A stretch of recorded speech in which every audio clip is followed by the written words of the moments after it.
Hello. Hi, I hope everything is alright. I hope the audio and everything is okay. It'd be a tragedy if it's not.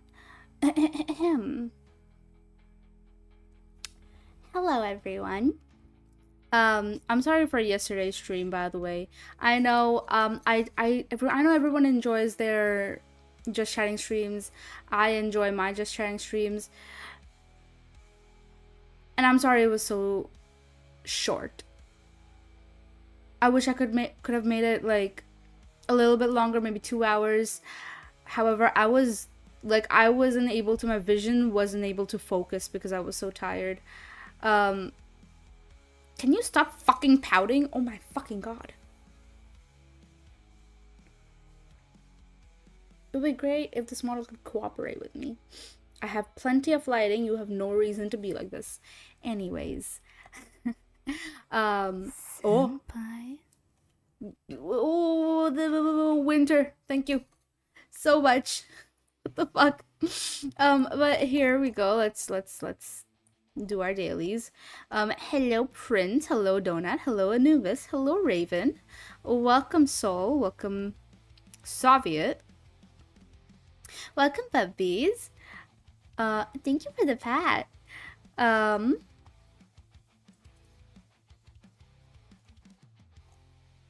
Welcome Winter. Welcome Mocha. Let's see. Today's fun fact is that the only reason we know about the ancient city of Troy is because a German dude became obsessed with the story of the Iliad of a random drunken Greek told on a bar he worked on. So after getting enough money, he went to the place the Iliad is described to happen and then digged up Troy. And pieces of the culture that came before Troy. Anyways, my dude is not back. And thank you for the 7-stream watch streak, Prince. So cute of you. Oh, it's 7-stream watch streak for Donut too. Thank you for the 5 bits. Am I an idiot? Thank you for the 5 gifted subs. You say that as if you're not proud of yourself. I am, but not like this. I'm doing my nails as I chat. Ooh, good luck. I'm sure they're gonna look great. Being a nerd as I chat. Yeah, are you playing Path of Exile? Or some other nerdy game?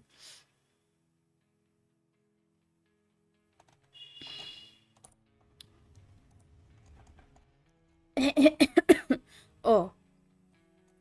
But, yeah. I am sorry for the yesterday's stream. And I know you guys are gonna be like, oh, but you needed rest. However, I'm gonna feel bad because those are like my favorite types of streams to do. Just sharing streams. I love yapping with you guys. And to you guys. By the way, today's drinks include, of course, as usual, we've got water and Monster. I say that as if there's anything else. There isn't. There's just water and Monster. Side note, I'm just reading. I'm just drinking the same Monster as I did yesterday because I didn't end up finishing it. I was so tired I didn't end up finishing it. And then I didn't really drink it all day today because I didn't really have anywhere to be first thing in the morning. Oh my fucking god! I didn't have anywhere to be first thing in the morning. So I was able to sleep, so I didn't really need Monster all throughout the day. So I've got Monster from yesterday. If I could just reach it. Please don't spill, please don't spill. You're gross, but please don't spill. Okay.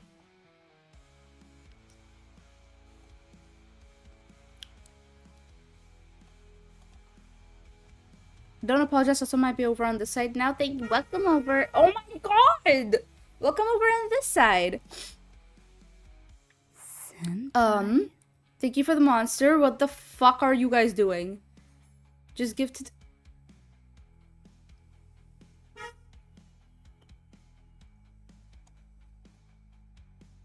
Thank you so much for the gifted, for the 1 gifted Raven. Thank you. Ah! Level 2 hype train already. Why are we doing this? What is this for? No. Stop. You better stop. No. No. No. This needs to stop.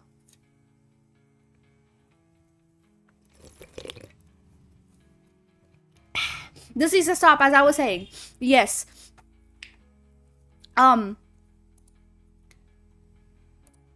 Save your money. Save your money. Please. Bleak. This needs to stop. Aggressive sip. Wait, that's a clip. Oh, that's a clip-worthy moment. Hold on.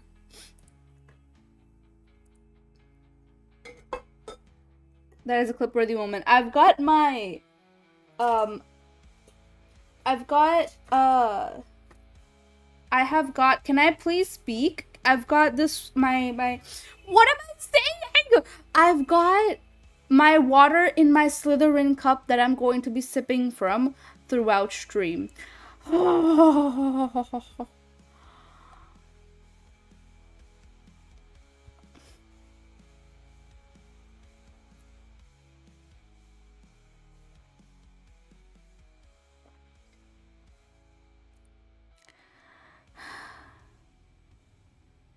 What did you mean by this, chat? Bleak? Bleak?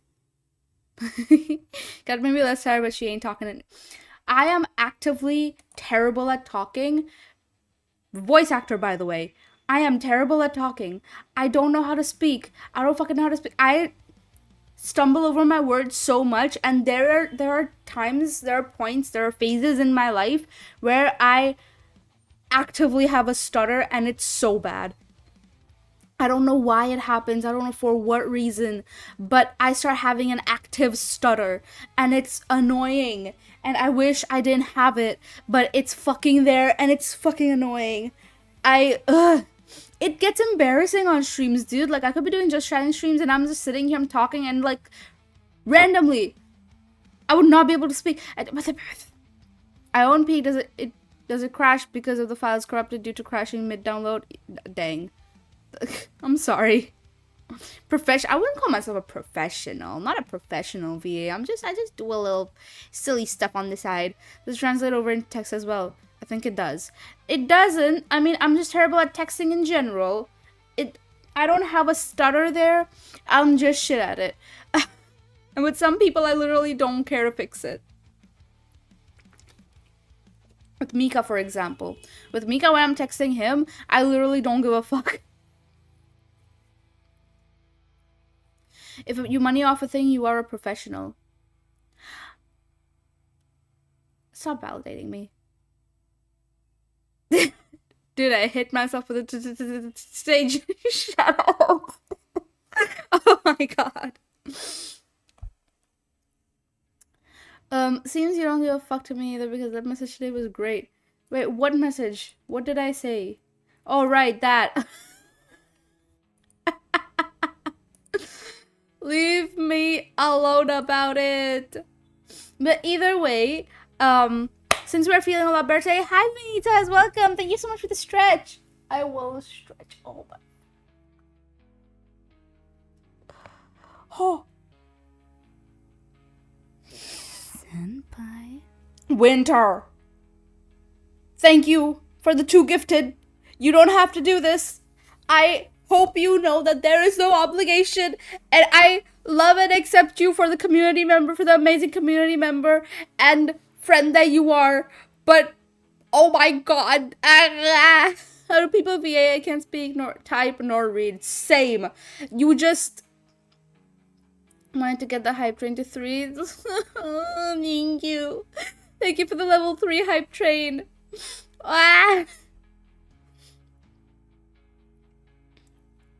Just thug it out. That is real and true. Get to 5 at 1 Grikus.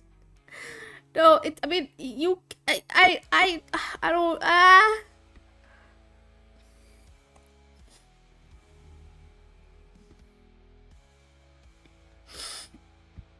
But, either way, we were supposed to be reading, close this. We were supposed to be reading. Where did it go? NES Godzilla. And this was suggested to us by, I believe it was Zoe, which is a shame that she's not here. But, hold on. Maybe I should text her and let her know. Hey, reading NES Godzilla. Remember you suggested this. Feel free to drop by stream if you want. There we go.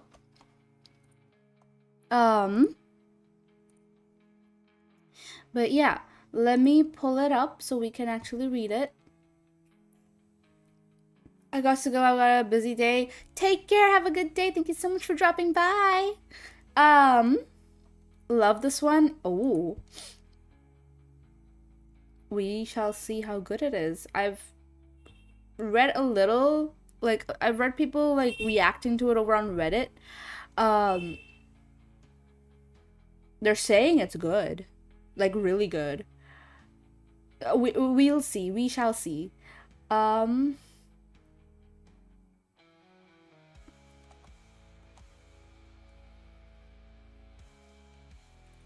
Image.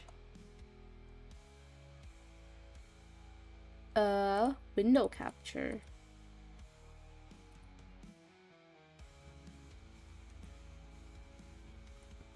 Okay.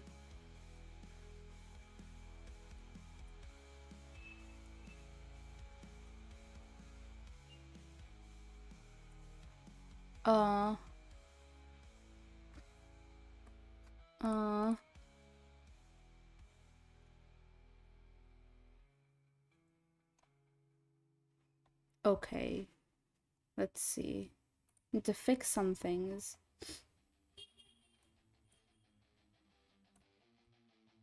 The cars outside are going crazy today. And I wish they wouldn't, but you know, there's hardly anything I can do about it.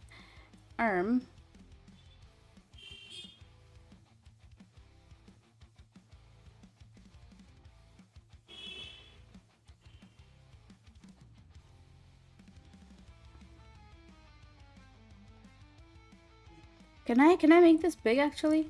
Please? How is V always the second one that I have open on the side? This cannot be possible. Come on.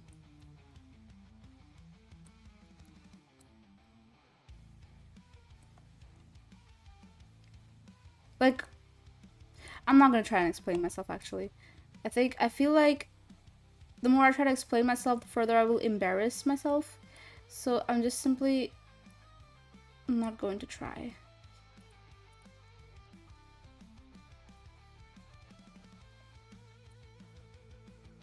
Okay.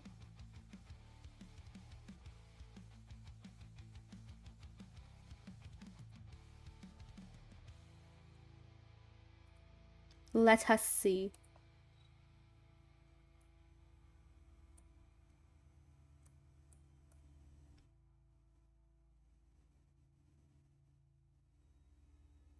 Oh, right. I am unsure why, but my laptop fan has been going crazy lately.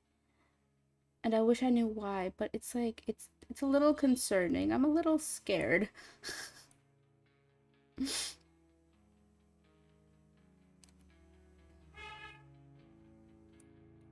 Push this down here. Okay, cool. Should be fine.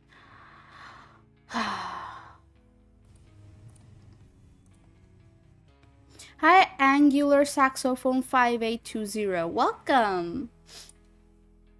Oh my god. Did we... Wait. I swear. Thank you for... God. Thank you so much. Can't be possible. Hi, Cypher. Welcome. As a video game creepypasta, up there the most one. Yeah, that's what I read too. Are you okay? I am. actively going insane, but you know that is part of life and it's okay. Thank you so much for the 7 stream streak. You know, someday I will fuck up while saying that and it's gonna be terribly embarrassing. But you know what? It's okay. Oh shit. I knocked you guys over almost.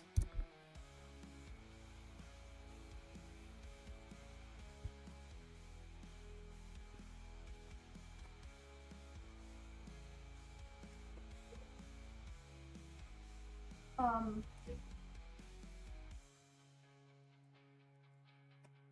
okay. She was thanking the voices. Okay, let me. It's always the main issue that happens with like reading streams is the fucking alignment.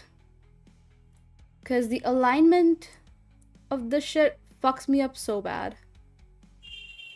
Okay. Is this fine? Is this okay?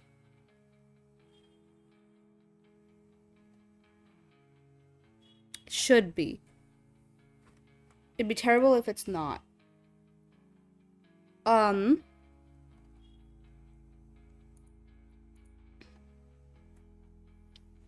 we go.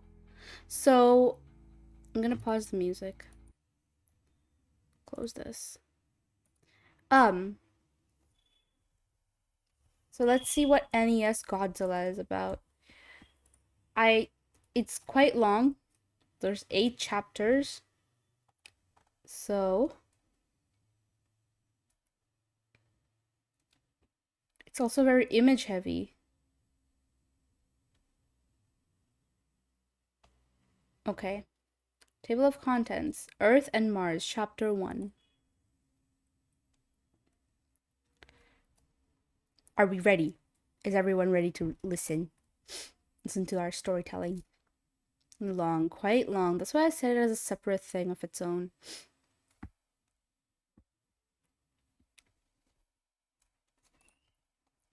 Let's see. I might have my water here so that I can hydrate when I need. When I was a little kid, the 2 things I loved most in life were Godzilla and NES games. Someone tell me what NES games are. So naturally, when Godzilla Monster of Monsters came out, it was like a dream come true. Well, almost. To sum it up, most of the game revolved around getting through very repetitive outer space levels while smashing up tanks and jets, and then fighting against Godzilla's monster enemies. Overall, it was pretty mediocre, but back then I didn't care. When I got the game as a present for my 10th birthday, I played it night and day, as much as I could. Unfortunately, I had traded the game for Amagon a year later, which, much to my regret, when I found out that that game was like, what that game was like. Recently, I had bought a new NES system, and through a lot of hunting and asking around, my friend Billy finally managed to find a copy of Godzilla Monster of Monsters. I was pumped to play my favorite childhood game. It never even occurred to me to ask where Billy found it. He also gave me some other games like Legend of Zelda, Bomberman, and some stupid thing called Action 52. But Godzilla had to come first. So I started the game, and the nostalgia came flooding back in like a tidal wave. Godzilla's 8-bit theme song flooded proudly through the speakers, and I was soon grinning like an idiot. It's an old game system, Nintendo Entertainment System. Interesting. Thank you. Thank you for this information.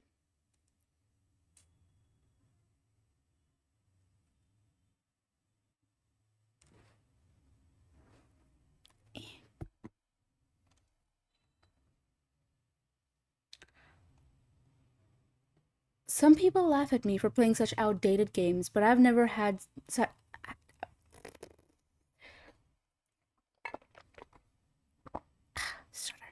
but I've never had as much enjoyment for any games other than those on the NES. Those 8-bit games take me back to when things were much simpler, more safe.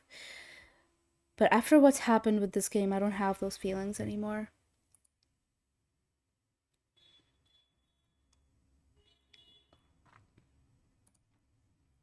You know what's coming to mind?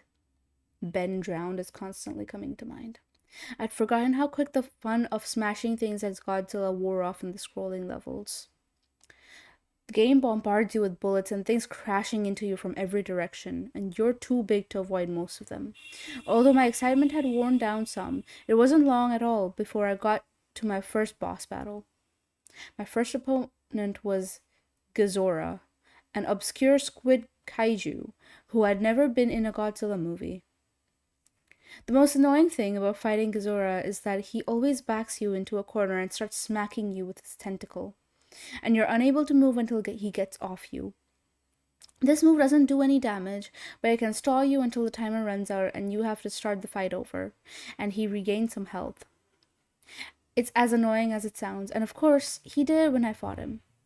Only for some reason, this caused the game to glitch up, because once he started smacking me, he never stopped. The timer is supposed to end, the fight is about 40 seconds, but this lasted for nearly 5 minutes. After a while, the graphics started to mess up with little red blocks all over the place.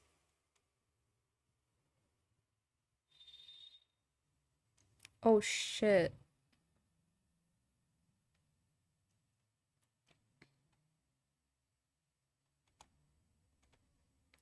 Which was weird, but I just took the game out, blew on it, then started again.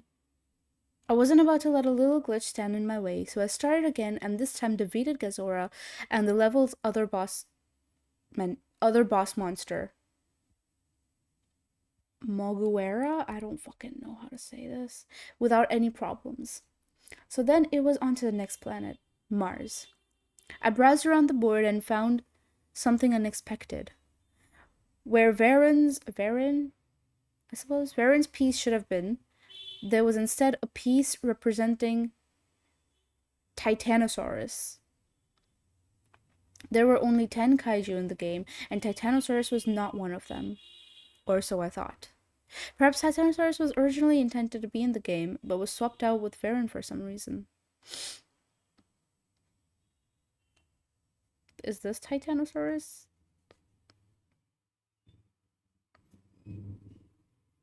Why does this look like poop? So I began to feel very excited, but not only was I playing my favorite game, but I was playing a prototype of some sort with a new monster. Needless to say, I ran through the levels as fast as I could to see Titanosaurus in action.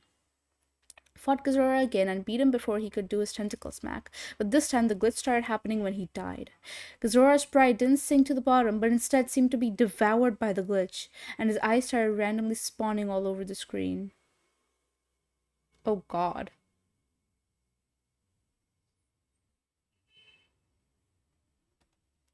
I know now that these glitches with Gazora were my first warning sign that something was very wrong with this game, but foolishly I ignored it and proceeded on to fight Moguera. I don't know how to say this. Who this time had a glitch of his own.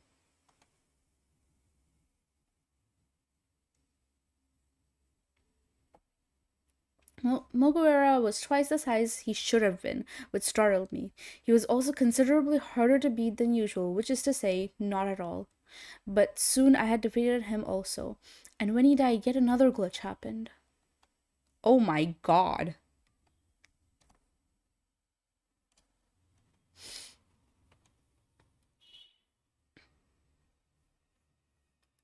This happened extremely fast, so I was lucky to get a screen cap of it all.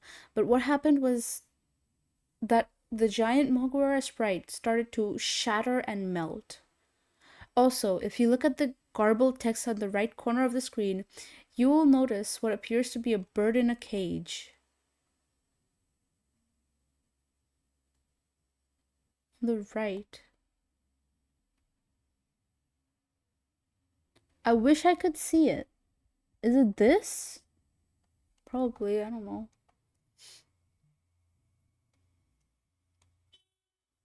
I still have no idea what that meant. At this point, I was about to fight Titanosaurus, and I was worried as to what kind of glitches would happen this time. But to my surprise, Titanosaurus looked just fine. Although all of the game's bipedal monsters were the same height, Titanosaurus was a bit taller. But since Titanosaurus actually was taller than Godzilla in his film debut, I thought this was kind of cool. Aw.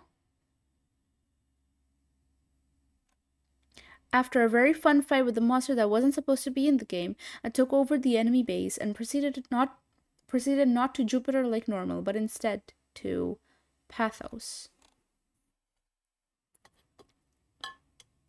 Mm. Let's go next. Chapter 2, Pathos. Pathos was the same as Jupiter in layout, except the board was dark blue rather than green. The first thing I noticed was that all the usual level icons had been replaced by a blue rock and some kind of orange honeycomb shape. There was one icon that had part of the jungle icon shape,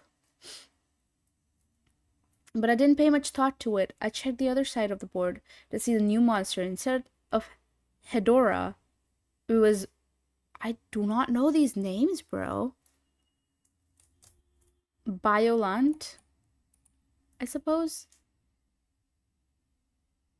This, I guess. But that couldn't have been right. Godzilla vs. Biolant didn't come out until 1989, and this game was made in 1988. Perhaps Toho put Biolant in the game to build excitement for the movie next year, but changed their minds? I tried to rationalize the game's abnormalities any way I could, but this would prove to be futile. Pathos' map song was the first new song I heard in the game. Like most of the new songs, it was hard to describe. I'll try. It started out slow and suspenseful, much slower than any song in the game, but every 12 seconds or so there would be a loud clashing sound, and the tempo changed. It was like the composer randomly played parts from 5 different songs with the same instruments. I moved Godzilla over to one of the many blue rock icons that had replaced the jungle icons and started the level. The level resembled a blue mountain range with a blood red planet in the sky. But there was something odd about the mountains. They had a shredded paper look to them. I thought at first maybe a glitch had affected it, but it looked far too intentional.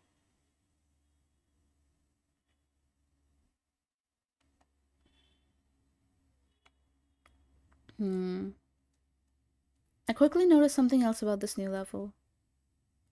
There were no enemies. At all. Not even any obstacles. I should also mention that this was where the point meter started to become glitched beyond comprehension, but it didn't bother me much.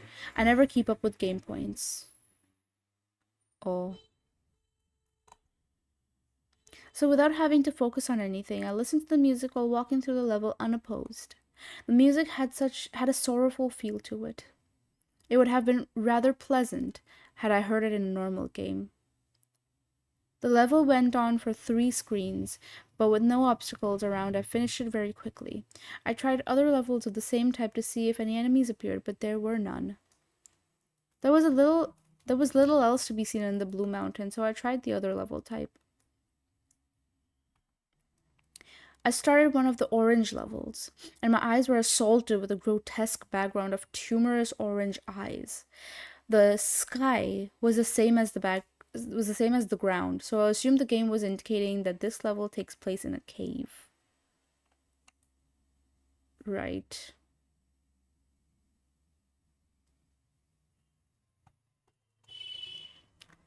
The only enemies here were Matango spawn, but as you can see, the little bastards were everywhere. Music certainly didn't help, with a mixture of screeching sounds and loud drum beats that sounded like a monster's theme in a horror film. After completing it, I tried to avoid playing through any more of these levels whenever I could. The map was short, so it was only a few minutes before I was headed towards a rematch with Gazora and Meguera. But this time, their sprites and attack patterns were vastly different. I fought Maguera first. Maguera's replacement was a flying machine with a slight resemblance to a Pasca Pascagoula alien. It was a bit like fighting Mothra, only it moved with a lot more grace. It attacked by spinning its front tentacle like a corkscrew, and it still had an eye beam, except how it fired from the drill. Except now it fired from the drill. This is even further glitched.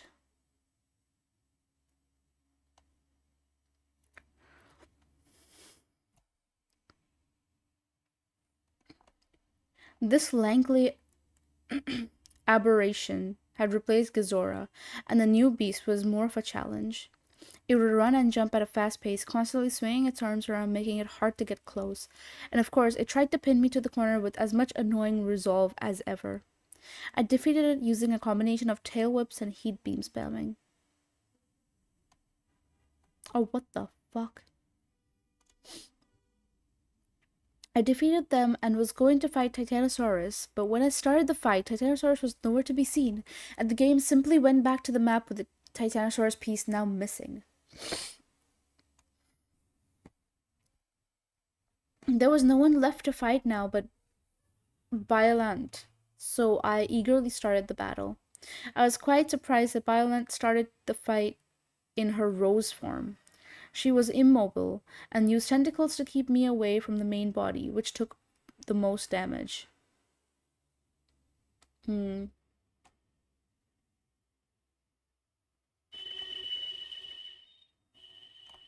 As expected, she turned into her final form after taking enough damage. The sprite looked pretty damn good for 8-bit. Yeah. The battle technique was the same, except now Violent could move, albeit slower than any other monster. Being hit by the tentacles did more damage now, and Violent could do an acid spit, which I managed to avoid by jumping in the screen cap.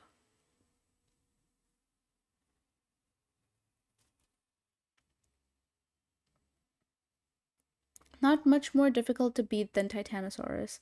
It only took 2 rounds. But when Violent was gone, the music had stopped, and there was a new icon replacing the bass.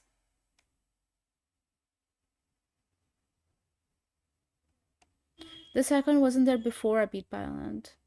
It resembled a red tribal mask, and I had a feeling of dread when I saw it.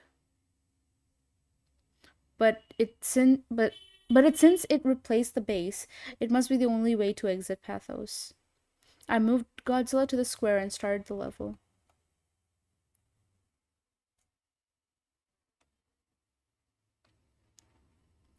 It was a hellish looking place with no sky and a flickering fire in the background. The fire looked far more advanced than anything I've seen on the NES. There was music in the form of slow, steady drum sound resembling a heartbeat. Oh god.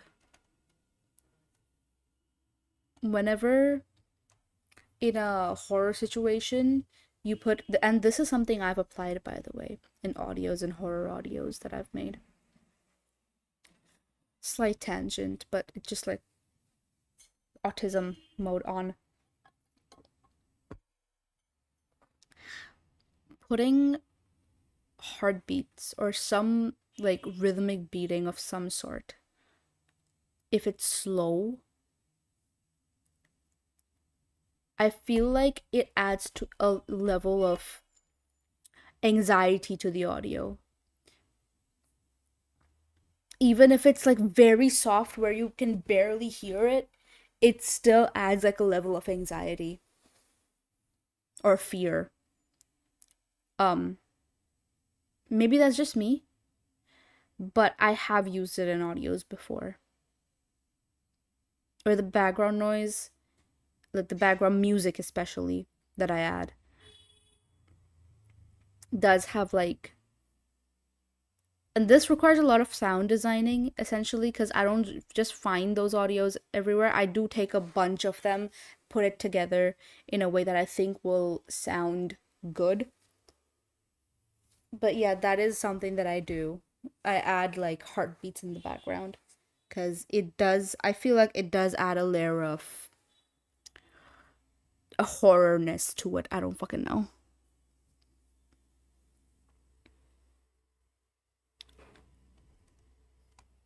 All the text on the top of the screen and the life bar were gone, and in their place was a single bit of text in the middle of the screen that said, "Run." Oh my gosh, shut the fuck up. My feeling of dread had intensified. I cautiously walked through the level, but like the blue mountains, there were no enemies. I paced around for a bit, thinking, run? From what? The first time it hit me, I didn't even see it. I heard a noise outside my room and turned back to see if something fell. And when I looked back, Godzilla was dying. I figured it must have just been a glitch, but I wasn't going to play through the game without Godzilla, so I started the game and went to the password screen. Have I ever mentioned how creepy the password screen music is? If you've played the game, you know what I mean. It doesn't at all fit the mood of the game. It's more like something from a horror game. Maybe they made it like that so kids wouldn't cheat. I was quite annoyed at this point because I thought I was going to have to fight all the monsters again, but that didn't happen. The game started me off right where I was before I started the red face reveal. Face level. So I tried again, making sure to pay attention this time. That's when I heard a low, bellowing sound. And then I saw it. This thing. Do you know that feeling your body has when you feel like you're in extreme danger? You start to recoil and tense up as the adrenaline flows through your veins and your nerves start to feel very cold. That's the feeling I had when I took the screen cap.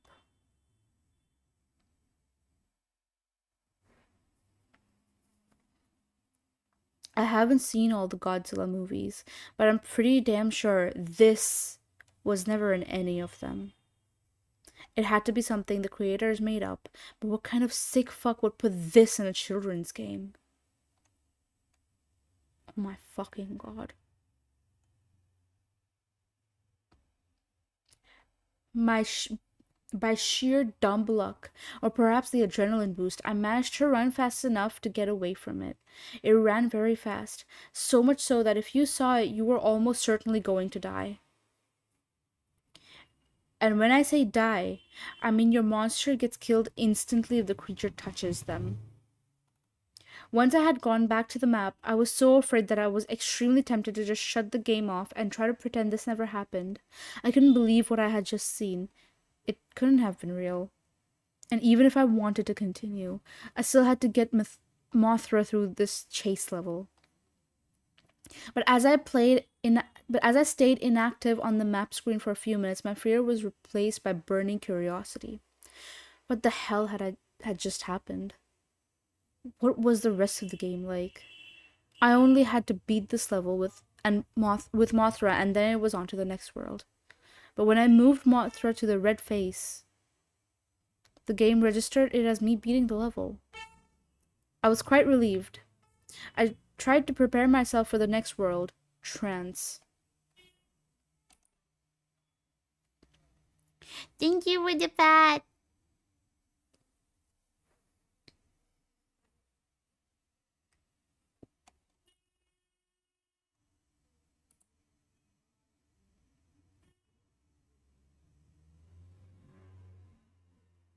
I'm going to do this thing so that the sounds aren't that loud, because holy fuck, oh my god.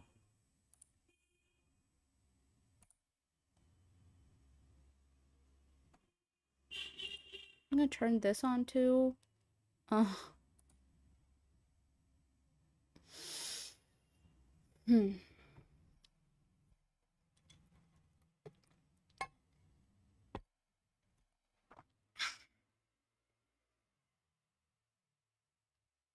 I hope my voice and like this audio isn't too fucky now, because I did make one change into like the settings, the noise filters. So let me know if there is any issue on you guys' end.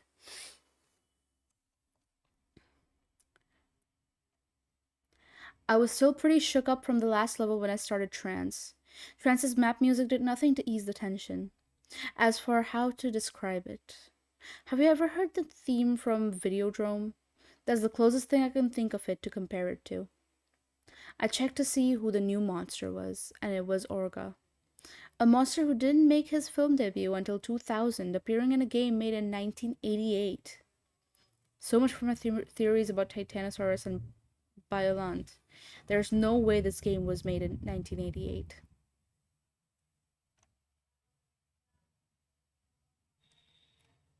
Those guys at Toho may be smart, but I'm sure they can see that far into the future.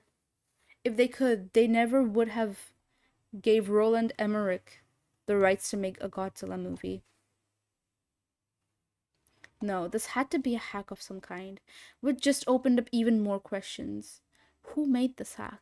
When? How? And most importantly, why? The why was the question that bothered me most. My immediate assumption was to think Billy did this to pull a joke on me. But that couldn't be right either. Billy didn't know how to make a ROM hack. And if he did, he'd probably just do something simple and stupid, like replacing all the monsters with crudely drawn genitalia.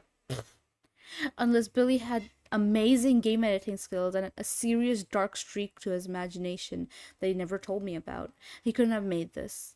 It's not even possible to put a hacked ROM into a cartridge. Aside from all that, my eye was drawn to a new icon on the map. A question mark. I was really curious as to what it did. I'm sure you're also curious, so I'll explain. The quiz levels now, since this was when they started appearing. There was one of these per map from here on, and they always appeared near the start of the map. When you start on the quiz level, you appear on a screen like this. Do you like dogs? Yes, no. This fucking face in the middle. As you can see, there's a question at the top, and a yes and no button, and an emoticon in the center. I refer to the emoticon as face. Real creative, I know. And for convenience, I'll refer to face as the one asking the questions. The music for the quiz levels was a track actually in the game. It's the one that plays when you try to use the... what the fuck is this? Ghidorah cheat and get sent to an unplayable level. Face asks you 12 yes or no questions, and you move your monster to the buttons for your answer. When you answer, the question disappears and the face changes expressions for about 8 seconds. Then it goes back to the neutral and a new question comes up. There was no time limit, nor any right or wrong answers. Face had no respect for the player's personal boundaries and will sometimes ask deeply disturbing and personal questions. For example, do you like hurting people? Have you ever killed slash R-worded anyone? I don't know what Twitch's policy is for this shit. Have you been... Dog? I don't think I can read all this. Hi, Cosmic. Welcome. Hi, Talon. Welcome. I don't think I can read these, can I? I don't think so. I'm not gonna try. Have you been M-worded by a family member? Other times he would ask questions that were either mind-numbingly stupid, is the sun hot, is water wet, or just flat out ridiculous, does your dog like the president? And maybe once per quiz, Face would ask you a question about the game. With one exception, Face's expression changes seem to have no effect on the game, except for indicating what the game creator thought of your answer. His reactions rarely made any sense, and at first I thought they were randomly generated. The questions never followed a pattern. Face never stayed on the same subject for more than 2 questions. Early on, there were questions that made me think Face was building up to something, only then to ask some stupid garbage. Here are the expressions of Face that I saw while playing. I'll separate them into 2 categories, the expressions I understood and the expressions I didn't. First are the expressions I understood. Blank angy. What the fuck? Like, dread, I guess? Sad. Oh, no, this is sad. I see the tears. Happy, disgusted, what the fuck? Shocked, in love, annoyed, I guess, confused. What the fuck? Faces are funny. They are funny. Hello, welcome everyone. Neutral, his default expression. Angry, if you try to attack Face, the expression changes to this, but nothing else happens. Sad, happy, sick, maniacal. Face made this expression when he was being an asshole. You'll see what I mean later. Surprised, love, annoyed, confused, guilty, hurt. And here are the others. Hi, Giga Chad. Um, Dej, fancy posh guy. What the hell, Rooney? Mike Wazowski. Yeah, nerd. Ninja. Clown. You know that dog? The gif of that dog just like closed eyes and like in the distance the sun falling on its face. Yeah, that. This is that. Sleeping, I guess. Thug. 5 with 11. I like 8. This or this. Two of these only appeared once, number 1 and 12. And I suspected they might have been in jokes from the creator. Their respective questions were, do you like ice cream and are you a tough guy? Do you like ice cream, are you a tough guy? As for the questions in the first quiz, luckily I had a notepad and pen handy. I had problems remembering things, so I often carry one around to jot things down, and sometimes I doodle in it when I'm bored. So when the first quiz started, I thought I'd record what happened. I'm glad I did. Here are the first series of questions, my answers, and the face's reaction. Quiz 1. Do you like the game? Answer, yes. Reaction, happy. Happy. Are you afraid? Answer, yes. Reaction, surprised. Are you over 18? Answer, yes. Reaction, weird face 5. Like judging you for playing the game as an adult. What? Do birds have teeth? Answer, no. Reaction, love. Fuck. Is peanut butter good? Reaction, no. Reaction, no. Answer, no. Reaction, sick.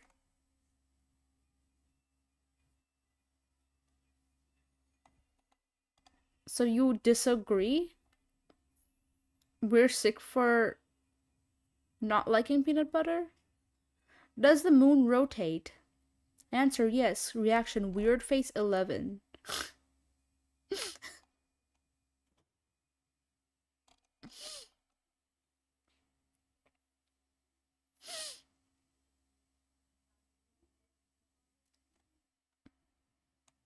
Have you had a job? Answer, yes. Reaction, confused. Oh, you? A job? Come on. um, do you like hurting people? Answer, no. Reaction, annoyed. Jeez. Is the sun hot? Answer, yes. Reaction, sad. Damn. But for why? Do you like dogs? Answer, yes. Reaction, happy. See? It's not all insane. Is the president good? Answer, yes. Reaction, weird face 3. Bro. Like, dead at that answer. Does your dog like the president? Answer, no. Reaction, angry. Why?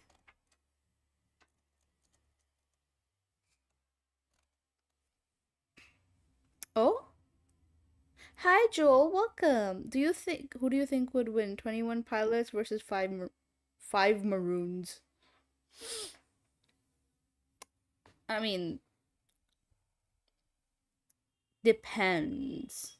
I want to say 21 Pilots.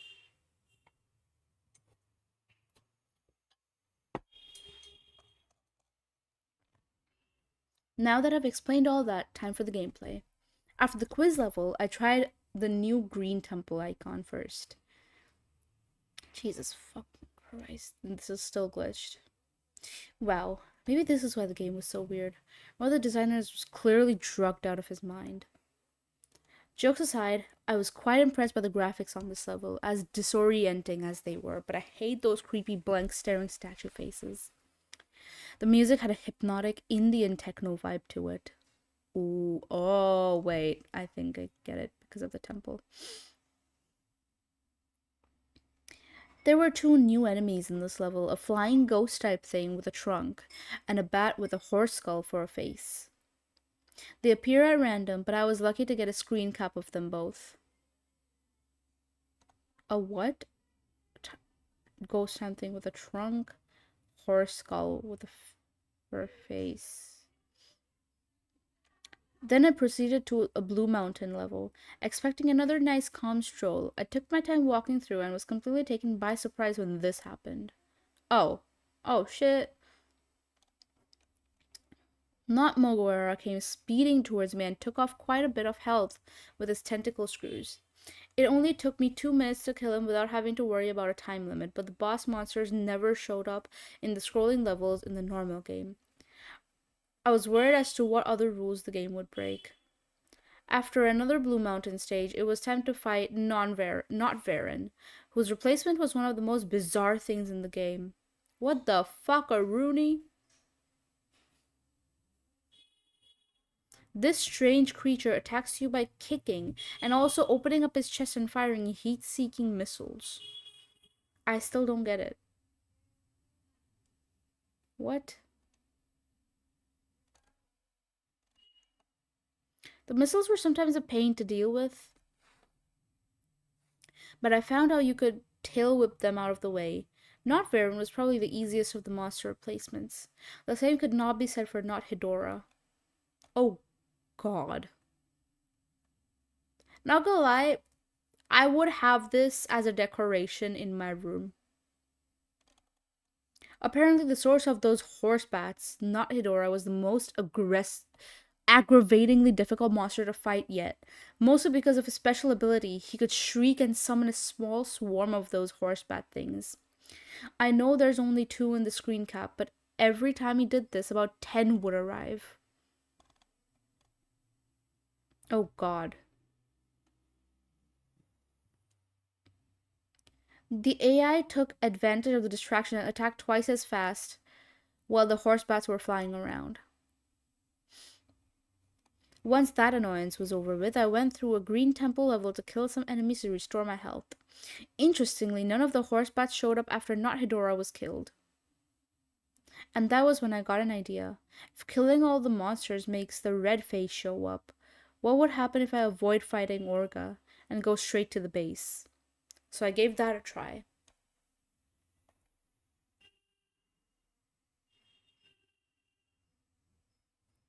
The trunk, you say? No, no, no, not like that. Come on. No, that's a Minecraft villager ghost for real. So that's how dinosaurs look like. They walk backwards. No. You would what? I would. It looks like a cool decoration, okay? It looks like a cool decoration, in my opinion. Like, in a game, this would terrify the shit out of me, but as a decoration, this would be so cool. Like a little thing on my desk.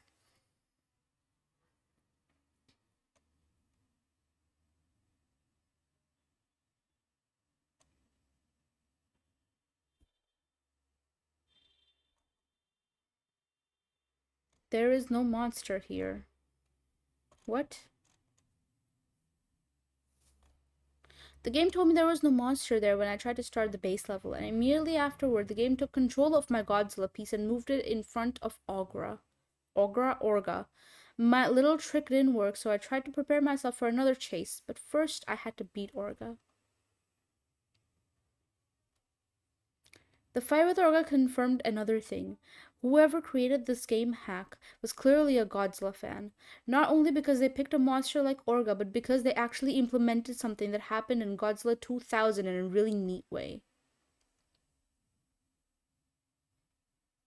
Orga's primary attacks were a punch and a heat beam from his shoulder cavity, but once you had got him down to half his health, he did something new. He would expand his jaws and try to swallow Godzilla, in the process stealing your health and energy. Oh, what the fuck?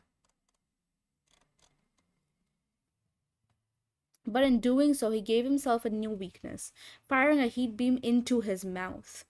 would take a devastating 4 bars off his life meter. With that weakness revealed, I soon beat Orga. And despite how much I had hoped otherwise, the red face appeared on the map where the base was, and the music stopped. I readied myself as best as I could.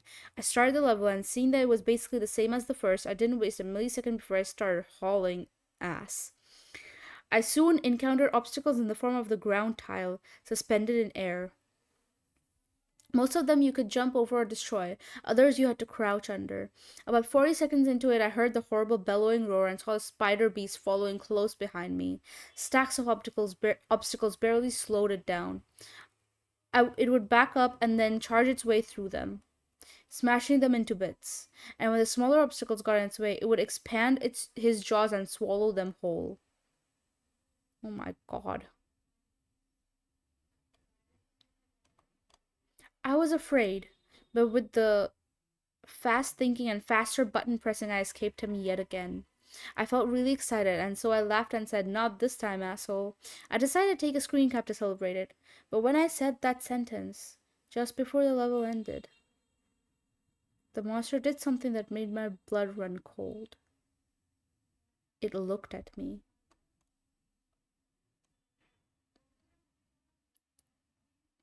That wave of mortal terror overtook me again, and I sure as hell wasn't laughing anymore.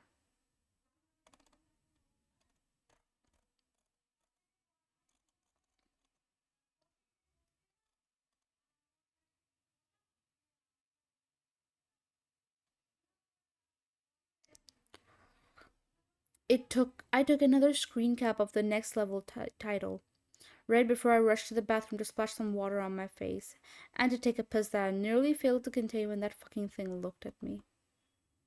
Dementia.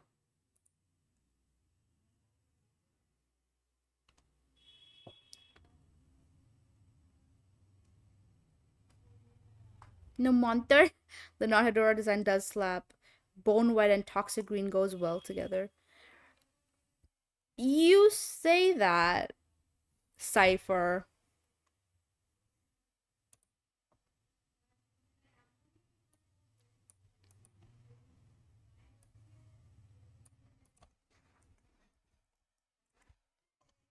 You say that. What's your OC?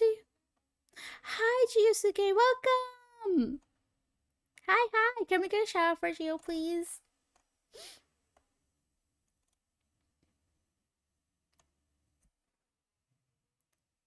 My fan is going off. Design looking a little HR. I don't know.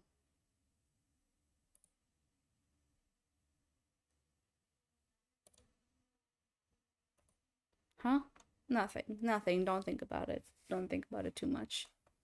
Blastoise be looking rough. Dude.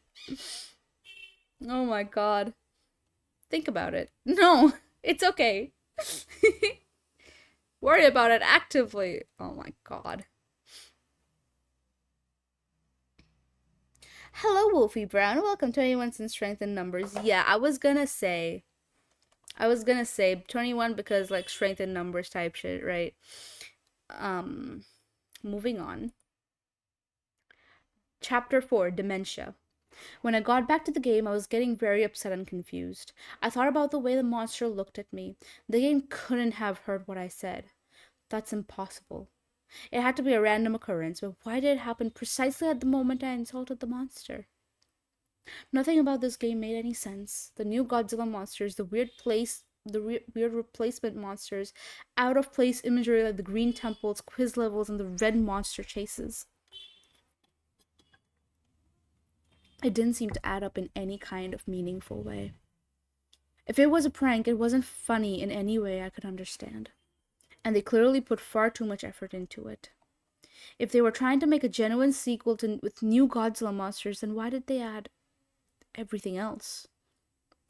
Maybe it was some kind of art experiment? Some group project made by a bunch of really talented and crazy people and they lost the cartridge somehow? Or maybe they intended for some random person to find it. It was all just fruitless guessing. As far as I could tell, there was only one way to figure out what the deal with this game was, to play it through to the end. Maybe, just maybe, there would be something in the credits, an explanation by the creators as to why they made this, or it could be something much more cryptic and strange, maybe even something horrifying. Before I got a good look at the dementia board, I considered replaying trying to see if the red monster would look at me again, but I decided against it. I wanted to keep moving forward. I was also somewhat worried that backtracking might cause the game to become even more strange. The dementia board music sounded a lot like the Saturn music, except it was slowed down and played with a piano sounding instrument. Like most of these new maps themes, it had a dangerous, suspenseful feel. While listening to the music, I looked at the dementia board. There were 4 boss monsters this time: Space Godzilla, Manda, Gigan, I guess, and Baragon. I was surprised that there were 2 new Toho monsters this time, but the best surprise was still to come. What are these? I started the quiz level. Here's another list of results in the same format as the last one.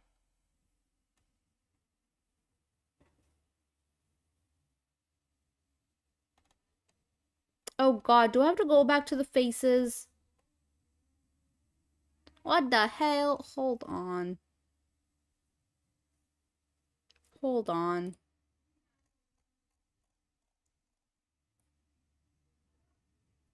Are the faces here? Like, I'm not memorizing this shit. Hi, Bo. Welcome. You sly dog.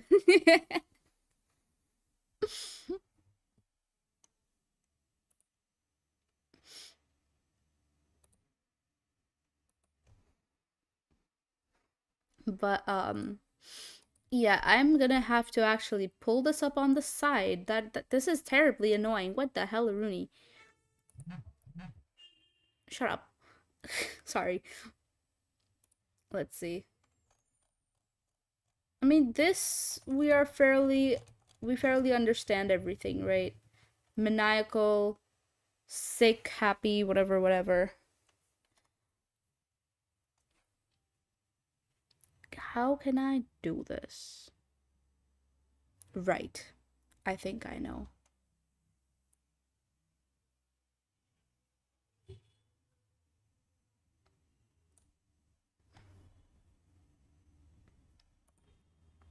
I'm gonna take screenshots of these two. I'm gonna stick it on the side so that we can refer to it. Let me open up OBS. Um,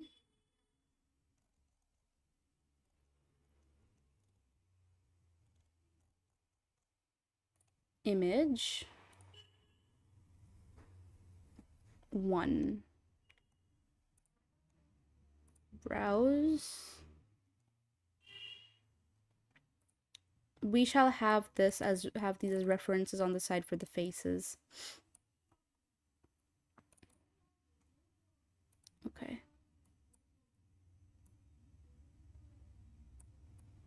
Put this here.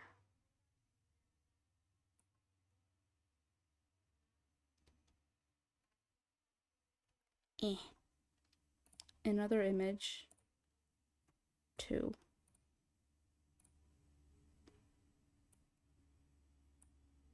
Can I grab you and okay. Okay. I'm gonna put this. This I can make smaller because this is not that important. This is important because these are expressions that we don't get to like actually understand. We'll put this here. This here. There we go. That should be fine, right?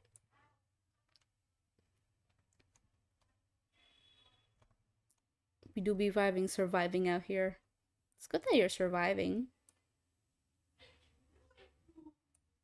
Surviving do be good. There we go. That should help.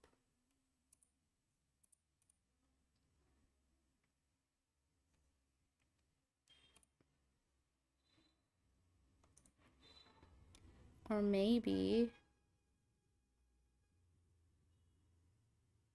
Can I open this?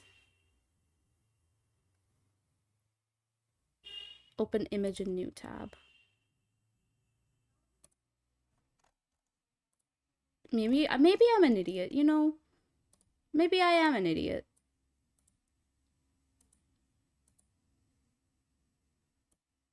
Maybe I am a stupid idiot. Perhaps. Just maybe. I can't zoom this in though. Can I? I can.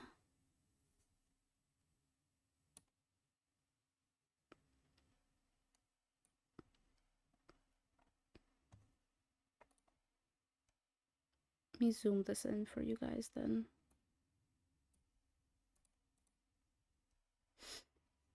So I don't need these at all. I did not think of this. I did not think of this. I'm gonna remove this then. Remove this. There we go.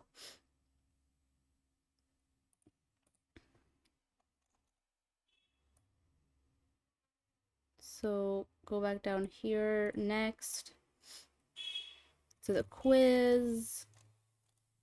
Yes, there we go. Quiz.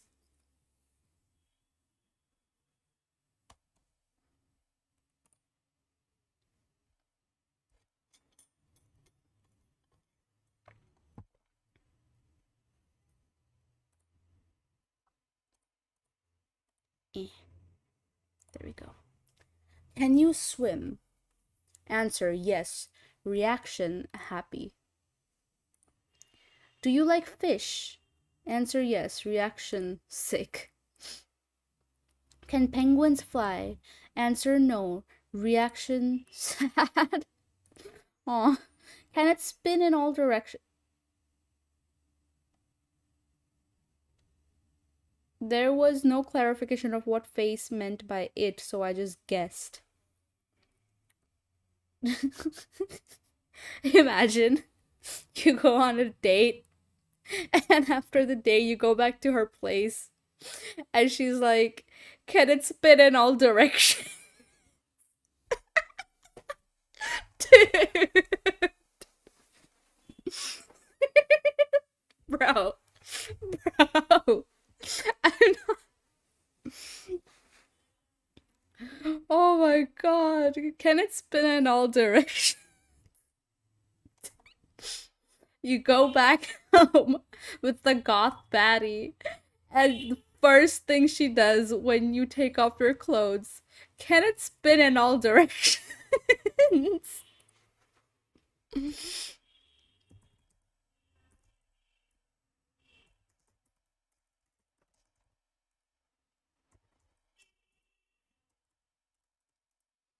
Imagine. Can it spin in all directions, guys?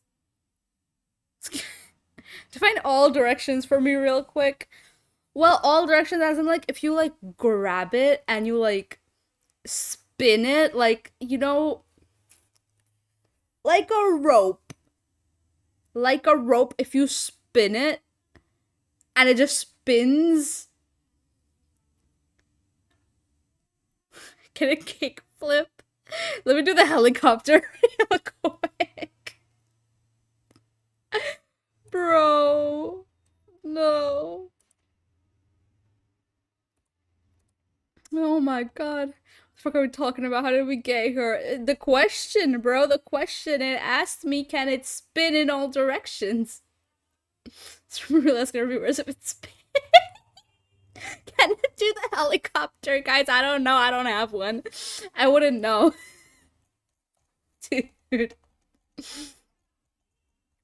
Can what spin?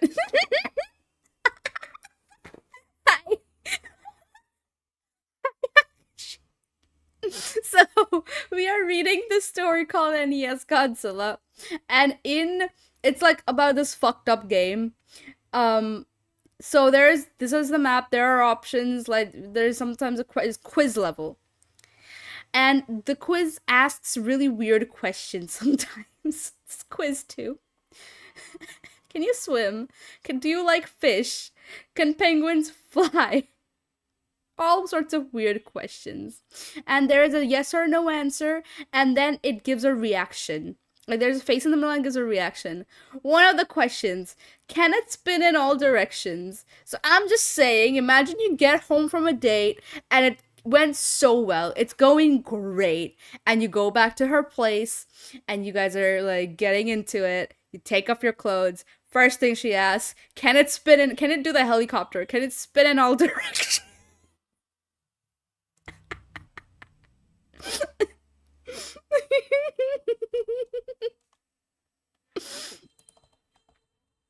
You think that's fucking bop it, not my bingo card, dude.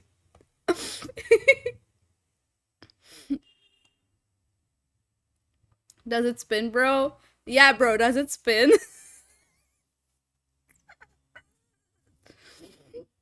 Time for a mental flashbang. Get me out of here. No, you are staying. Oh, Akashi, does it spin? Can it spin in all directions?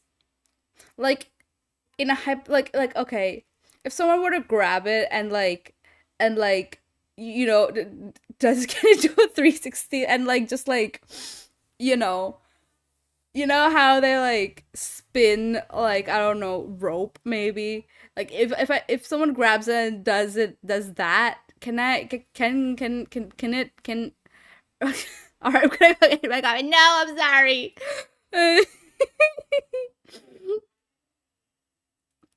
Bro, acting like we out here doing the pen spin. I mean, you don't like no. My question. Here's my question. No. Let me talk about this. Actually, give me one moment. Let us talk about this. Um, genuine question. I'm. This is coming from such a genuine place in my heart. Do you not play with it? Like, you've got that thing just there, and like, so you don't just you don't do things what you don't like. Not even playing in like the weird way. Do you not just like I don't know.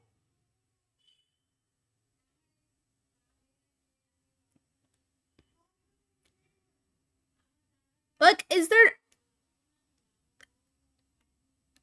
Do you ever pretend like it's a puppet and you kind of sit there and talk about it?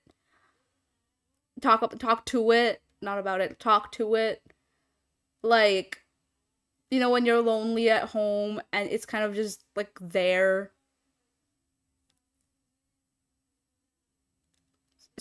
like upright, straightforward, and it's just sitting there and you're sitting there and you kind of just like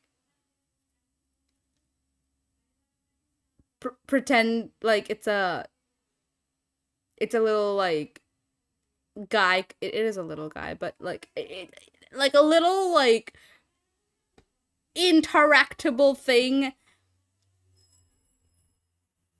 and you just sit there and you like talk to it. Like, I feel like we girls should have. Yeah, this is true. This is true. I I don't think you guys are being creative with it. I'm just saying. I'm just saying. You guys aren't being creative with it. You've got this whole thing and you're not being creative with it. Do you talk to your yes.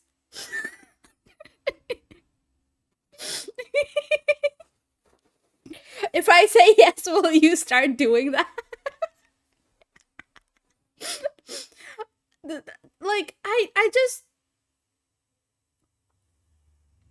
do you run on the everyone does that. Everyone with tits does that. And that's why I'm asking. You guys aren't being creative with it. You need to be creative with it. I use my shit like nunchucks. Don't know what you're talking about. Yeah, dude. Oh, this is why dad left? No, he's downstairs actually. He quit drinking. That's so cool of him. Like, he has never been more bearable.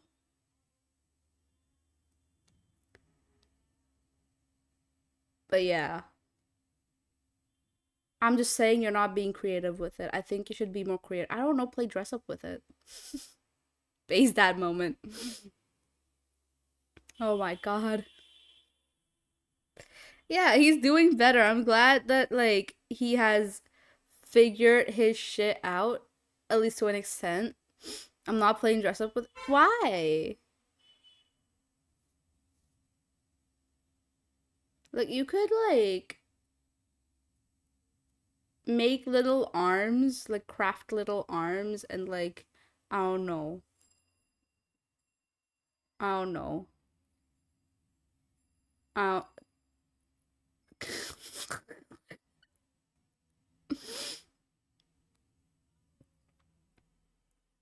and like have little like those eyes they put on like um craft project art and craft projects. I'd be running duos with it for real.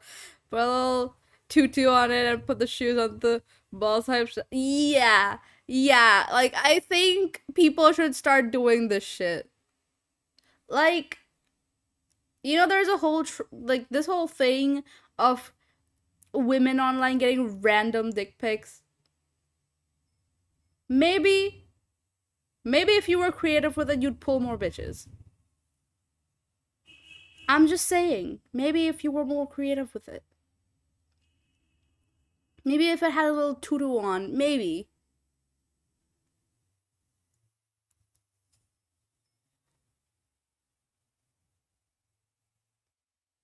Stack donuts on it. Hi, Winter. Welcome back. Um, Clearly there is a severe lack of imagination and creativity in the Wiener Haver community. Maybe if you dress up, you think we would get something. This is true. I'm just saying.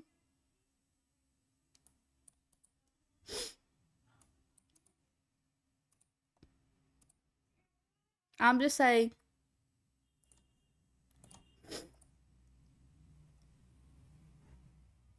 Don't want fucking spring. Yahoo! Do you play dress up? Let's turn this around. Do you play dress up like with myself? Just play dress up? Of course I play dress up. I put on clothes. I look good. Sometimes I don't.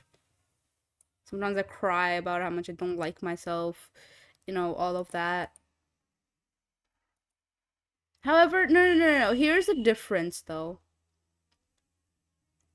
Here's the difference.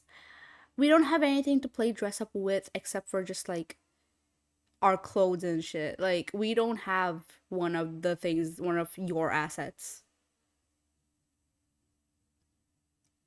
We have boobs, that's one thing. However, they do not have like we can't play dress up with them because what will we even put on them? Like if we were given ideas, probably chocolate filled too kinky.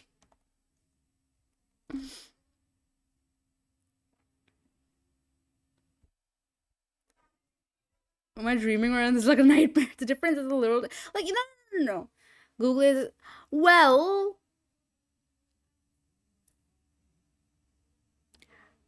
I ain't out here sending nobody pictures of that. So like, it's one thing. Another thing is, I don't look at them myself like often enough.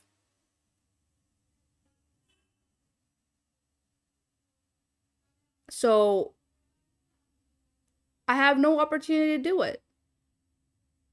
Also, I don't know where Googlia is that big. What I'm not interested in finding Googlias that are that huge. They'll just go on, you know, like it it's not the same. I'm telling you, it's not the same. It is simply not the same. Simply not the same. Do it for yourself. I don't know. I don't feel like it. Oh my god.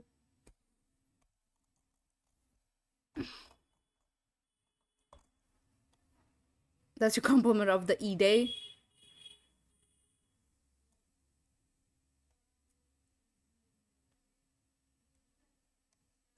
coward, Sag. You cannot be saying this to me for being insecure. This is like actual bullying at this point. What the hell is going on? Hi, Joey. Welcome.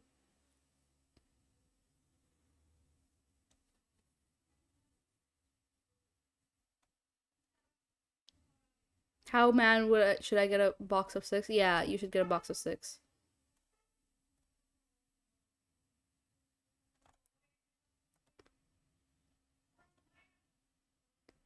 You go to her place after a good date. She takes her shirt off, and you just get flattered by my Google. So a lot of them during Halloween. I have in my like in real life, I've never seen googly eyes that are that big. I've seen it in pictures, but I've never seen like IRL. So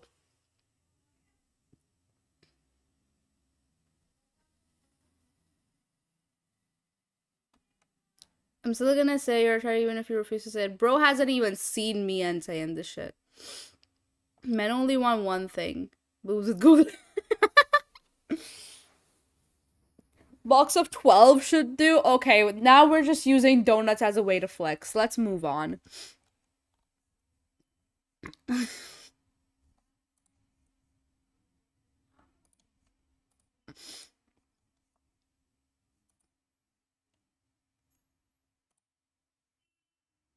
How big is it? The size of Tokyo Tower. We gotta eat something, bro. Um. wait. I just thought of a joke. Hold on, I just thought of a joke. Wait. I need to tell you guys this.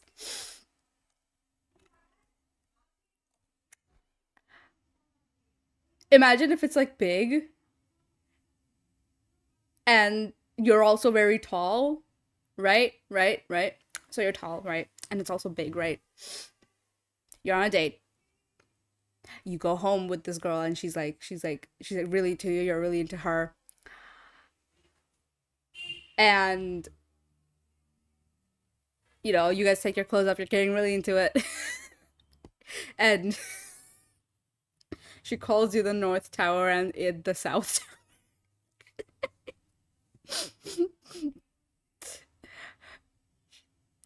She imagine she really likes her South Tower.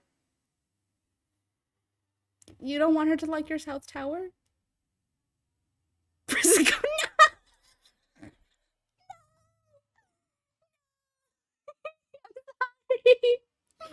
Listen, straight to now. Listen.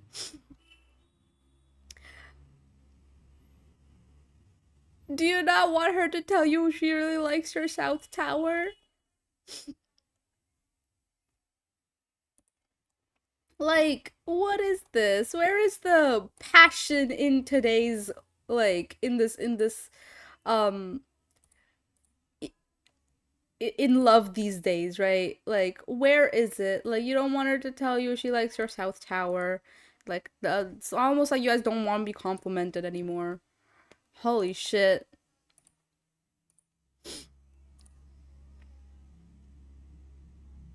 That thing about to hit her head like a baseball bat hitting a damn softball. Bro.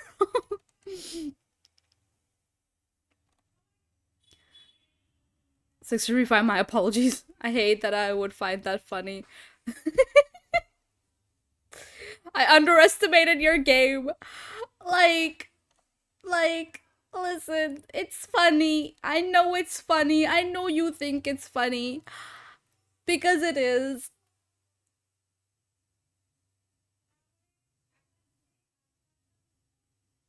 You should be proud of your South Tower.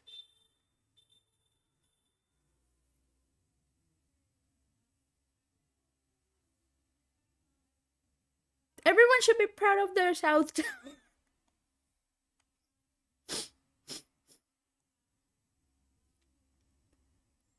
Never shame the South Tower.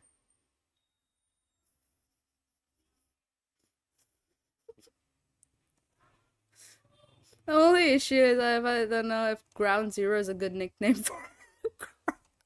Wait. I'm proud of mine. Good job. On my knees. Stop talking. On your knees. Good. Good job.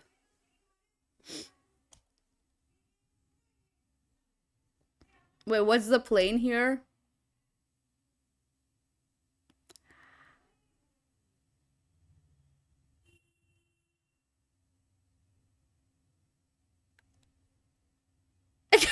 Okay, I'm back and I just hear on your knees.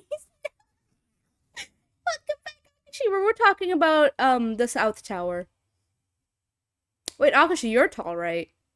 So imagine you're tall and you have a really big like south like you have a really big thing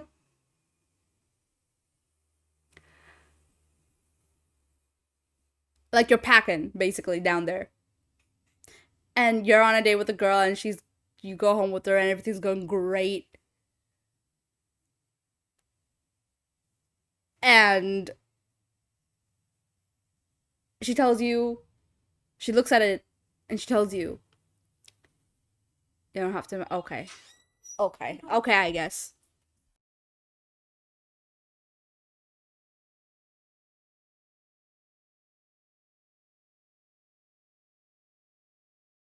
Anyways, sorry. I got interrupted. I don't have to, whatever. Anyways, so and it's going great as she looks at it and she says,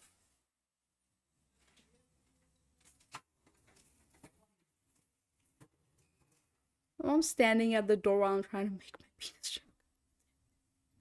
And she looks at it and she says, I really like your South Tower.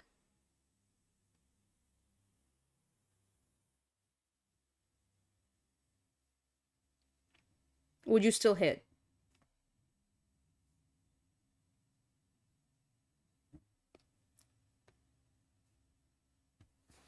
Yes, good, good. That is the correct answer.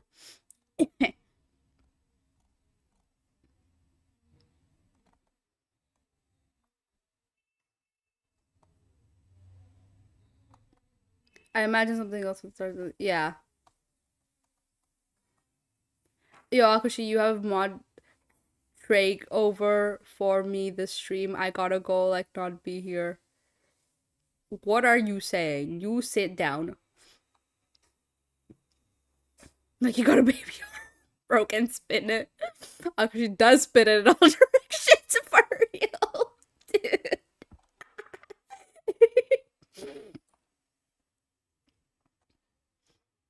Hit marriage instantly, dog. Oh, okay, so why are you complaining? Yes, on my knees proposing. Can I sit down somewhere else? My laptop. Okay. Okay, they're becoming gay in chat. Anyways. Yeah, be proud of your South Tower, guys.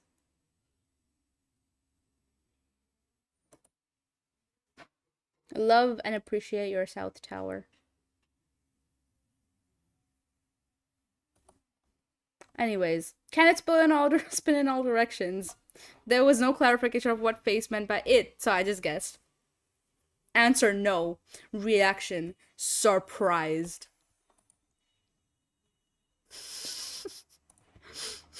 Do you breathe oxygen? Answer yes. Reaction weird face 8. Bro.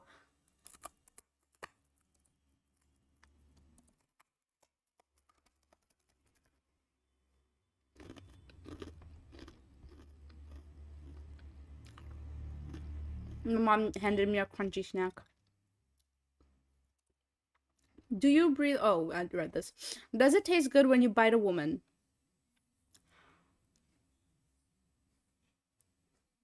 I don't know who came up with this question, but I really hope they're getting mental help. Guys, does it taste good when you bite a woman?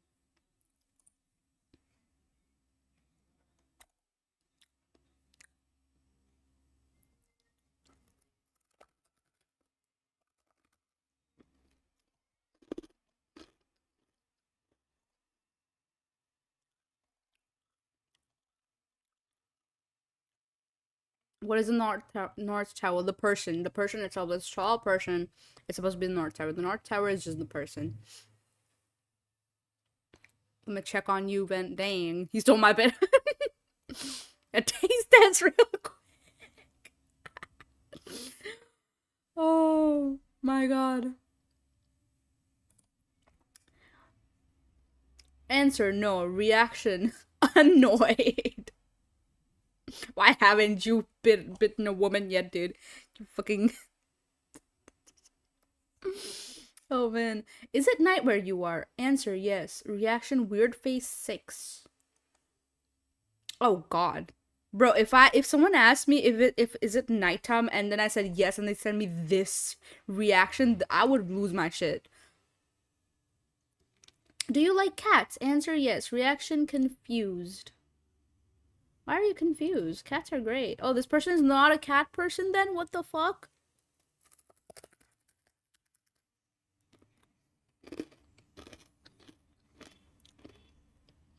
Is water wet?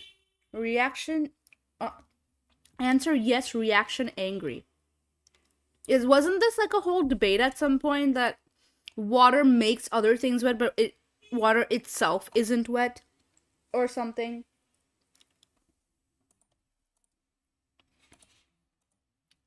Like, wasn't this a whole thing at some point?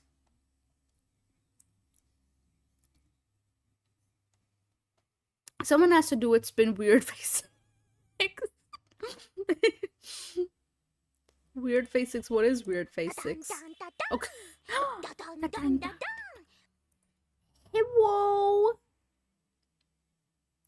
Hi, demonic embers. Welcome. Thank you so much for the follow. Welcome. Can we get a shout out for this person, by the way? They are a friend of mine. They've been a friend of mine since literally the beginning of my career. We want to support them. Or maybe what, but I sure am. Okay. Let's calm down. Same brain cell. Weird 4. No, 12. Weird 4. Bro. I got locked out of my old account. I had to make a new one. Oh, I was wondering, because, like, you followed first time chatter. Yeah. Makes sense. Welcome. Hello. How are you? We are reading creepy game. Reading creepy story, not game.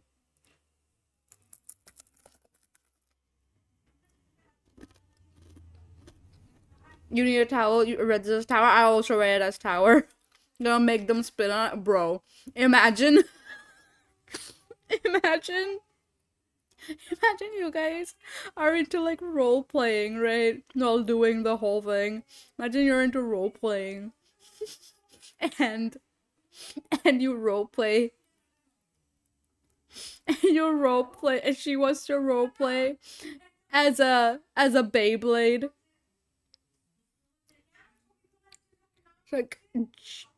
Like literally like launches herself onto it and like spins in a place.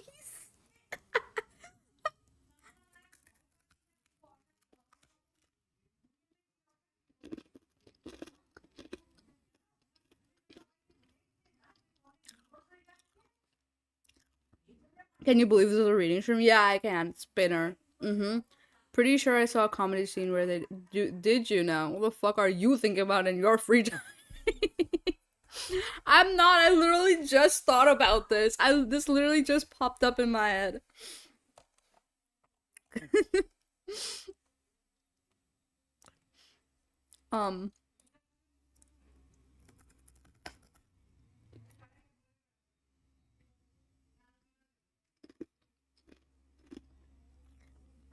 Have you ever broken a bone?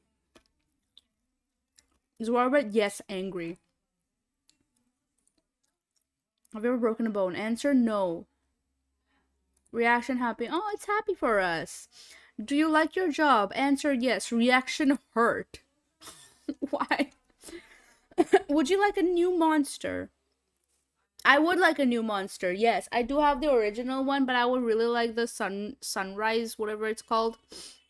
I want the strawberry one, dude, so bad. Answer yes. Reaction weird face 11. Would you like a new monster? I wasn't entirely sure at the time what face meant by new monster, but I couldn't resist answering yes just to see what would happen. The result was mind blowing. Mmm.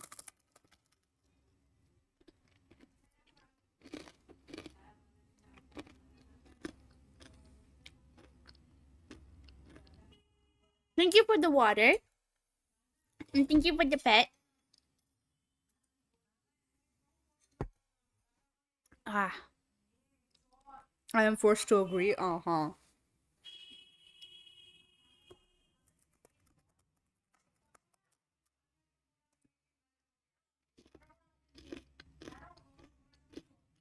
I have realized that my crunching is really loud.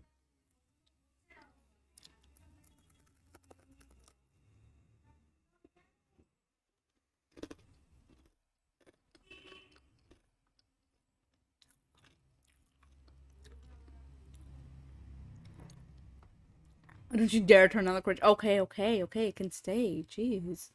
Let's see. The game took me back to the board, and I had a new playable monster in the form of Anguirus. Ever since I was a kid, I always wanted to play as Anguirus, since he was my second favorite Godzilla monster, and plus I never liked Mothra all that much. I moved my new Anguirus piece over to the level right next to it, eager to test out my new monster.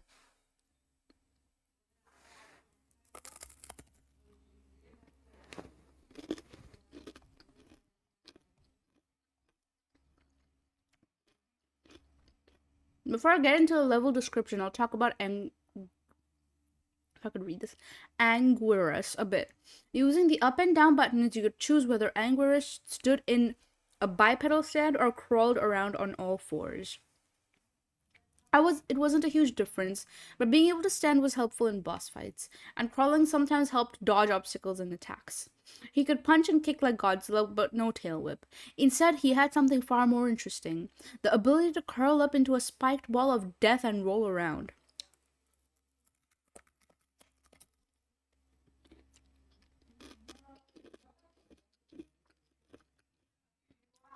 Spiked ball of death and roll around. This is me when like I have all my spiked neck like jewelry on, like my bracelets, my choker. And just like you could still take damage, but it was lessened. It was a good way of clearing out stage enemies, but unfortunately, doing this also drained the power bar. But the spike bar wasn't his only special ability. When you press start, he would fire a beam of energy from his mouth. It resembled Titanosaurus's sonar attack. But if this were a hack, it may have been inspired by the roar attack from Atari's Godzilla fighting games. Also, of note is that when playing as Anguirus, the level meter gets glitched up. Judging by the life and power bar, I'd say he's on level 10. Now onto the level. Oh. Mmm. This looks good.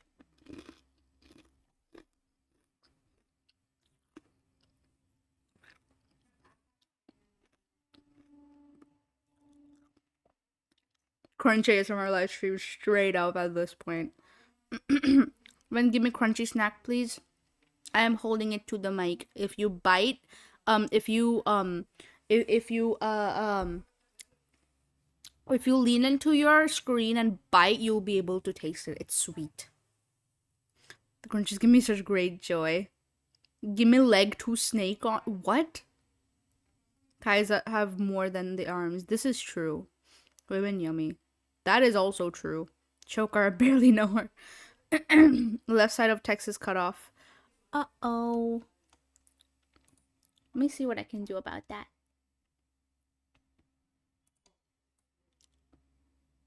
There we go. This should be fine.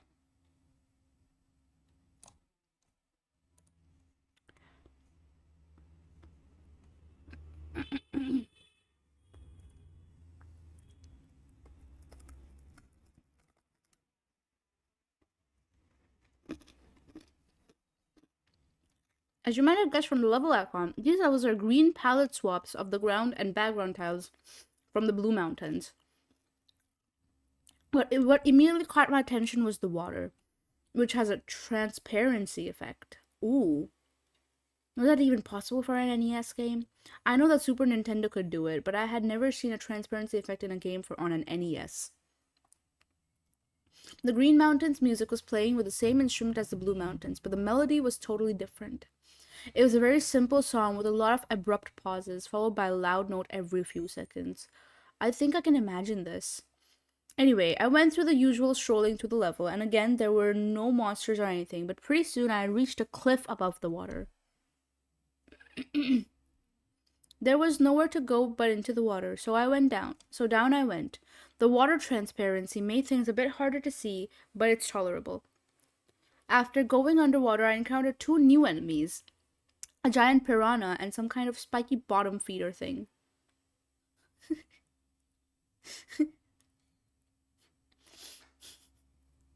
You read that?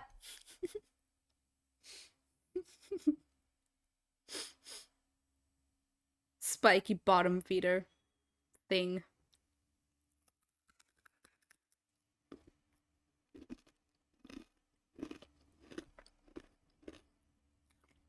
More than half of you in chat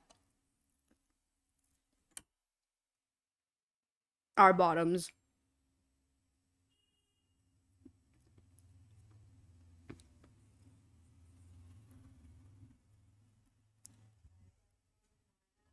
Chat is down horrendous. I see it. I see it. Do you want to get a spray bottle? You might. What are you getting at it? I am not getting at anything. What would I possibly be getting at? If I could speak, I would be so much more funnier.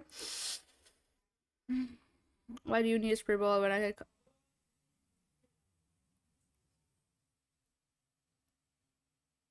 Hello?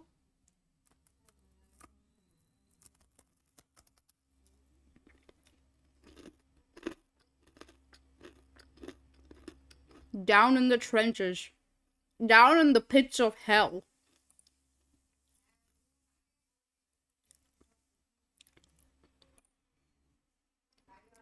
I like the piranha because I could easily tell where it was. It was a sane enemy design that would appear in a real game, and there were very few enemies like this. They didn't take much hits to kill, but they were quite annoying and could considerably trim down your life if they got close enough. They also tend to travel in packs. As for the bottom feeders, they're easy to deal with. They swim along the bottom of the screen towards you, and are easily crushed with a roll attack or jumped over. In this screen cap, you can see me about to run one of them over, and there's a pack of piranha behind it.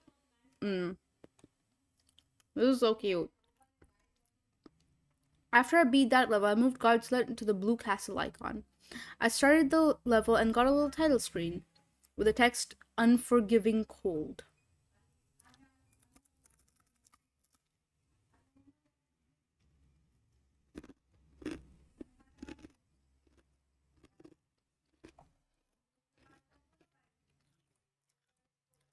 Hi, Meadow.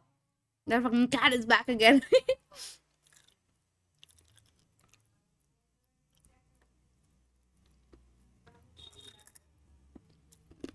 Bro, do it spin? Yeah, bro. Metal. Does it spin in all directions?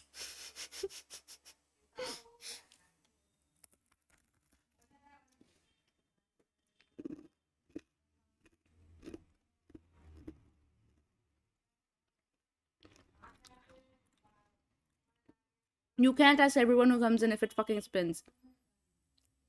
Yes, I do. You need that as shit as an alert. No.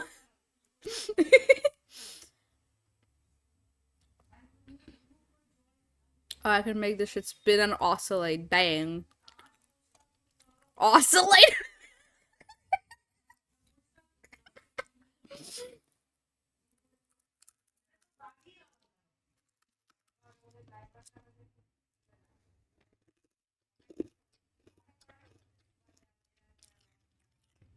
Does it spin in all directions? Okay. Does your south tower spin in all directions?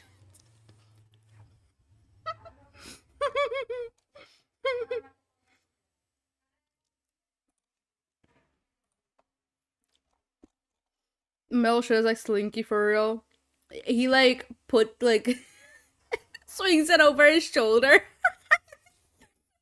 Out of this, I'll know you don't. Um, the level itself looked like a castle dungeon made out of blue bricks, with rows of identical white statue faces on the walls. These statue faces had a permanent look of horror on their faces. There's also some flickering gray static, which didn't really obscure my vision, but it adds to the very unsettling mood of these levels. The music was a 12-second loop of a low-pitched choir vocalizing. That sounded very familiar to me. Whenever I played through one of these levels, I got this sudden horrible feeling of anxiety. I had the feeling that the farther I progressed through the level, the closer I was getting to something unspeakably evil. There weren't any enemies, but these were some of the longest levels in the game. I only played one level, but it took 7 minutes to complete. Interesting. I can see why this would cause anxiety, though.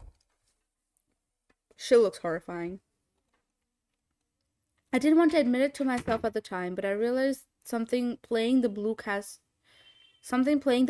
level. This game has the power to make the player feel certain things. Hi, Crystal. Welcome. A big scary gorilla roar. What the? On 3 axes, bro. But does it spin in the 4th dimension?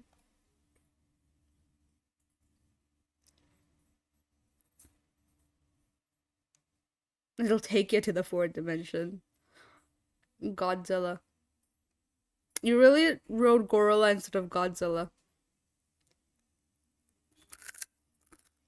I'm sorry, Crystal. Just I'll do a spin. What else is new? I spin. Do it spin 360. Open the time and location. Okay. From experience, I'll say yes.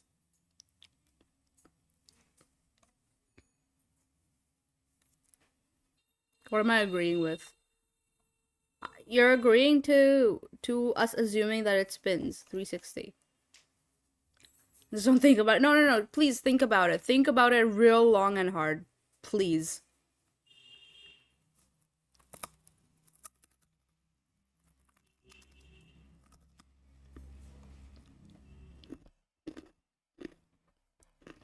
That is what we are talking about, Crystal.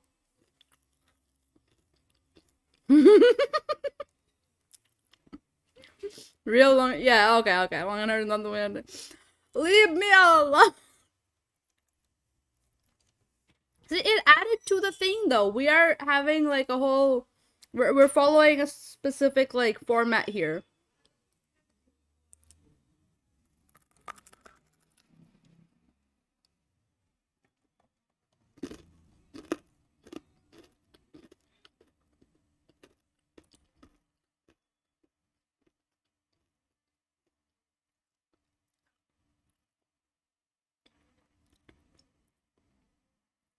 I don't mean it in the sense that you get irritated playing a crappy game or get unnerved by something scary in a game. What I mean is that certain events in this game can instantly make you start feeling something. I know that sounds completely insane, but I don't blame you for not believing me. I wouldn't believe any of this either if I didn't play the game myself. But there's something very, very wrong with this game, and I still don't know how to explain it. So then it was time to fight Baragon's replacement. Although Baragon was originally the smallest monster in the game, his replacement was the largest. It was so tall, in fact, that the ground was noticeably lower, and not Baragon's head still barely avoided collision with the bar at the top of the screen, and he was just as frighteningly bizarre as he was huge. Oh my fucking god.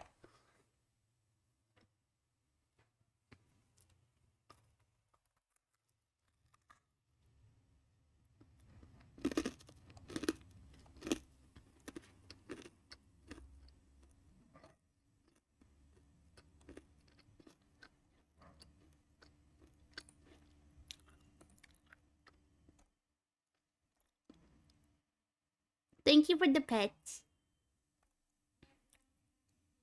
But that should like a nunchuck. The format is a nightmare. No, it's not. Same time I've heard that. Yeah, someone else said that in chat too. I think it was Cypher. So yeah, I told you 12 chocolates filled it. Okay. Are you eating a fucking carrot? What the fuck with this crunch? The crunch is great. No, it's a little sweet snack my mom got me. Right? But I do like the ASMR. I'm glad everyone enjoys the ASMR.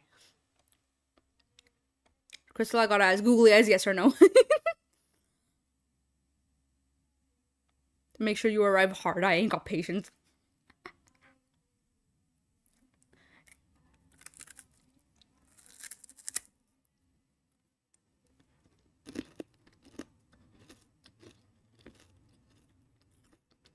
Googly eyes makes everything better. Actually, hear me out. The nose thingy.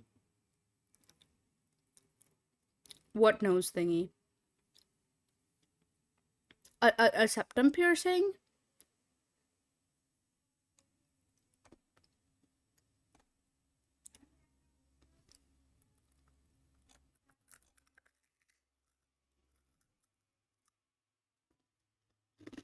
Yeah, I'm no way to that just spins in all directions for it, bro. Okay, let's chill out. Let's chill out in chat. Y'all going at it right before my eyes. I'm going to sleep at 6 a.m. Yeah, please get some rest. The skeleton nose. Oh, this. Oh my God, no, no, no, no, no, no. Listen, as big of a degenerate as I am, no, no,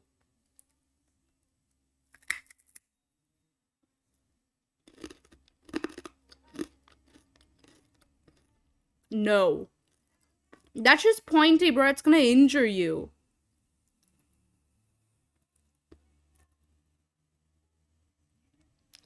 Senpai. You know what we need? Oh my God! Thank you so much for the 5 gifted metal. Thank you.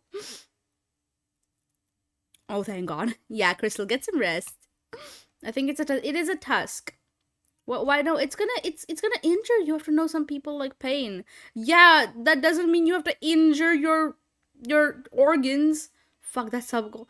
Oh, ah. Thank you.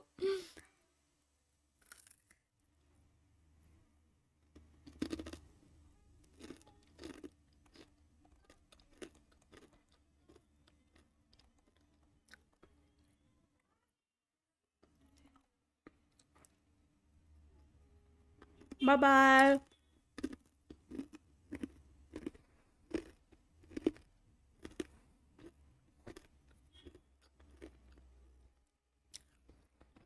Listen, girly pop.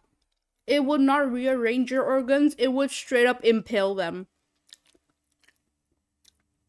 If you pull it out, your organs are gonna be ready to be like roasted, cooked like kebab.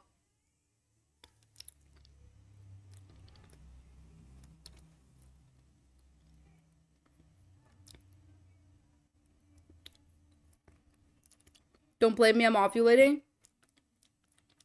Well, same, but I don't be thinking, listen. Oh, actually, before I leave, or are we talking about? Oh, well, don't think about it. It's okay. We need one more follower. Oh, wait, how many do I have?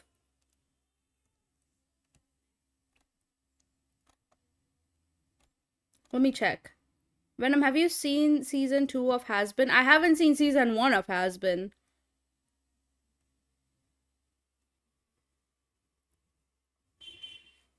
$508. Yeah, 508. Boo. Anyways, thank you so much for the follow.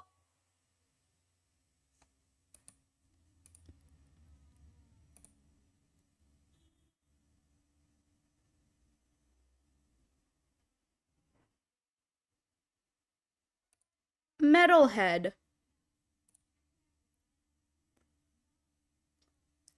Oh, okay.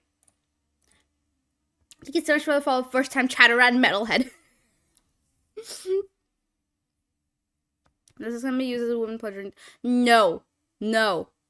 Look at it. It cannot. Yes, thank you. No, that's a spike. That is a spike. Shut.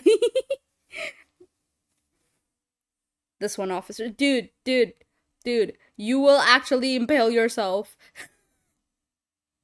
Shut it. Okay, buddy. Let's calm down. But not that bad, dude. Listen, I get it. Ovulation is a demon. However, holy fuckaroony. You may be wondering how he attacks without arms. Well, he has the most powerful kick in the game, but his other fighting techniques are much stranger. First, he blasts a cloudy breath of pixels down at you, which causes you to freeze. Then he walks back to the right corner of the screen and extends a huge Gatling gun from his abdomen. Wait, whoa. What am I looking at? What am I looking at? That might seem amusing to you, but it certainly wasn't amusing to me when I was playing the game. What am I looking at here, dude? Holy shit.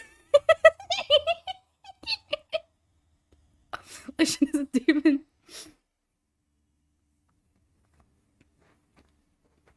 Damn, bro.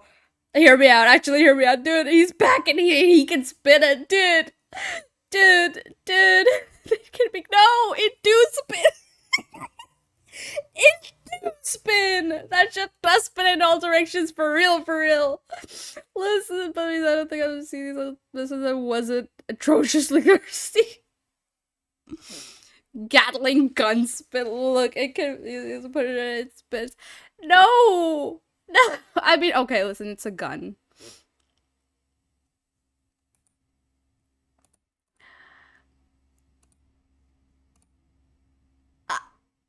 I can't see the appeal.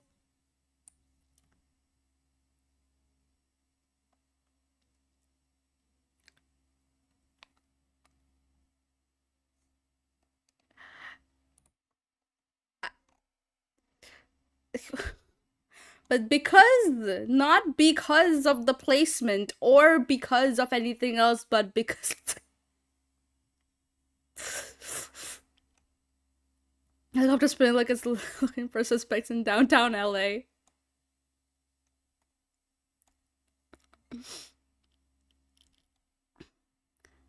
Oh my god, check Discord, bestie.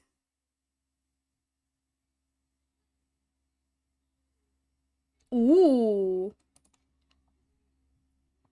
I know where you shut up. I know where you're between the clock and then the horn. He's got you covered.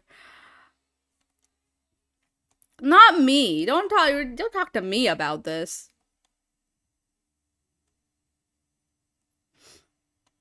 You're talking about sit and spinning. No, we left her speechless. That natural spin, anyways. So listen. Anyways, that's all bye. Go. As soon as the stream ends, I'm gonna go sleep in hopes I can gas on myself with the it was a nightmare. Clocking and it's funny. I get it. Don't direct this at me.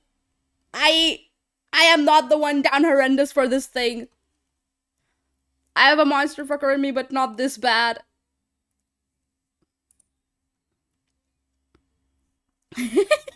Kong scaring Chris, dude. It reminds me of that fucking. It reminds me of that screenshot. This meme is from a screenshot I've been sharing around. It's from a server that me and Mari met in. It was someone saying cock's gun or gun's cock. You never know.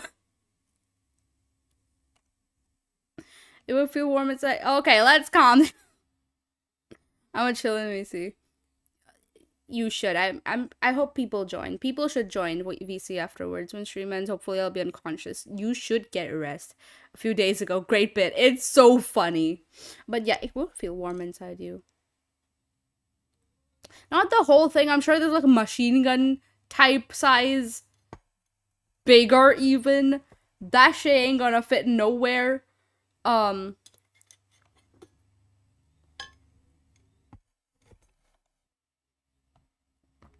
Bro, the fact that I carry a appendix in my gun is always pointed at my dick. Takes time to get over.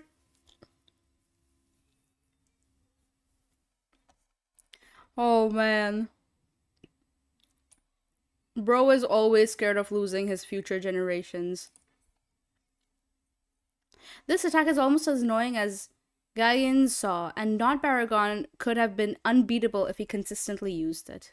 Thankfully, he only did it twice while fighting him. Once you unfreeze, you can run up and start damaging the gun,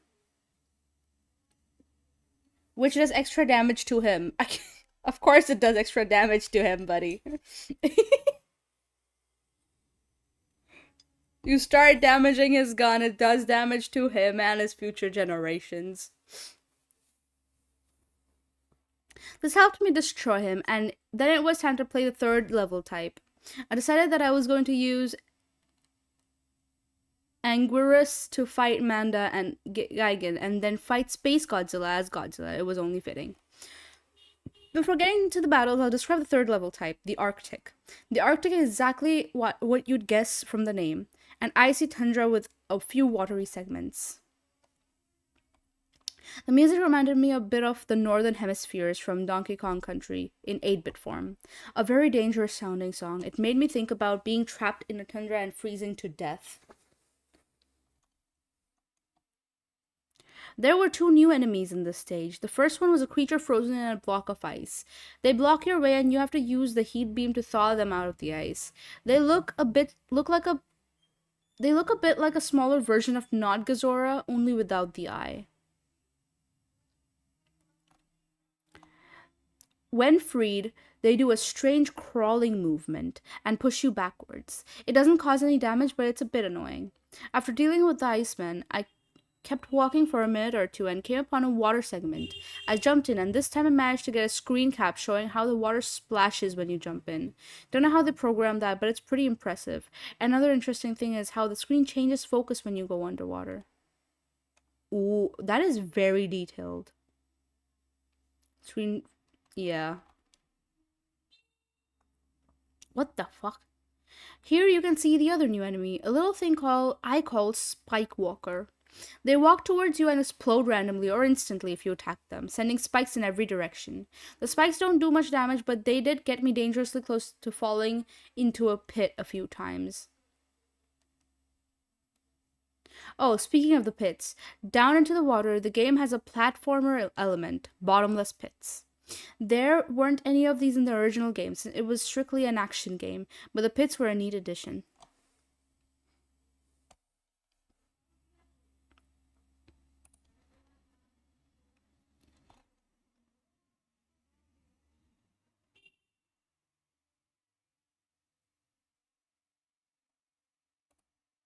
Accidental desk popcorn wrong. Don't damage his gun, and he needs that. No one's gonna damage nothing. You shouldn't have any that can serve as much as per meal. Damn. Yeah, damaging my gun will definitely hurt me more.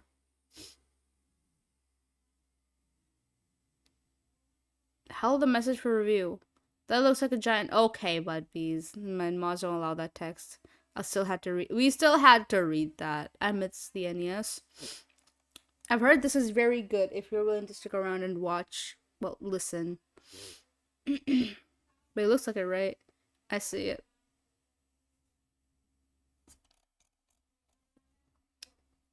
I see it. A little bit. Thank you for the pet. I want to know what they said. Donut, you're the mod. Go ahead. Do the honors. Oh, what the fuck? After getting back on land, I encountered a very unexpected mini-boss, Maguma, the walrus kaiju. I know this game had some obscure monsters to begin with, but wow. Not that I'm complaining, it's pretty cool. It's a pretty cool cameo for an unappreciated kaiju. Maguma's fighting tactics were very simple. He had a freeze beam and he could charge into you. Dog, this story.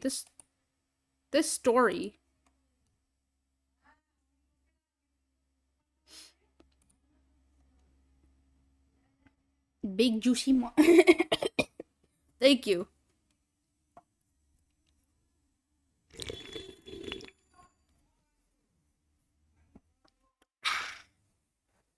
Thank you for the pet.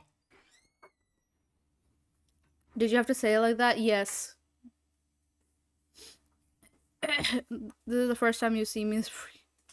No, I've seen you this freaky before on Casca streams. This is why you're like this. You're from Casca stream. This suddenly makes a lot of sense. Ain't the story you're all just cooked. I'd pet you, but sticky. Bitch, pet me. Now. I demand it.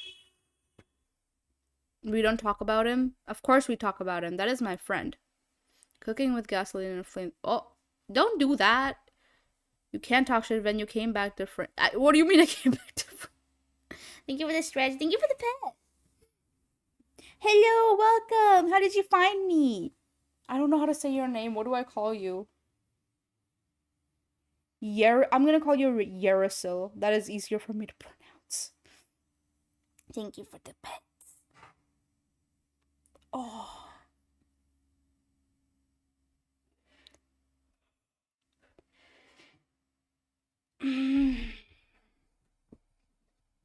Welcome, welcome. How did you find me? I am Venom Cat. I am your yonder vampire Neko girlfriend. She hasn't been the same since the break. She's been a lot more sus.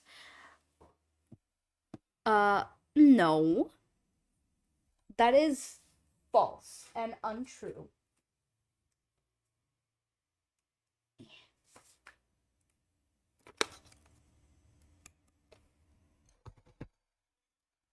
I could make. No, you can't.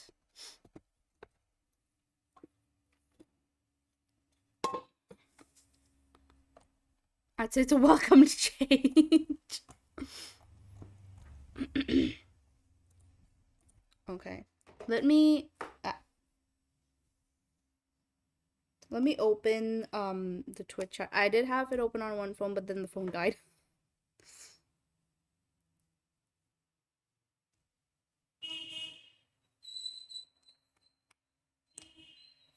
I have to deal with it all the time. No, you don't.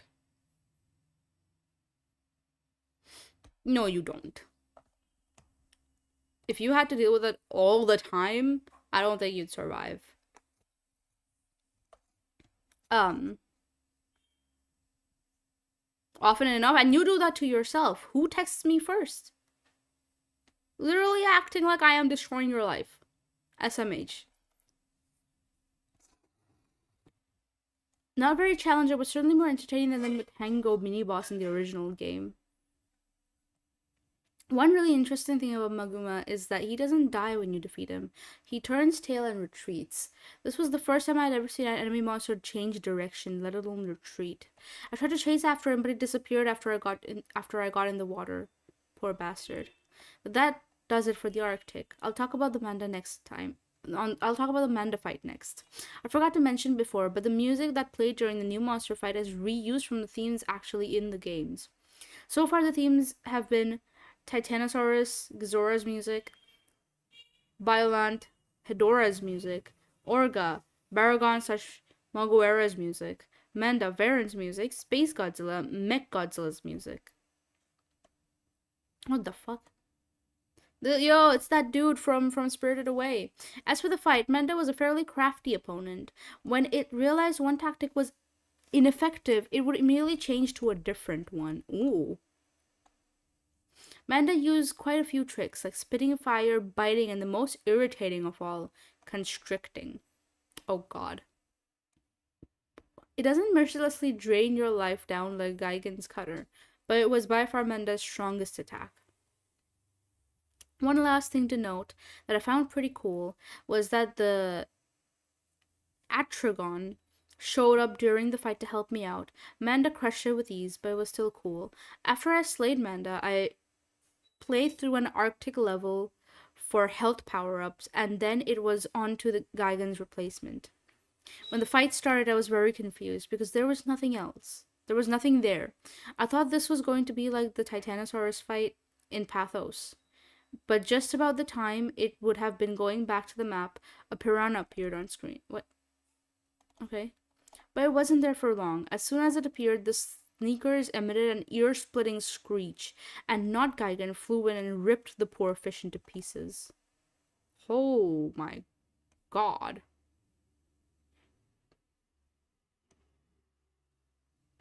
The blood on the hands. Well, that's one way to get the player on their toes. That abrupt entrance scared the hell out of me and got my adrenaline rushing.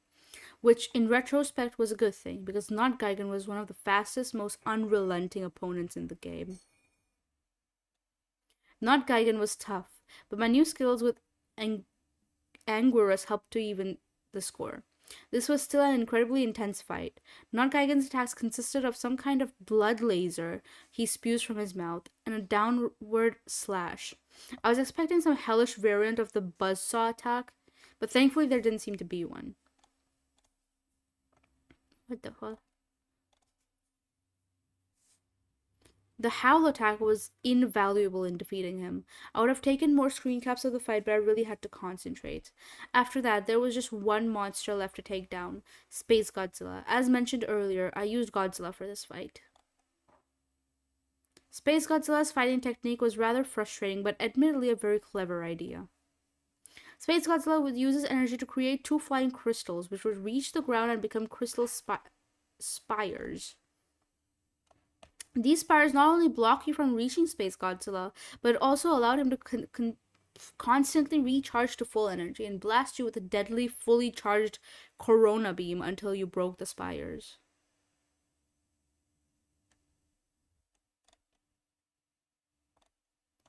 Space Godzilla would eventually drain his own spires of energy until they shattered, but if you waited for that to happen, you'd probably lose a lot of life. Heat beams actually seem to re-energize the spires, so you had to use physical attacks.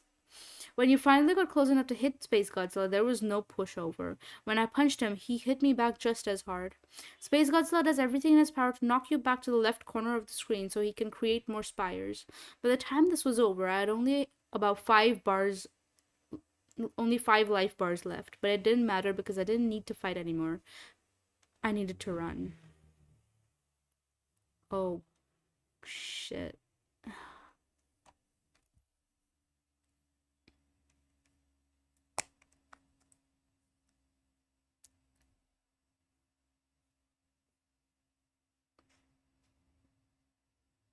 We ain't seen Ventruli Horny on main yet. Yeah, you haven't. You really haven't. You don't know how far it can go.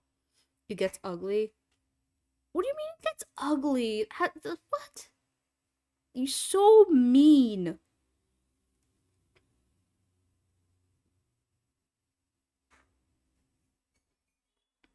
How ugly does it get? Leave me alone. This is so mean. Ben is pretty. Yes, Ben is pretty. Her feral needs get messy though. What? Shut up. Messy ain't always bad though. This is true. This is true.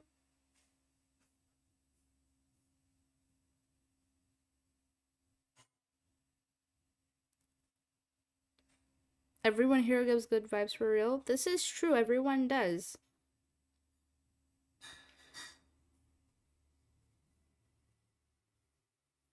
I was just asking how bad you get. I'm curious, man. You've seen the all. What the fuck you on about?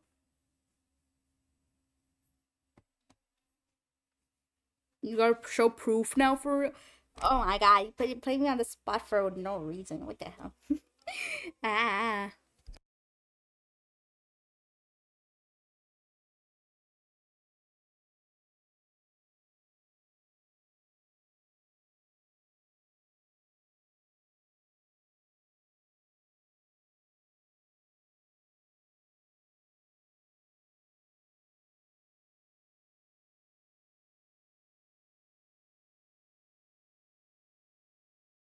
Okay.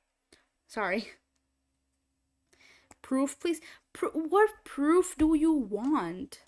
Like, what proof am I supposed to provide? I don't even know. Like, I am genuinely lost.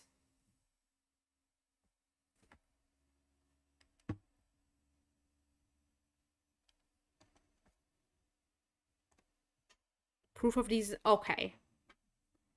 It spins too. Bro.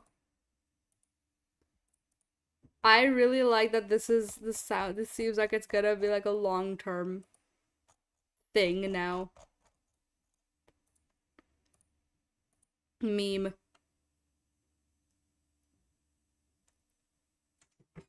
Why you keep. Ah, stop. Damn, bro. But do you have a thing? You have one of those? I didn't know. I thought you were. Oh, okay. Okay, they're going at it. They're going at it. I'm not gonna look. I have third wheeled a couple already today. I only choose to do one per day. Um,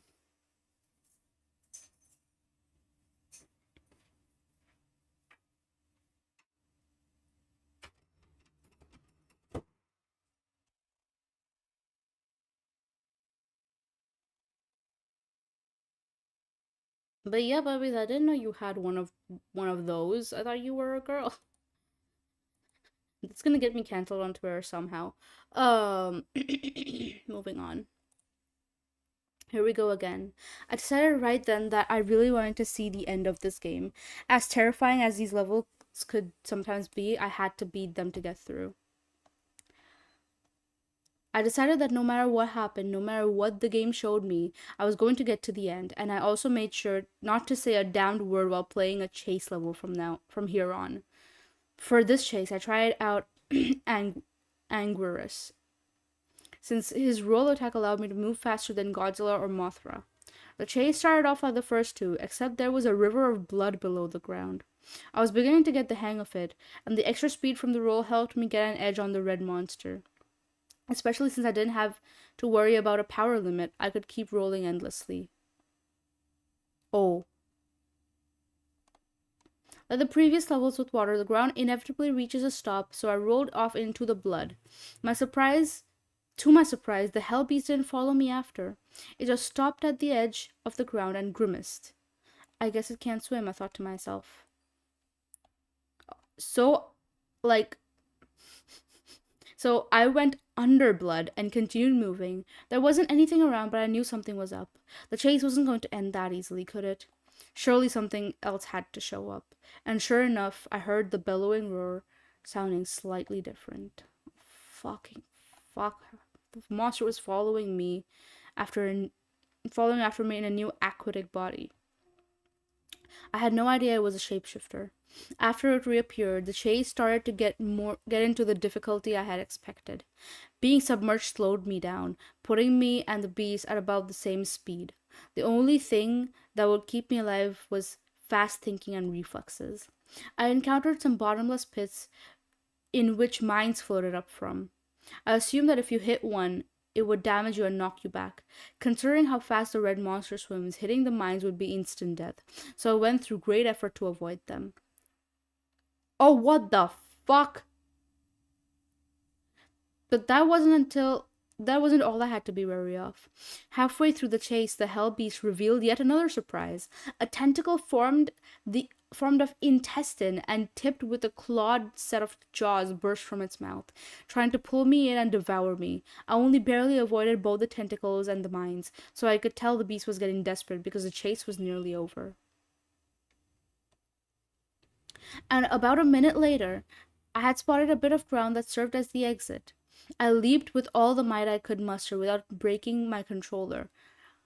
The beast screamed with rage and jumped out of the blood river in one last attempt to drag me down, but I escaped its grasp. This time.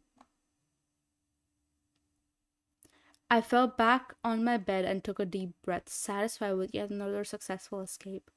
Now I was headed to the fifth world. Entropy. Dude, this shit is. If I was sitting there playing this shit, I would actually just shit myself.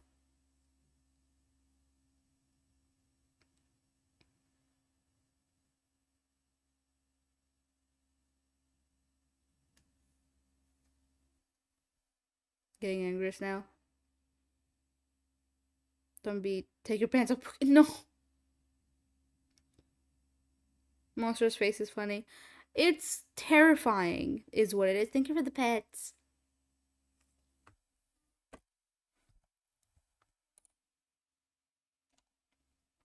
Um,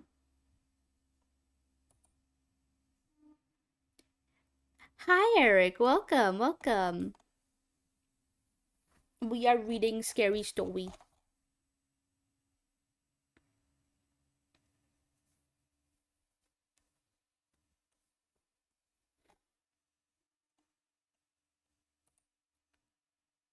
Chapter 5 Entropy Part 1.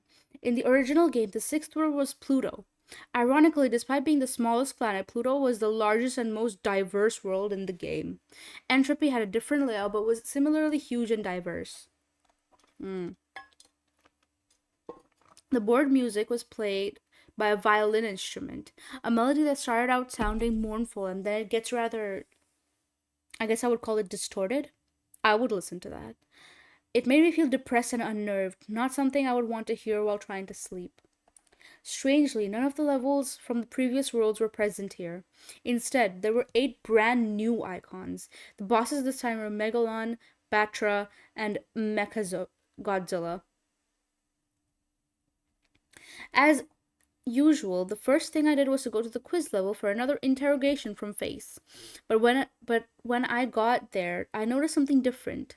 Instead of the usual goofy Ghidorah, I guess, music, it was the password theme. The music change seemed to be intentional, because after the first two questions at the start, the quiz started to take on a darker tone. Quiz 3. Do you like ice cream? Answer yes. Reaction weird face 1. Do you like clowns? Answer yes. Reaction weird face 10.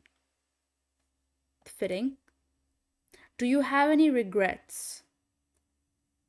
Answer yes. Wait, no. Is time slipping through your fingers? Answer yes. Reaction weird face 2. Do you have any regrets? Answer yes. Reaction hurt. Do some people deserve to die? Answer no. Reaction weird face 3. Is it safe to go out at night? Answer yes. Reaction weird face 5. Do you find it hard to sleep at night? Answer yes. Reaction weird face 9. Uh-oh. Have you ever killed anyone?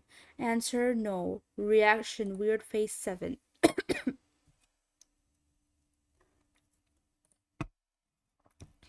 Do you want to kill anyone? Answer no. Reaction angry. Are you actually accomplishing anything? Answer no. Reaction weird face 4. Does life have any real meaning? Answer no. Reaction love. Do you like Mothra? Answer no. Reaction maniacal. Maniacal. I knew that the last one was going to be a gameplay related question, but I had no idea what the result would be. I answered honestly because, as I said before, I never liked Mothra. Nobody liked playing as Mothra in this game, and there was a good reason for that. Every other time Mothra gets hit, she gets slammed back to the left corner of the screen, and she sucks at fighting because her attacks are so weak. The only benefit Mothra had was being able to fly over obstacles in some levels. So I answered no, and Face actually replied back to me, not only with the maniacal expression, but with text. Too bad. I was taken back to the map screen and was shocked to see that Godzilla and Anguirus had disappeared from the board, leaving only Mothra. Face had just fucked me over. Needless to say, I was pissed. But there wasn't anything I could do. And I'm willing to bet even if I had said yes, I would have been stuck with Mothra anyway. Face giveth, and face taketh away. I took a deep breath and got ready to explore. There were 2 paths I could take through the board.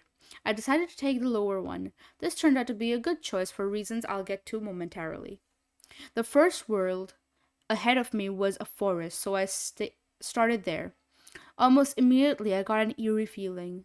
There was something about this level that just seemed off to me, even more than the previous ones. Perhaps it was the pitch black background. I've always been afraid of being in a forest at night. Perhaps it's the pitch black background. I've always been afraid of being in a forest at night. Something about those tall trees makes me feel surrounded and vulnerable. Oh, yeah, I can see why it does.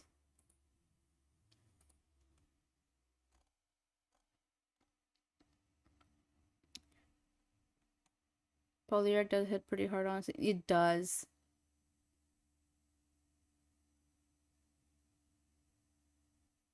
I'll just take. Whoa. Is it safe to go out at night? Not with venom prowling around. Fuck does that mean? Of course it's safe. Of course I'm safe. You need to trust me. You need to trust me. Please. You will not be bitten. And I need to go unconscious. Get some good sleep. Take care. Good night. Thank you so much for dropping by.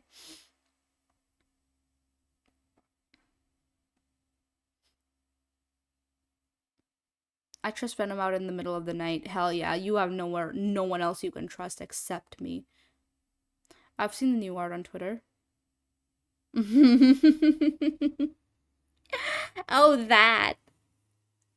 You lied? No, I don't. I don't. Please. Twist. Pleek. Oh, Fluffy Tail. Yeah, Fluffy Tail. Paid my rent and got coffee. Ooh, good job. How are you, Twitch chatters? Eric from YouTube is asking Twitch chatters how you guys are. So you should answer.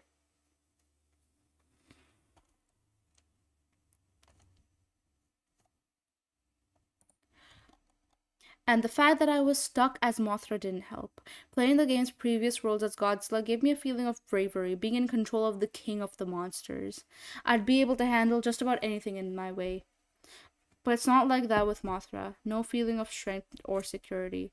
Now I'm just a weak, easily overwhelmed bug, traversing into the unknown. Back to the level, the music had new instruments sounding like woodwinds, followed by slow, rhythmic drums and chiming bells. Gave me this feeling that I was intruding into some dangerous place I really should not be. After a while, I encountered the first enemies of the stage, or at least I assumed they were enemies. They were strange, long-legged deer-like creatures. Instead of attacking me, they were just idly walking around. I went to approach them and they ran away. Oh, what the fuck?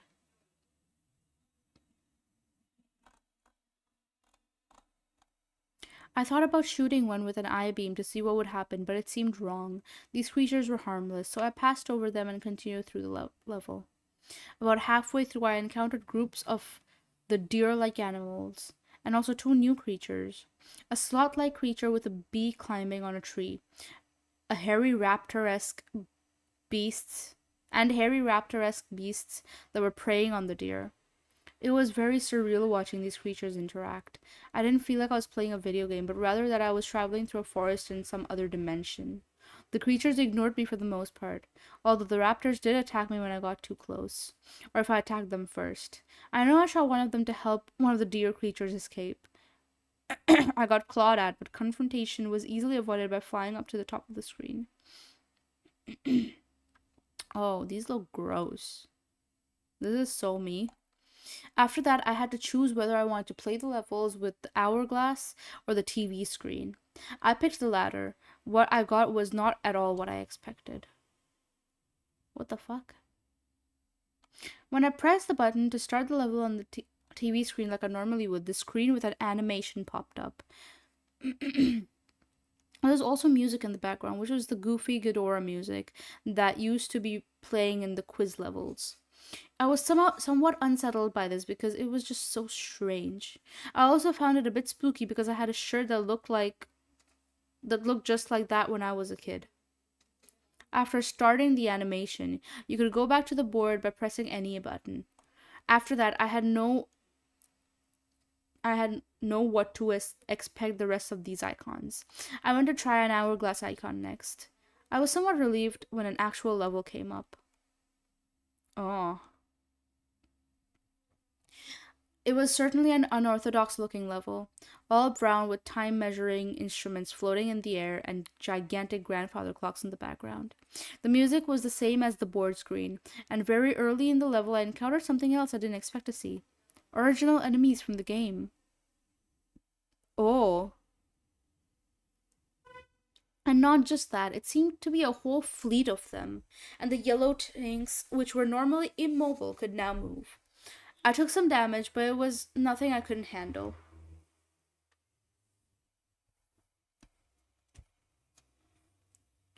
Okay, what is going on in chat?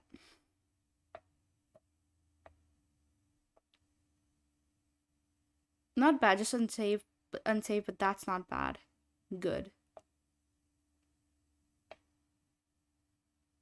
There ain't a bad part. Me went. I also have mad grip strength, so Jesus.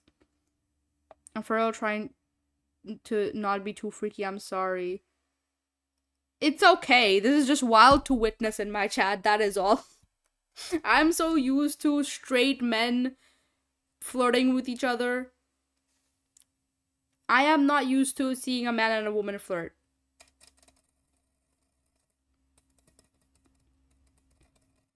So it's just flashbanging me every time I look at chat.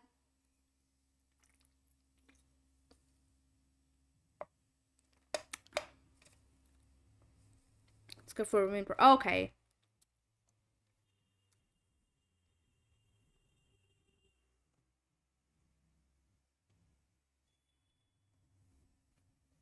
But the most interesting thing about this level was the colored hourglass items. There were three of these. There were three of these: a blue hourglass that made time slow down and fill the level with enemies from the past, a red hourglass that made time speed up and fill the level with enemies from the future, a green hourglass that set time to the normal speed and filled the level with the original game characters, game enemies. Oh. I encountered the blue hourglass first. As stated, the game started to slow down, and I saw the enemies from the past, which were five different types of prehistoric animals. I don't know much about prehistory, but I believed all of these enemies represented real animals. The level went to another segment, and I encountered the green hourglass, and then I fought the original enemies again. It was the same five types, so I didn't take any screenshots, but the last segment I encountered the red hourglass, and the enemies that must have been from the future. Now, whether or not the game was showing me 8-bit renditions of creatures that will actually exist thousands of years into Earth's future, I have no idea. But with that thought in mind, I found this particular segment to be very eerie. It was made more tense because everything moved faster. Okay, this is kind of spooky. One of the future enemies bore a striking resemblance to something I saw in a book once called Trudon Man. Another looked like some kind of organic spaceship. There was only one of the fifth type of future creature, and when it appeared, all of the others ran for their lives, leaving me alone to battle it. It could fly, but its sprite didn't actually move, and its single attack was firing a lightning bolt from its face. Even so, it was surprisingly powerful, and I suppose it could be considered a mini-boss. After defeating it, it left a health power-up that restored the health and energy, and I had lost fighting it, which was convenient. It seemed I would need all the help I could get to beat this world with Mothra alone. After that previous stage I call Time Warp, the next stage appeared to be a toxic waste dump. The moon looks pretty here. As you can see, the place looks grungy and inhospitable. The music was a short looping of an ambient synthesizer song. Listening to it made me feel like I had sniffed some toxic fumes myself, and it was messing with my head the whole time. I even felt like I was choking while playing this level. I read this. The enemies all seem to be mutated to some degree. The above screenshot, you can see green mummies with bird skulls that jump out of the waist to spit projectiles. There's also a brownish cow skeleton monster with spider legs. Halfway through the level, I even saw one of the deer from the forest. It was alone, and when I saw it, it was drinking toxic waste out of a barrel with an anteater like tongue. I was moving over to try and make it stop, but then this flock of birds came out of nowhere and started attacking. This looks sick though. The deer was scared by it and ended up running off the ground and into the toxic waste. I feel bad for it. One of the birds bit me, but I regained health quick from killing all of them. They were rather weak. I pressed onward. Of all the levels in Entropy, this was probably the most normal, in that there was little deviance from the move forward smash things formula in the original game. I encountered more creatures through the level, like tentacled blobs and some kind of deformed thing with human like teeth. This thing and these. I didn't feel like provoking them into a fight, so I kept flying near the top of the screen. I still had to deal with occasional flock of birds now and then. Oh, what the fuck? At the end of the level was a large bluish green lake, and there I encountered another mini boss. Some kind of monster with a long neck and a whale skull. It attacked with its mouth projectiles and by charging into you. It could also go underneath the water and rapidly emerge from a different place. It was harder to beat than the boss from the time warp. I had a lot of health because it must have taken me 3 minutes to defeat it. I let out a really loud noise when it died, and sank back into the water as I left the screen. Back on the board, I went to the nearest level icon I hadn't seen yet, which was a white tree. As I guessed, the level was a winter themed recolor of the forest stage. Mouth.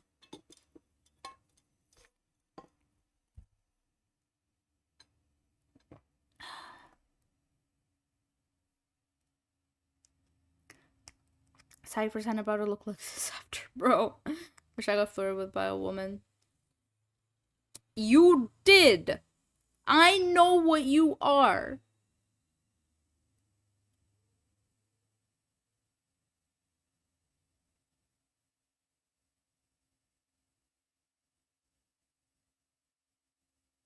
My man. So I can tank it for real. They give it the pet. Out of the Ice Age films, right?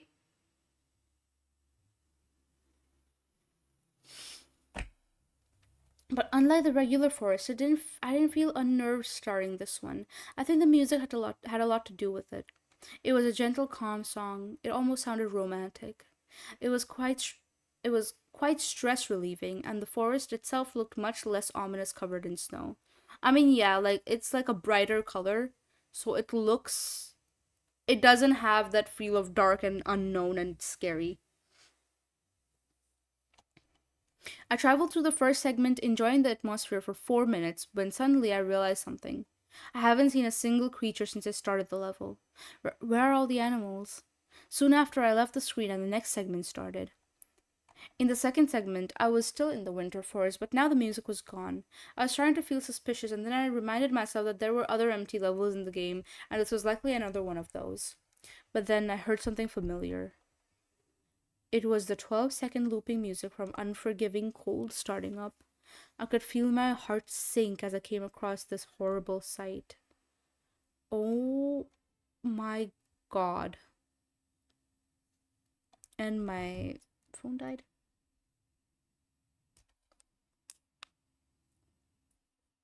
These are the animals that.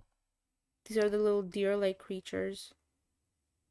Dude, that's so fucking sad.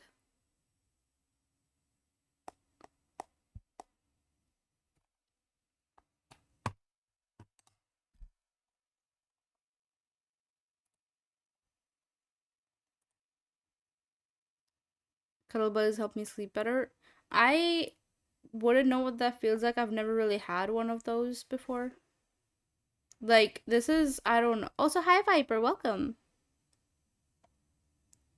I've slept like 2 or 3 hours every day, but after food coma day yesterday, I got myself. Yeah, I think you exhausted yourself.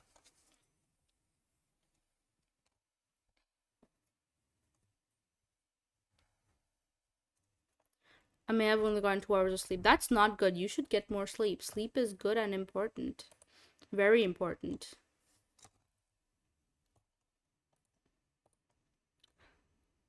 Let me catch up the chat really quickly. Sven's heart's for rent. Aw, thank you. So I couldn't sleep no matter how hard I tried. I understand. I have those nights as well. I usually don't sleep, but that is not good. I hope that maybe you should get that checked actually.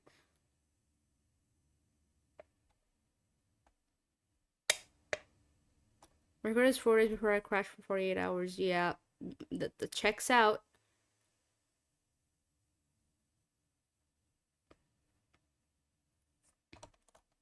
I've always just been awake. Hearing someone's breathing next to me helps me sleep. That is understandable. You have been noticed. Please take care of yourself, chat. It's cool to take care of yourself. Yo, Eric, I got to call with you. Dude. Bro, Cypher acts like Brad, and I don't know how to feel about it. I really don't. This dude flirts with everyone I know.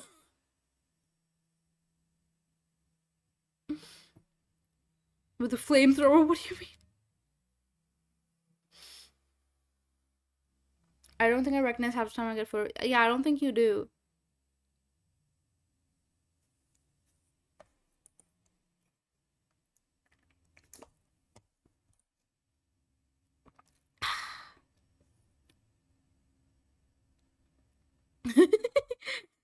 By women, at the clarification.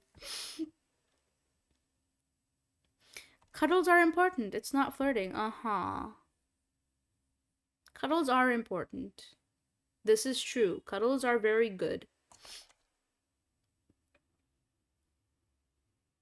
I pull out the men. I think this means something.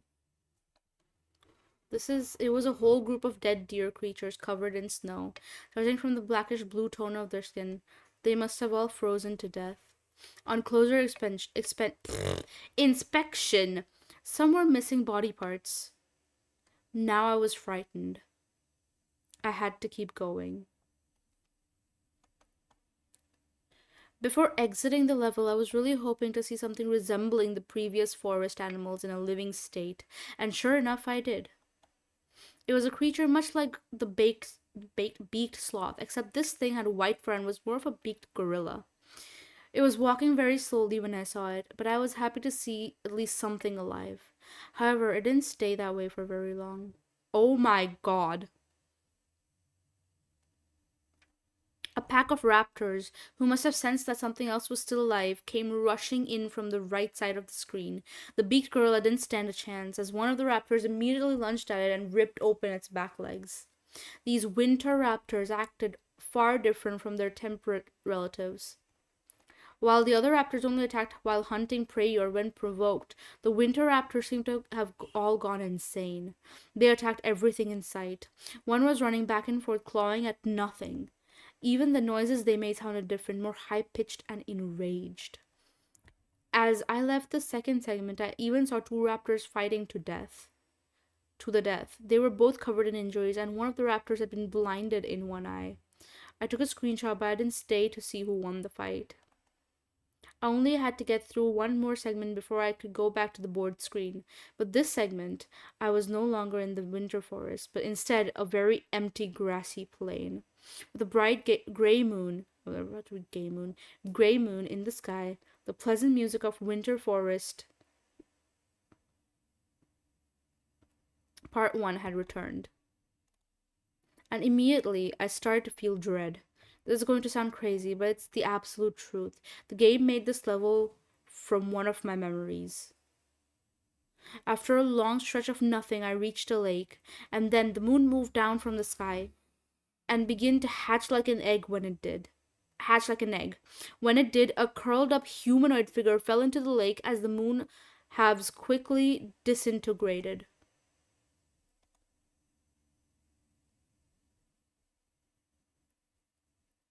I heard a splash when I hit the water, then a moment of silence. Then the screen began to shake and a new creature emerged from the water. Oh my god! And thus I was introduced to a monster I called the Moon Beast. This was the only screenshot I took as I was focusing all my concentration on winning the fight, and it was the most difficult fight yet. Stronger than any of the previous bosses, this creature would have been hard to take down with Godzilla. And with Mothra, it seemed nearly impossible. I suppose I would consider myself fortunate that the beast lacked any attacks like Gigan's saw, because if it had, I would have never won this. I had barely 3 bars of health when I finally killed this abomination. But what happened afterwards is hardly what I could call a reward. I've been trying to keep my promise and suppress this memory for years, but it seems as if I have to get it off my chest. This is a very painful memory for me, but the game already knows about it, and I think you should too. I'll just tell you the important parts because I don't like bring this experience back into my head unless I have to. Back when I was in middle school, I had a girlfriend named Melissa. She suffered from some kind of mental disorder that caused her to go into episodes. When she was in an episode, she would stand or sit perfectly straight and still, and her face would instantly lose any expressions she had before. She could speak very clearly without any hint of emotion. When it was over, she would start trembling and sometimes bury her face in her hands and remain silent for several minutes. I can't really convey the feeling it gave me in words, and I won't try. You had to see it in person to understand. I think she was dissociating, like really hard. But despite this, she was a very kind person, and I cared about her dearly. We liked to hang out in a field at night and look at the stars, but one night she didn't say anything to me at all. She just stared directly at the moon, trembling. I tried to talk to her, but she suddenly sprung up and ran into traffic. I tried to stop her, but I was too late. She got hit by a truck and was killed that night. I looked her right in the eyes when the wheels went over her neck. The sight has always haunted me. I know that the game knows about this because after I defeated the Moon Beast, this happened.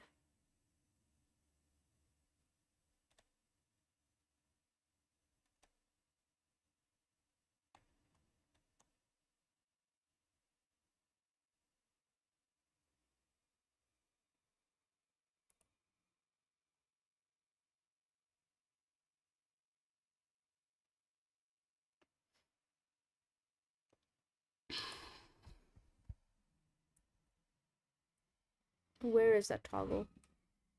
That is not what I wanted.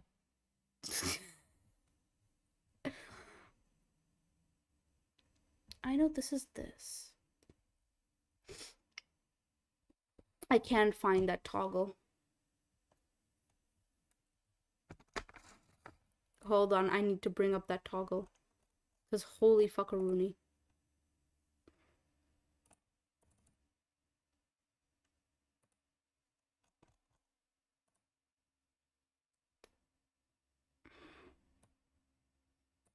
Face shadow. Oh! Okay, there we go. This is all I wanted.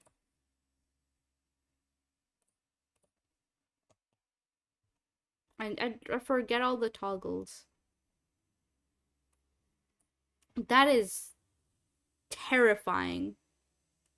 That is holy shit.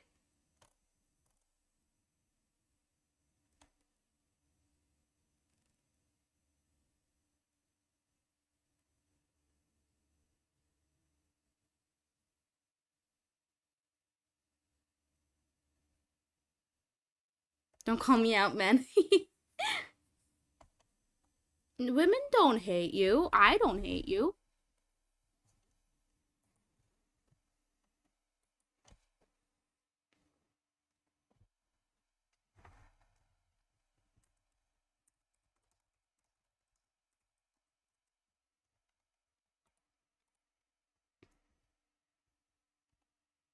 Now I'm interested. Only now? Sad. Uh oh. Uh oh. Uh oh. There is a drama happening in chat, and I am interested. Oh. All of you guys are cuties. You'll pull the baddest 6'5" girls real soon. Hell yeah. But short women. Okay, now you're just asking for too much. This guy gets it for real. Dude, the art in the story is A tier on. Right?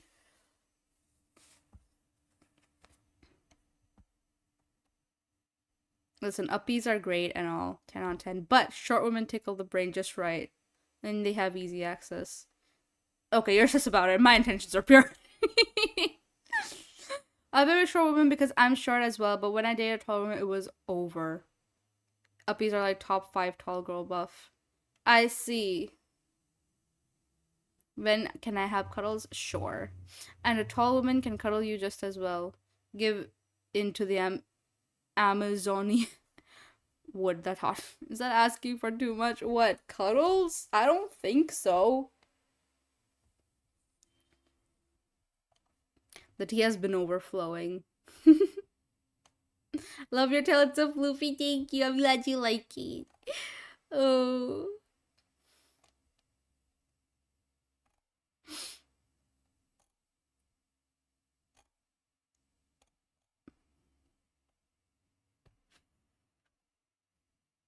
Hold on.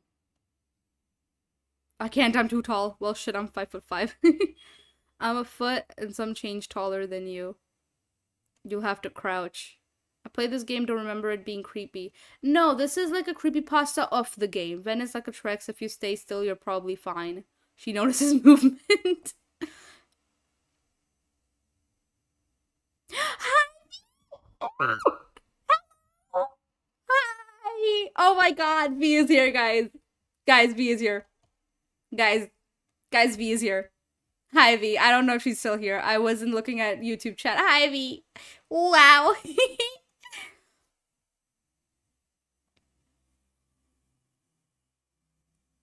The tail movement is hypnotic. That's why it's there. I used to not have the tail up, but then I realized that it would definitely be something for the ADHD people to look at. So I put it up, and I think it's working. Looks like lasagna I've eaten before. No, V left. Please, V, please come back.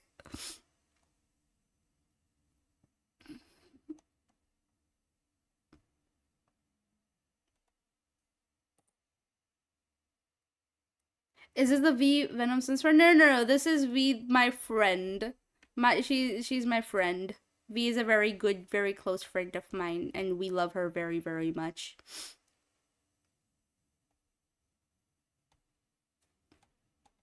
I'm gonna grab that tail. Leave my tail alone. Stay away from it. You may appreciate from afar. Also, the international audience, I'm 204 centimeters.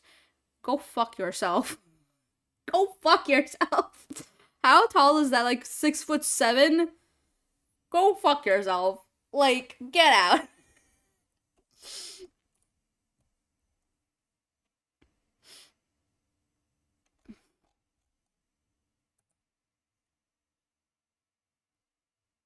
V, come back. I miss you. Yeah, this shit is fucked. Next.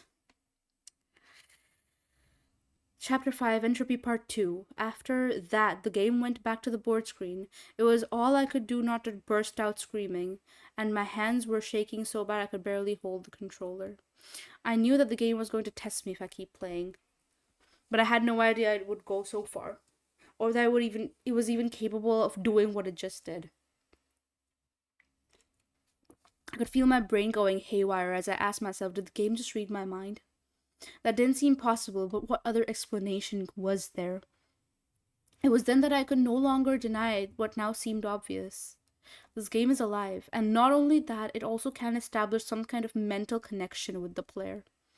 And yet, I couldn't convince myself to stop playing. I don't know if it was the game messing with my mind or just my stubborn curiosity, but even with the previous revelation, I really wanted to see this through to the end. Even more than I did before I beat dementia. Terrifying as it might be, even dangerous, I knew that if I quit playing, I would never be able to stop thinking about it. If I tried to restart the game, it might go back to being normal again. How many people ever get to witness something like this firsthand, let alone be able to take screenshots of the whole thing? Fucked up it was, fucked up as it was, this was the experience of a lifetime. But even so, I couldn't take any chances with my health. I had the TV remote right next to me, ready to turn the TV off in case I felt like I was in actual danger. And if that didn't work, I would pull the plug out of the wall or just run out of the room. Surely that would be enough. Whatever powers the game has, it seemed to be confined to what it can show on the TV and whatever its mental connection could do. The latter was what worried me. I still didn't know what I was dealing with, so I wasn't sure. I wasn't about to understand. Under. Can I read? Oh my god! I wasn't about to underestimate it. We've had this conversation before. I know we've had this conversation before. We've had this conversation in front of people. There was an audience. However, go fuck yourself. I know we've had this conversation. Akuma, no bad. Yeah, bad. No, don't do that.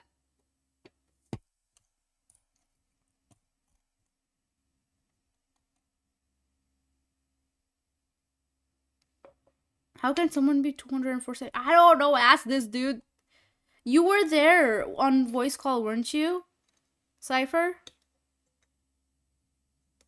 Oh wait, Cypher didn't say that. Buttbees and Cypher's like colors are the same, and I'm literally retarded maybe. So is it a giraffe? Probably. I don't know. But everyone deserves cuddles. Everyone does deserve cuddles. Yes, yeah, Cypher was there. I still was. They're matching colors already. Dude, I'm losing it. I'm going insane even. I'm getting bashed for it here and the basement. Yeah, like, dude, how are you 6'7"? Get out of here. Actual insanity. Actual insanity, I'm telling V. Where is... Hold on, I'm telling V this. She needs to know. For reasons. Where is she? There is someone in chat who is 6'7" height. Thought you should know, knowing your preferences. ...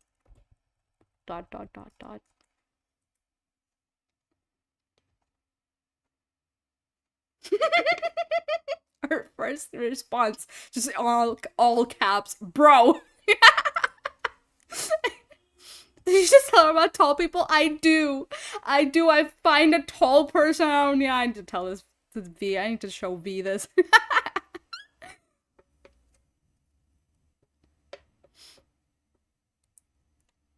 Like, she must know. V gets to know a lot. Ven would make a great girlfriend. Whoever captures her as one lucky person. What? Because I make shit of talk shit about tall people. I'm not in the chat anymore though. You can come back.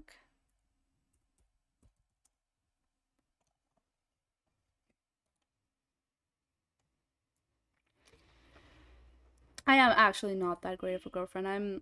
I've got my I've got my problems, big ones. So this is completely fine. Just make sure to get the stuck basketballs down from this. Oh my god, just break my legs then. Damn, bro, out here looking like a whole tower, dude. Like a whole actual tower, bro. V has been alerted. . She will take care of you.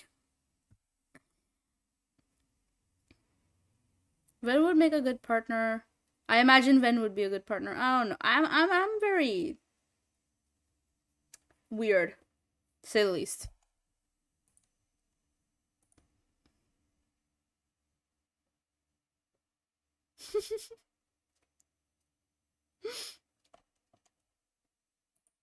I I've got my issues, like big ones, bad ones. It's all a matter of if another person is willing to put up with it. Not many people are. I'm not even assuming this. This is tested, tried and tested. Uh, um,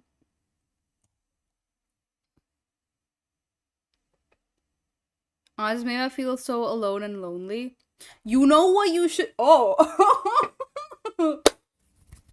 this is gonna be so funny. You know what you should do?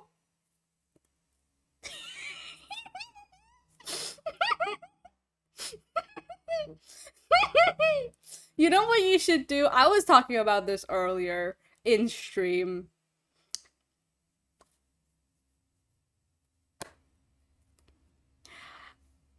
You know how you have a dick?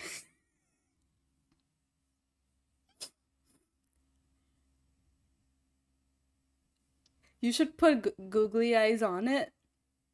And you should, like.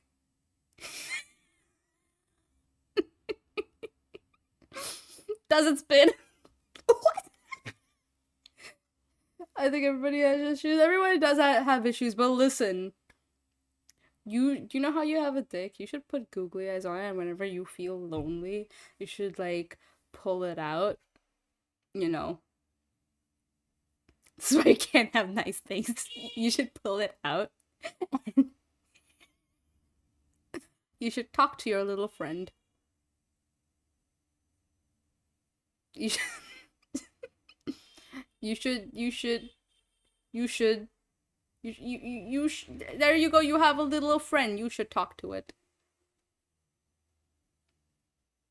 On my hands and knees. Whoa. Damn.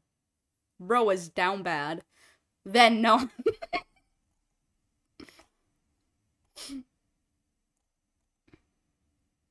This is... Oh God, where is this going? You can't go. You guys are in cute pink too. Yes! There you go. You have yourself a girl bestie. You can tell her all your tea and she will solve all your problems. Just cause you'd like doesn't mean you know I have to. Oh my God. But yeah, like there you go. You have a little friend. I keep saying you guys aren't using your thing like more creatively. You're not being creative enough. Just be creative with it. You feel lonely? There you go. Get yourself, knit a little tutu, get yourself some googly eyes, slap it on that shit.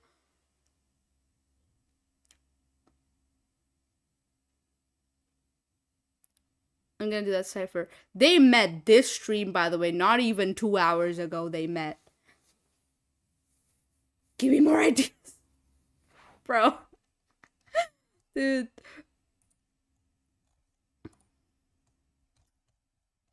An hour ago. An hour, right? Right.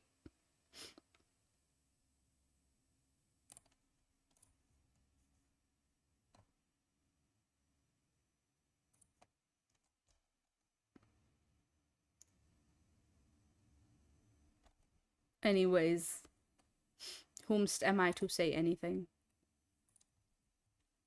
Simply a bystander. Let's see.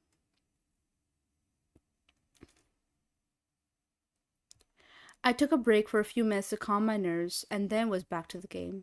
And speaking of TVs, there was a TV screen icon right below the white forest I had just left. And because the first animation was so bizarre, I figured I'd try another to see what happens. Although I expected the same animation, I actually got a totally different one. Weird. The music for this one was the Neptune board music. Fitting, I suppose, since it's the Fishman and all. I can't help but what wonder what the fuck? I can't help but wonder what the point of these things were. There are some more TV icons, so I figured it must have been a unique animation of its own. I was going to make sure to see where it was before I left Entropy. But then it was time for another level. The gold brick icon was the closest thing I went to that. Closest thing, so I went to that. And I started up in a gold labyrinth level. Wah. My health and power were refilled. Not sure how or why, but I was glad not to be heading in the unknown nearly dead. I also noticed that my Mothra sprite has shrunk to half its original size. The music was slow, ominous drumbeat, with female vocals kicking in about a minute into it. Quite haunting. I think Mothra being small means this place is absolutely fucking huge. The gold labyrinth itself was an anomaly. I'm not sure how this level would have played out if I was using Godzilla or Anguirus, because flying seemed necessary just to get around the place. Another thing that caught my attention was that when you go left, your monster actually turns and faces the left. That sounds stupidly obvious, but in the original game, you were only able to move right. You were only supposed to move right. So when you tried to move left, your monster ended up flying backwards. This level was apparently gigantic in size, because every time I thought I had reached an end to it, or thought I was going to end up back where I started, I encountered something totally new. Things like lava blockades, new enemies, and statue faces. Bro, is this the Giga Chad face? Giga Chad face over here, bro. Oh my god. Keep reading, pretty voice lady. I just like watching all this unfold, of course, because it's really damn.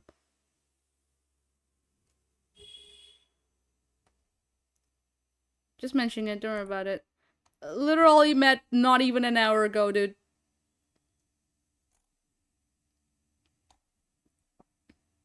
Could you give it like fuzzy arms too? You could. No, my girl bestie is just retarded as me, and that's saying something. If I ask my friends about who I would be personality wise, oh, Jesus Christ, why can't I imagine that Google has trousers like. Oh wait, you know what? I keep having to censor myself because I'm shy. Not after saying all that, but you know, I think I should just. Thank you for the pats. I think I should just start calling it Excalibur 5000.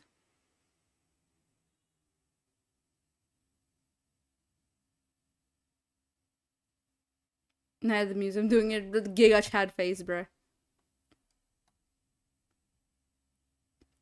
I think you're just jealous, Ben. I think I'm just lonely is the issue here. Just fucking Christ. Shut the fuck up.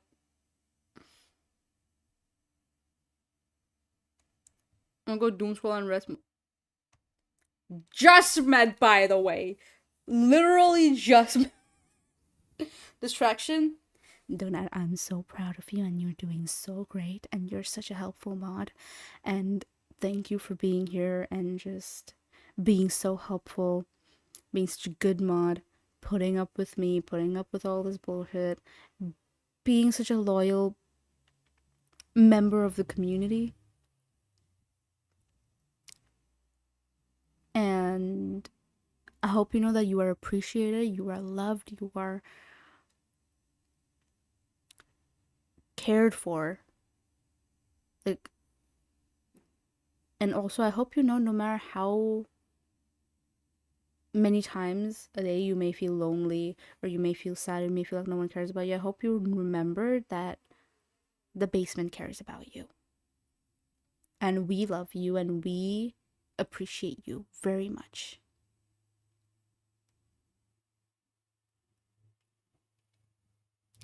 We are getting married. Married? Dude. Oh my god. I wonder if I could keep Venom away with an arm like they do in cartoons. Wow.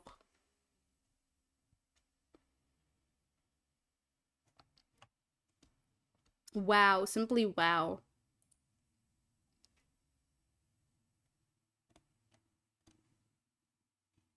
What the hell? And I found one statue that just at the dead end with a wide open eyed stare.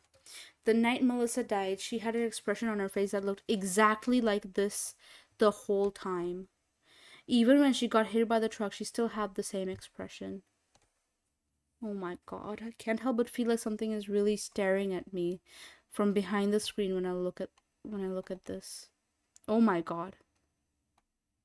I really didn't want to be reminded of that night anymore, so I left the statue almost as soon as I found it. I needed to find the exit anyway, which proved to be no simple task. It felt like this level stretched on forever in all directions. I must have wandered around the level for at least 15 minutes before I finally saw something. It was a creature that wasn't gold, seemingly the only one of its kind in the level. Lacking any kind of hover ability like the other creatures, it just walked back and forth on the platform. But it wasn't long after found it that a flying machine swooped down and grabbed it, and then flew off with it. The machine apparently had not seen me, so I decided to follow it to see where it was taking the creature. The machine stopped at a room with a large cauldron like object in the center. The machine hovered over the cauldron and dropped the creature into it.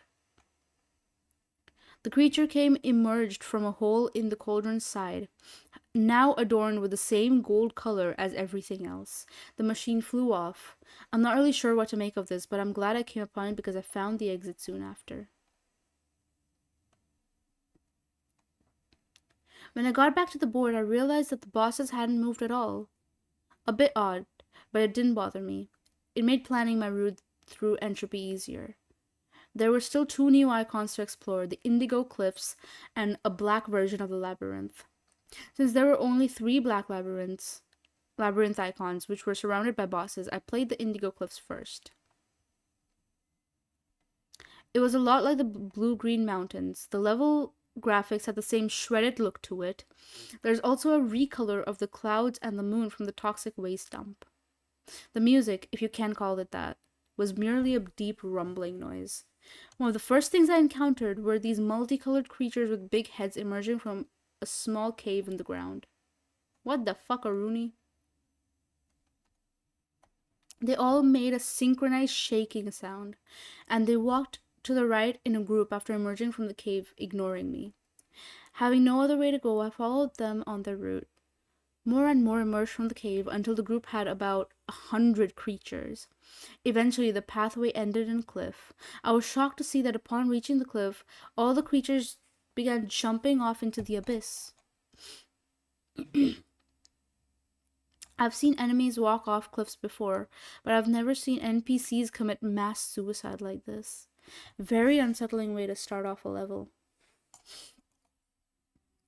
I continued on, flying over various strange animals like the ones shown here. Another group of multicolored bobbleheads was jumping up and down, only to be snatched up by large birds, which I'm fairly certain are sprite versions of the giant condor from the Godzilla vs. the Sea Monster. I defeated some of the condors in battle, but it bothered me that these bobbleheads seemed to be so eager to die. Even the game itself is alive. If the game itself is alive, perhaps the creatures in these levels are also alive? And some have very unhappy lives, if this behavior is any indication. But what provokes them to do this? In the back of my mind, I almost suspected the glowing moon in the sky is the reason. At the end of the level, I saw yet another group of the bobbleheads, marching up to a large monster and being devoured. This was starting to disgust me, so acting on impulse, I fired off eye-beams at both the monster and the bobbleheads. I destroyed the cave. The monster became angry and ran through the remaining bobbleheads to fight me. Although it lacked any ranged attacks, it was relentless. But it was no match for me. I was in the home stretch now, up to the bosses. My plan was to go through Batra first, then Megalon. After that, I would watch the last TV screen, play the Black Labyrinth before fighting Mecha Godzilla, and lastly, going through the chase with the Hell Beast. I was curious to see if it would be in a new form again. But first things first, time to beat Batra. Beat up Batra. As expected, he started off in his larva form. The music was Varen's battle theme. Oh. Whenever the game puts in a new Godzilla kaiju with more than one form, the other form always shows up. For the game that's otherwise inexplicable, it's rather startling in its consistency and accuracy with the new kaiju bosses. The fight started off simple. Larva Batra fought in a similar fashion as Maguma did, charging back and forth and occasionally firing off lightning from its horn. During the fight, I noticed that Mothra combat capabilities had been altered in my favor. The I-beams did twice as much damage as they did originally, and now they were as strong as Godzilla's punches. The poison powder was similarly improved. It also did this nice thing where it would actually hit an enemy when you used it. In the original game, even though Mothra could fly, she was unable to fly over an opponent. You would get knocked back the same way as if you just ran straight into them, which was extremely annoying. But not anymore. I could charge directly and fly. I could change direction and fly around, which was a big help because fighting Imago Batra is much like fighting a clone Mothra. Although Batra is distinctly faster and stronger. No longer impeded by its slow-moving larva form, Imago Batra was a fearsome opponent. Although it lacked the horn lightning, it now had a new, more powerful I-beam.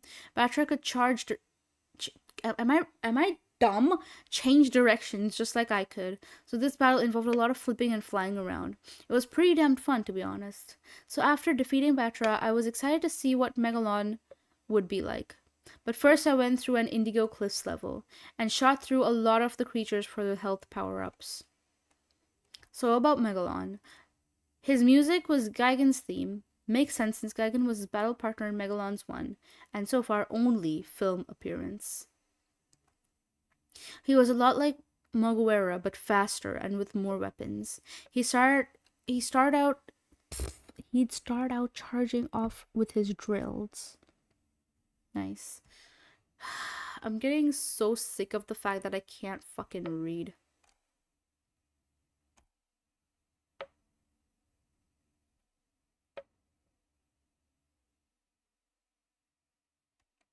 I'm just Venom's corrupted me. Another coffee? You should get another coffee. Akuma could use one of those chokes from Ven just to see if she could reach out. Wow. Thank you for the pets. Thank you for the stretch. And thank you for the water. Just as you are, thank you. I'm trying my best.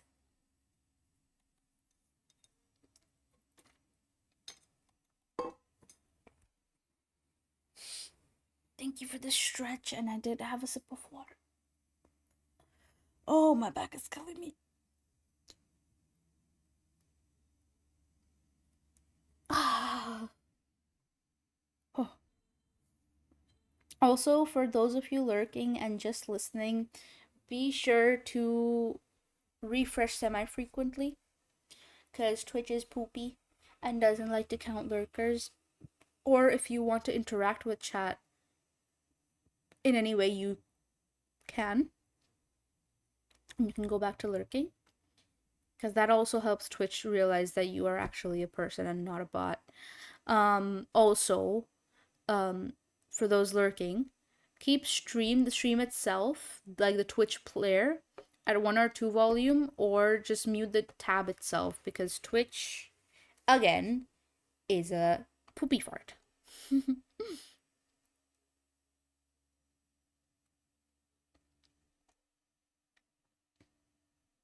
Interacting to do my part. Thank you, Raven.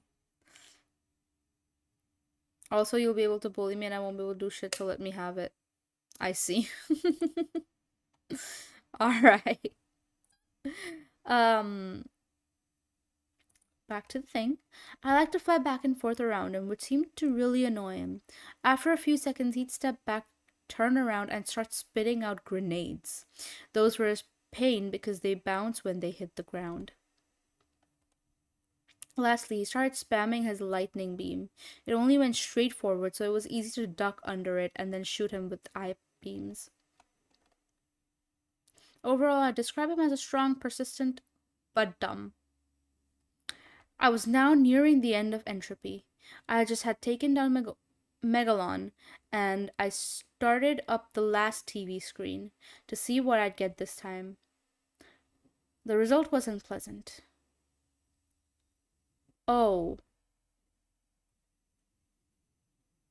the music for this gruesome scene was the password theme. I couldn't figure out why this animation was so sinister and violent in comparison to the other two. The whole game seemed to be growing more malevolent. As I went to the finish entropy, I began to feel drained. It's hard to describe. Like I had suddenly became tired when I wasn't before. Most likely it was just tension from all that had happened in this game getting to me, but who knows. The last level type on entropy is what I like to call the Shadow Labyrinth. The scenery was recolored from gold to black. The music was an evil ambience, similar to the unforgiving Cold Loop, but distinctly different. The music was my first sign that this level was going to be distressing. I traveled through the maze for about a minute, and I noticed there weren't any creatures hovering around. It was an odd transition from the Gold Labyrinth, which was overrun with creatures, to this level that had nothing at all. But then, this might be a good thing, maybe. Maybe there wouldn't be any obstacles, and I could get through the level with ease. Then the screen went dark. Oh god, I see red blobs. And immediately I snapped out of my daze from a few seconds earlier. Everything had been darkened so that the only thing I could see was the Mothra sprite. I couldn't tell where I was going and I ended up frantically running into walls. I heard a noise, the sound of a crowd running through a hallway, and along with the running came the roars, loud roaring sounds, which I would describe as something like a rabid dog the size of an elephant screaming with fury. And I could tell that whatever was making this noise, there were lots of them. I knew there was something there, but it wasn't until I did some screen cap editing that I got to see what my pursuers looked like. Oh my god, you can see it here. Oh my god.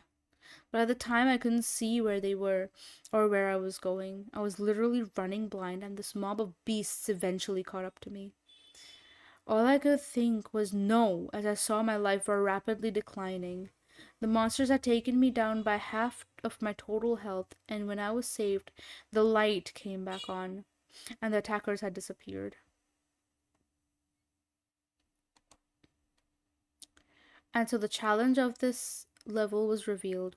Find the exit before the lights go out and a pack of monsters maul you to death.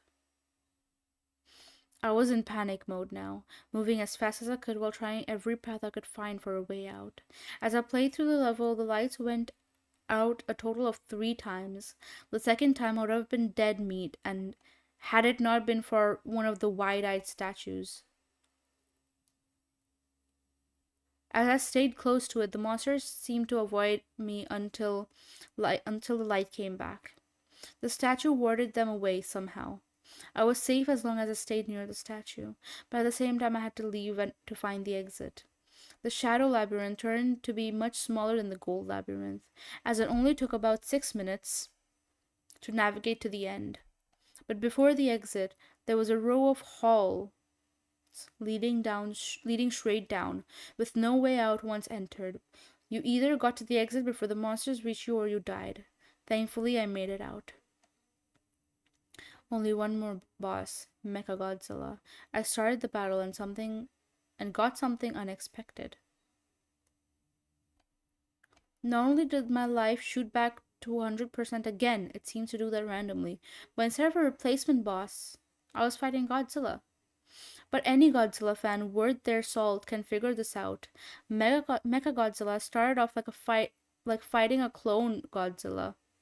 but his disguise burned away after only 3 life bars. Usually, a transformation only occurred at the halfway point. At this point, it was like fighting Mechagodzilla in a normal game. Felt kinda nice to fight one of the original game enemies for a change, although he wasn't exactly like normal. He also had a rainbow beam and finger missiles. This prevented me from doing the old trick of backing him in the corner and hitting with eye beams in a spot where he can't hit me. But that was always a cheap trick, anyways. But after getting him down to half his health, something weird started to happen. His sprite started to glitch in much the same way as Gizora had way back in the first world. After a few seconds, the glitches began to form a new shape. Oh, fuck no. And thus, the game had created not Mechagodzilla, and I discovered that this visual glitch was somehow related to the game recreating things. The human face on this one gives it a very uncanny look. It was one of the stronger replacement monsters and had the most firepower. Pictured here is its mouth beam, which I got caught in the middle of. Even though it was a bit stronger, it was also slower than its original counterpart and couldn't jump around as much. I won the I won the fight by constantly staying out of its line of fire, bombarding the machine with poison powder as I flew over it.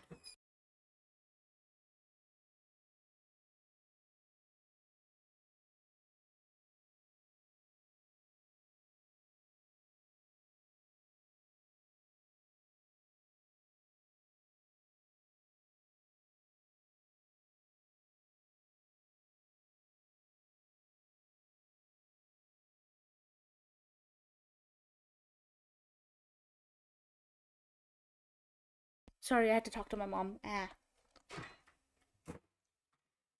Uh, one last thing to do.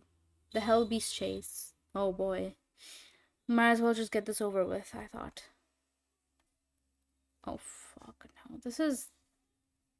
I'm scared. Low key, I'm terrified.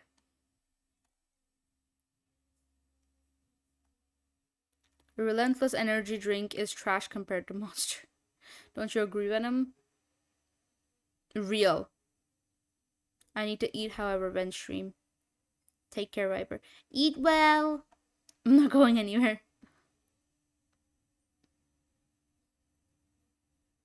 I mean, a full meal, Ven.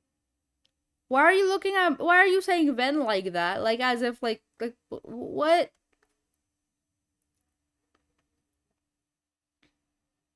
Nom mom pleek. Nom mom. She was just here. She was just here. I was asking something. um, Run.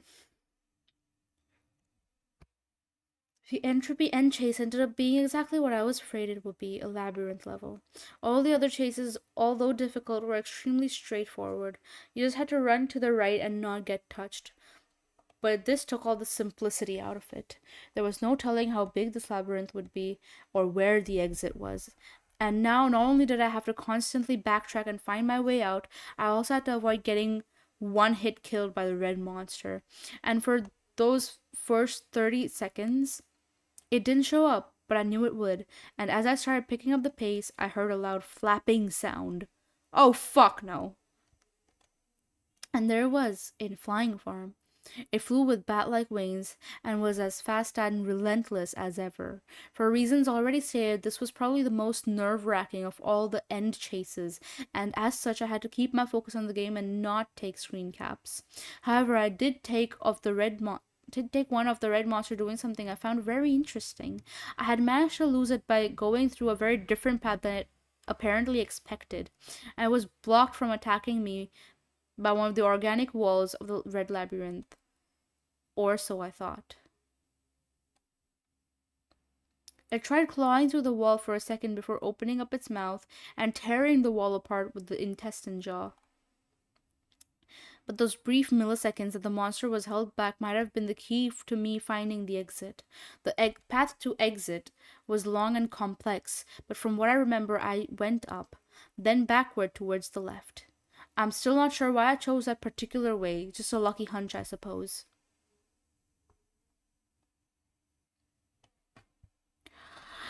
I was sweating profusely, but my luck had saved me yet again. I hoped that it would. Oh, water. I hoped that it wouldn't run out before I finished the game.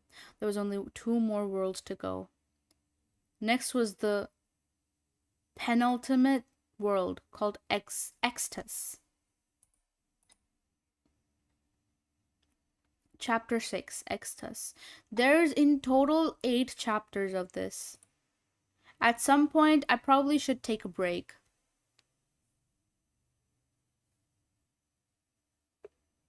I bought a relentless drink for £1 and it tastes not that great. I trust you. I forget you're British. I don't eat well either. Don't eat well, please. I just learned how to not be hungry because I would skip breakfast at school. I mean, technically, I do that too. However, eating is good. Been sending voice clips to my American friends and they all unanimously say my voice is hot sexy. It's my accent. You should shorts. Okay. No. I see how it is. I see how it is. You're short phobic. And I don't know how to feel about that. I think maybe you're just a little bit mean, and you should probably not be mean because I'm cute.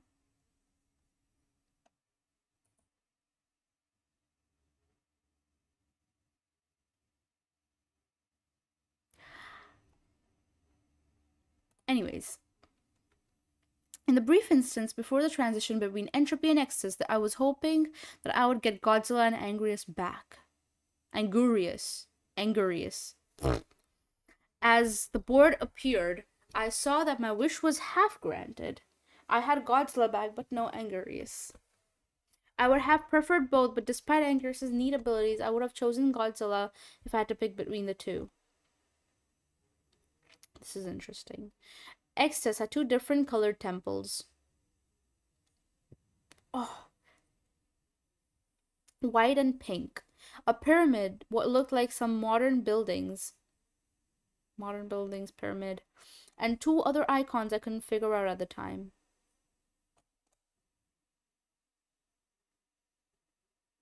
Oh, these are the temples. This is the pyramid.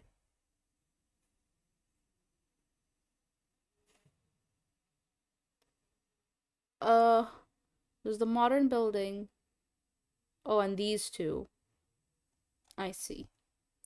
I'm stupid. The new bosses were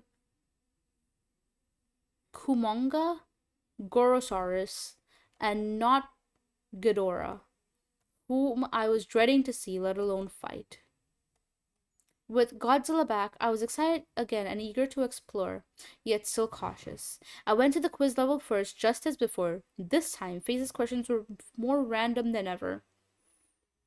Quiz 4. Do elephants breathe? Answer yes. Reaction weird face 2. Have you ever been M-worded by a family member? Answer no. Weird face 6. That's ominous. Have you ever R-worded someone? Answer no. Reaction weird face 8. Is green your favorite color? Yes. Answer no. Oh. Reaction weird face 10. Yeah, you are a clown for not liking green. Is the computer the pinnacle of modern technology? Answer yes. Reaction weird face 4.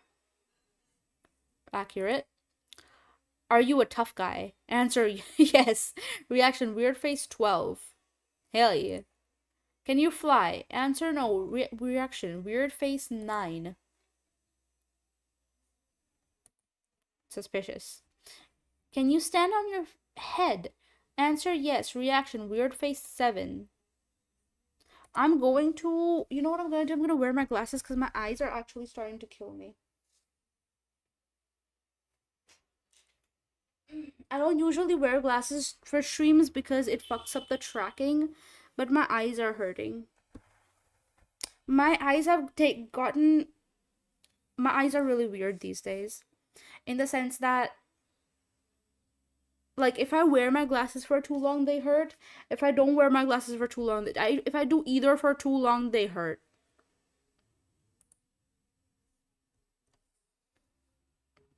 It's very odd.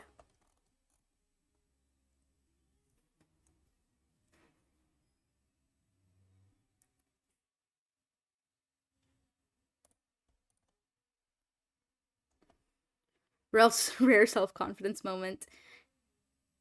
The computer lets me see pretty goth cat. Cute glasses have the same issue.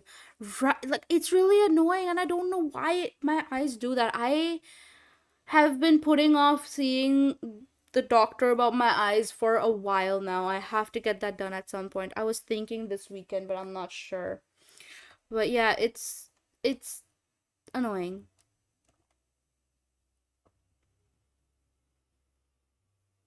If we put Ven in clown makeup, would anything change? Wow, bro, that there is no way you just said that.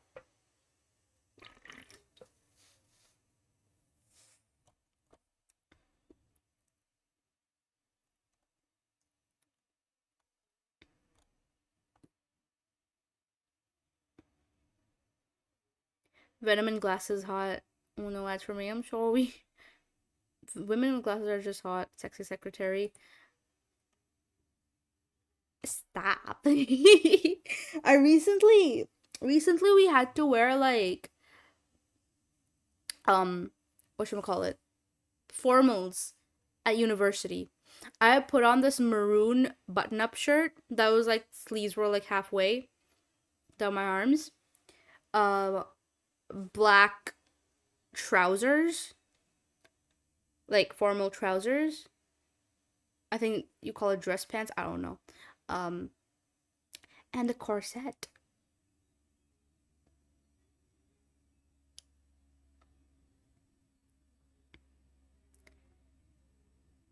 And a corset, right?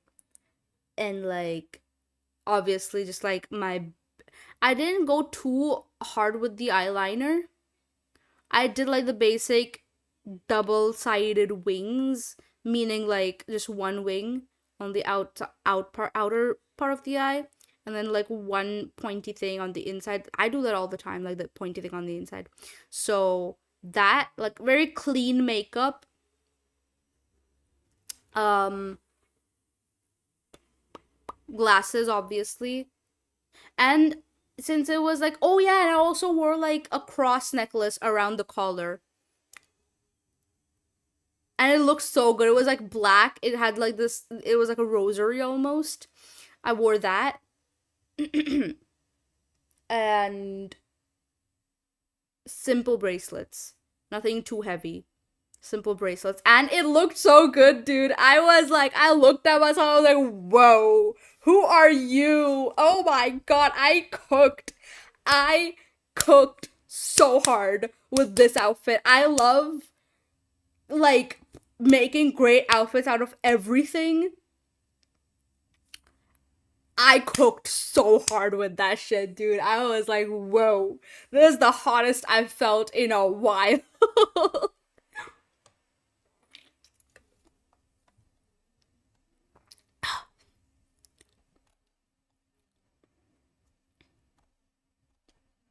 Oh man. Venom idea, you're the hot secretary for a listener that you flirt with. Ooh, like a kind of like a boss ex secretary sort of scenario. I could make an audio like that. I just need the concept for it. Like, not concept, I need like more further details, as in like a script or something, because I am not used to corporate culture. I know I got problems, I'm fine with it. I had colorful hair, now I'm thinking about it when I was younger. Oh right, yes. Another little like detail. What? So, you know how the I said the shirt was maroon, right? I also have another top. Like it's kind of like a half off shoulder sort of thing top. It's also like a dark red maroon of sorts. And that also makes me look really good. Like that these are the two these two have made me look the hottest. They made me feel the hottest lately. Now, that what I just described that with like black and red hair. Dude, oh I looked so good. Dude.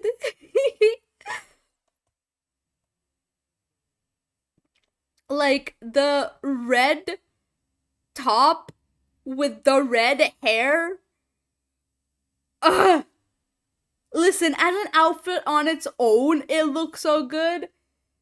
And like I was just happy that I put together because oftentimes it happens that I put together outfits and it just looks shit on me. So I was so glad it looked good.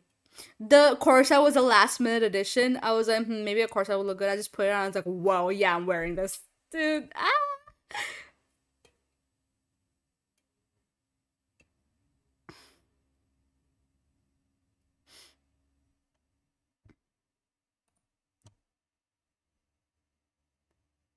Cooking a succulent meal with the fit, right, dude. I love cooking with my outfits. And we didn't get to see. I was in a hurry, and then I came back home and I was dead. This was also on a day. Oh no, this wasn't that day. It was a different day. Never mind.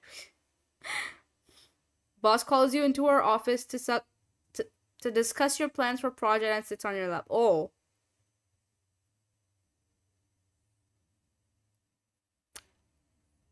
hell yeah. I mean, I could use that. Actually, we get to see if you had time to take a photo. I'm shy.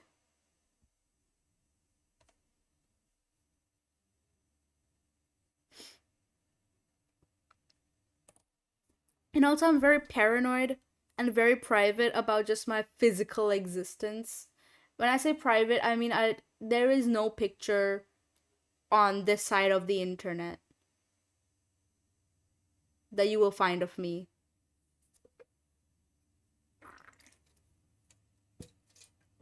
except what I post on the Patreon. Speaking of the Patreon, I do have a Patreon. Um um um if I could just literally just do the thing. Links. There you go. I have a Patreon. If you click on that little link there, there's and scroll all the way down, you should see the option for a Patreon.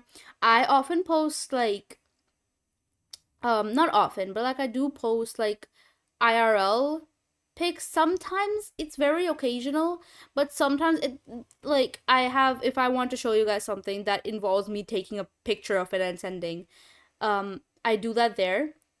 Um on the highest tier, I think it's on the highest tier. I think lower tiers have it too. But people with certain tiers, they get to have access to the Patreon only Discord channel. There's a Patreon only Discord channel. People get to have access to that.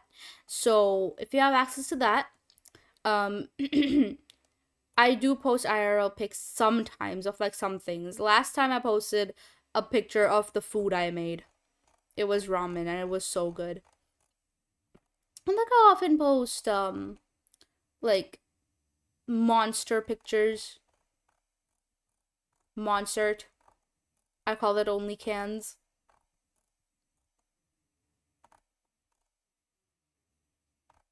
And there's also Patreon only streams sometimes where I sit and edit audios.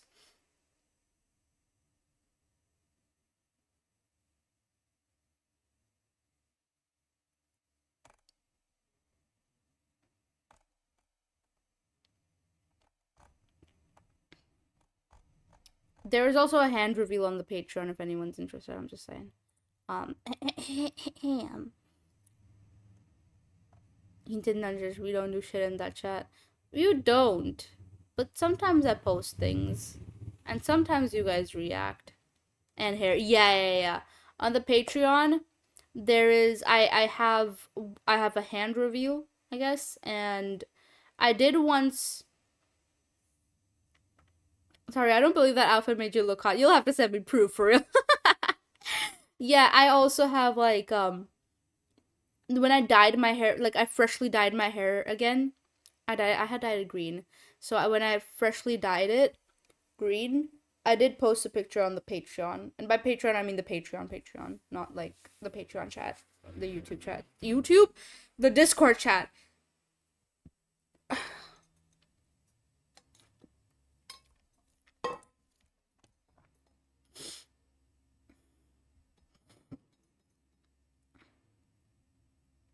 So I had bright hot pink hair with gold specks, and a lot of kids said my hair wasn't cool on the day. My idea. Watched a live once and show host my face. And sometimes I feel like I'm below average. I think everyone thinks that about them. Not everyone, but like a lot of people do. Don't need a picture to see how draw. Shut up! Oh my god.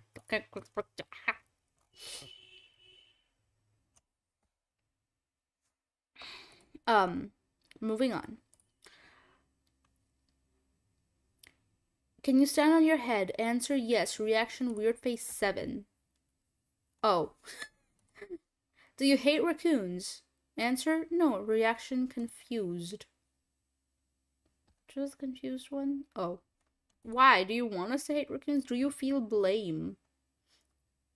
Answer no. Reaction weird face 11. Would you like a new monster? Answer yes. Reaction surprised. Will you miss me? Answer yes. Reaction sad. I was happy that I was getting a new monster, but the last question bothered me. Will you miss me? Is face referring to when I finished the game? I thought. Since the revelation of the game's truly otherworldly nature, I wasn't sure what to think of face. Or anything else in the game. But something about that last statement made me feel genuine feeling of gave me a genuine feeling of sadness from face. As I was thinking about this, the game had gone back to the board. I had a new monster, but I had no idea who it was supposed to be. Oh. The sprite had a slight resemblance to Rodin, but the head was totally off. I moved this mysterious newcomer to a white temple icon and started the level. When I started the level, the screen appeared with the text Find the Gem, presumably instructions for beating the level. After that, I got my first look at my new playable monster, a hairy, dark blue creature with bat wings and a skull like face named Solomon. Oh. I also found that my path was blocked by a beam of light and a small pillar with a plate on it. I figured that this beam of light was blocking the exit, so I have to find the gem and drop it on the plate to deactivate the beam. How exactly I was going to do that, I did not know. There wasn't anything in the original game requiring you to find an item to beat a level. I'd have to find out when I obtained the gem. The only direction I had to go was left, so on I proceeded. Solomon was an interesting monster, to say the least. He was capable of both flight and a heat beam, both of which proved to be very useful.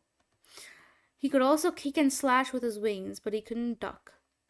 The White Temple's music was a vocalizing choir, or a video game approximation of such. It's hard to describe, but it had a very holy sound to it. Oh. It wasn't long before I started running into waves of strange new enemies. They did little to stop me. I ran past them while slashing and didn't take any damage.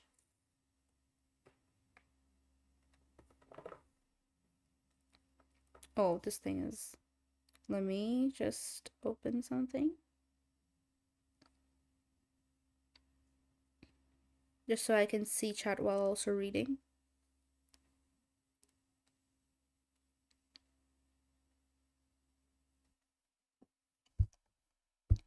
Owie. We should drop the voice changer and do a voice reveal. No, how did you find out? No. No. Voice this pretty can't possibly be fake. Nah, it's too pretty. Dude. I'm gonna cry. What the fuck? Ah. I'm glad you think so, but holy shit, I'm gonna.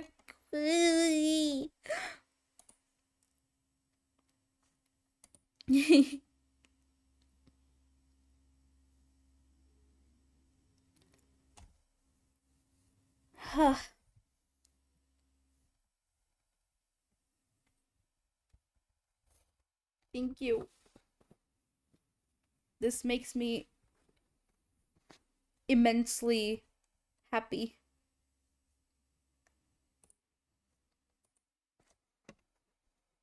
What the fuck?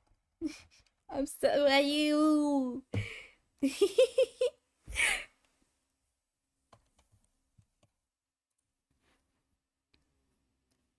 Listen, tired Ven is hot but also cute. Were you here yesterday? Dude, I was tired. Like my vision wouldn't focus tired. You get kid. Ah, thank you. Let's see.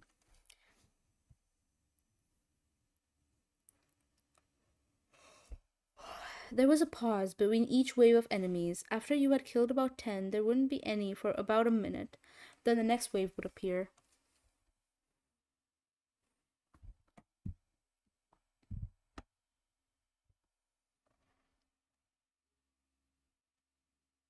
After 5 minutes, I noticed holes in the floor and ceiling.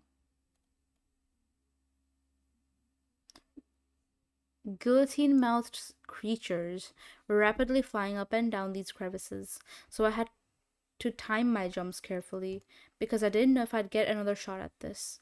Luckily, I managed to get through without a scratch. I'm just lucky, I guess. Oh god, what is this? After that, I found myself at the end of the hallway, facing some kind of mini boss monster. It moved fast and had some kind of projectile that is shot in 4 directions. But I killed it quite easily using Solomon's heat beam. When the battle was over, I had my gem, which was inside the creature's head. This thing? Yeah. Just like carrying it like this. I found that I could pick up and hold the gem by walking over to it and holding down B. I made the long trek back to the start, deposited the gem on the plate, which deactivated the beam. I left the stage and was shown what was probably the strangest quirk relating to the Solomon monster. Still the best, 1973. Every time you complete a stage or defeat a boss with Solomon, this screen appears. I have no idea what still the best 1973 means. Neither the date nor the phrase had any meaning or significance to me that I can think of, and I've spent a lot of time thinking about it. The next level I played was one that I called Bronze Pyramids. I used Godzilla and found that he had been leveled up to 12 since I last played him in Dementia. The Bronze Pyramids was fairly normal as far as these levels go, but the visuals were quite interesting, almost unusually colorful and lively. The music had a fittingly Egyptian style to it. It was slow and mysterious sounding. I strolled through the level, fighting off various enemies. None were too difficult, although the ants could be a pain if you ran into too many at once.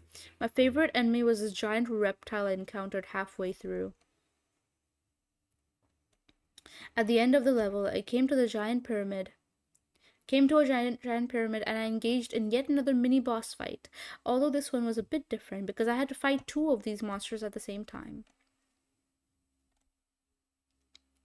Oh. Oh, what the hell?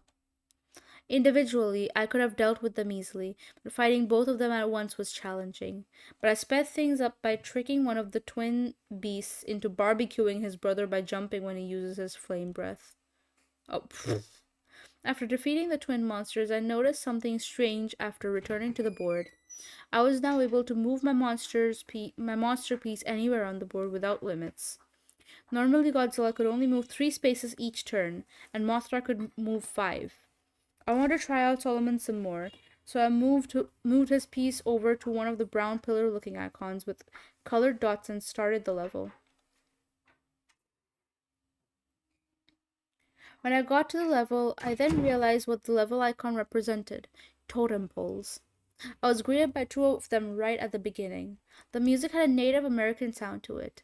It seemed to be using the same instruments as the Entropy Forest. It was noticeably different, but just as foreboding. I walked around for 3 minutes with nothing else in sight besides the totem poles. I didn't realize it was. Didn't realize it until then, but I wasn't expecting another level with nothing alive in it. After all the activity and entropy, walking all by these multicolored faces, this unnerving level left me feeling like I was being watched. Only about 10 minutes after I started Extus, I was already halfway through. After getting back from the totem pole level, I tried out one of the TV screens to see how strange they were this time. Even more strange than before, apparently. The music for this was the Uranus theme. I switched back to Godzilla to play another level, and this level was quite a surprise. Oh, it was a normal city level. The colors were gloomy, but even still, this was quite a shock. This is the kind of level I would expect to see in a Godzilla game, and I was kind of mad that I didn't get to play it earlier.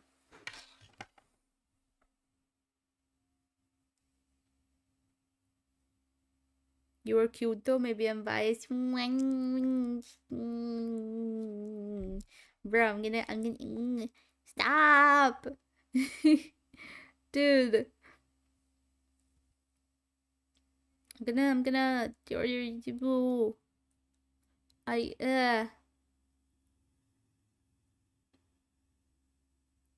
yes, and the VC. Oh, like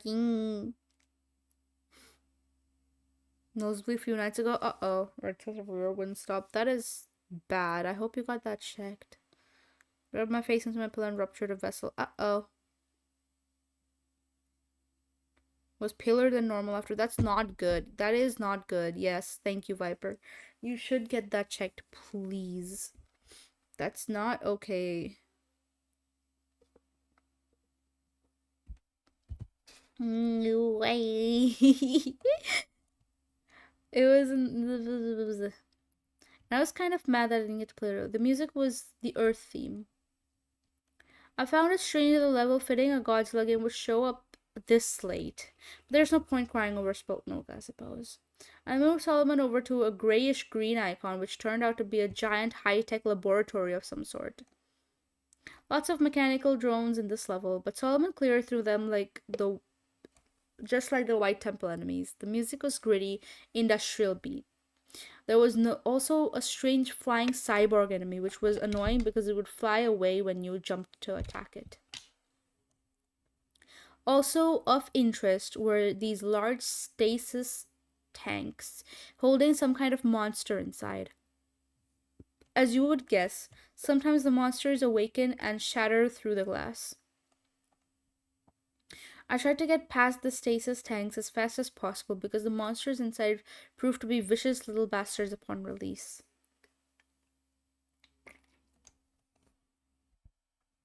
At the end of the level was an elevator, which I used to go down to the bottom,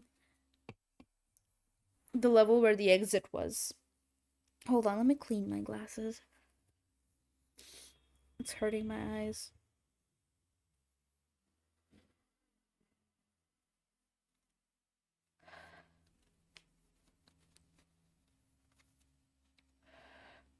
Having glasses is such a pain sometimes. It's okay though.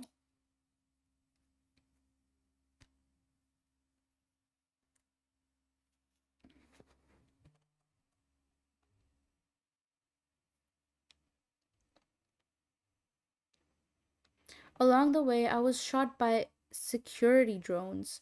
I couldn't leave the elevator, so my only defense was the heat beam. He's scrunched up in the elevator, bruh. Curled up, literally. The last level type was the simple thing that I like to call Heart Temple, for obvious reasons. Oh. Nothing but a big hallway filled with floating enemies shaped like human hearts. They're incapable of causing you damage, so what you do is run through the level, smashing as many as you can to get all the power ups. One run through of these levels would get the life meter back up to full, and I would greatly appreciate these levels later. The Heart Temple's music reminded me of a circus tune, had an overly cheerful sound to it, which gave the level a really weird feeling. Having seen all the level types, I chose to fight Gorosaurus using Solomon. It was a fairly simple looking dinosaur. The music for this fight was Gizora's theme. It was during this fight I realized that Solomon is overpowered. A single well aimed slash can take down as many as 4 of the enemy's life bars. Due to this, the fight was over very quickly. Gorosaurus had no projectile attacks or anything else that could match Solomon's deadly claws. But I kept the fight going just long enough to see if Gorosaurus would use his iconic kangaroo kick, and I was greatly pleased when he did. Even though I knew Solomon was my fighting ace, I used Godzilla to battle Kumonga, just for variety. I briefly considered using Mothra, but of course Godzilla won out. Kumonga was also a simple opponent, no heat beams or anything. He attacked by jumping on you, stabbing with his mandibles, and also uses his signature webbing stream to paralyze you. Once you get webbed, Kumonga will sometimes take the opportunity to attack, but it's mostly a way to buy some time. Like Gizora backing you in the corner until the time runs out, his music was Hidora's theme. With Gorosaurus and Kumonga defeated, I was at the end of Extus. Before I fought not Ghidorah, there was something I had to do. I wasn't expecting much from it, but for documentation's sake, I took a look at the other TV screen. This is what it was. I don't think there was ever much reason behind the TV screens. If I were to guess, I'd say it's some random, uncontrolled manifestation of the cartridge's abilities. Or maybe all this makes perfect sense to the game. Who knows? Anyway, Mr. Fawcett's theme was the Saturn music. It was time for the opponent I had been dreading, not Ghidorah. Although I had gained courage with Solomon's combat advantages, I was still nervous. And when I started the fight, I was immediately confused. Oh my fucking god. My opponent was not Ghidorah. I defeated the imposter with a few strikes, and then not Moguera appeared. It made sense. Then it made sense. In order to get to not Ghidorah, I had to battle all the previous replacements first. And battle them I did.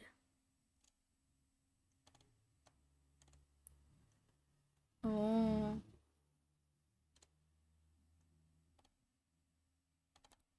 I tore my way through them until I finally made it to not Ghidorah, who was Adorat. Once I stopped laughing. I destroyed him with only 2 slashes. The music stopped, and I thought I was going back to the board, but the battle wasn't over yet. Like, seeing all this shit and just being hit with this is insanely funny, dude. What the fuck? The real fight was against the Chimera, a monstrous hybrid of all the replacement beasts. This was by far the most difficult boss yet. Every attack of his would cut down a whole life bar per use, while attacks against him were greatly weakened. Solomon's Slash, for example, was now lucky to take away 1/2 a life bar. During this battle, I gained a great appreciation for 2 things: the boss fight time limit and the Heart Temple. Had it not been for those things, I might never have beaten this boss. To take down this behemoth, I came up with a strategy. I would switch between Godzilla and Solomon as one began to get dangerously low on health.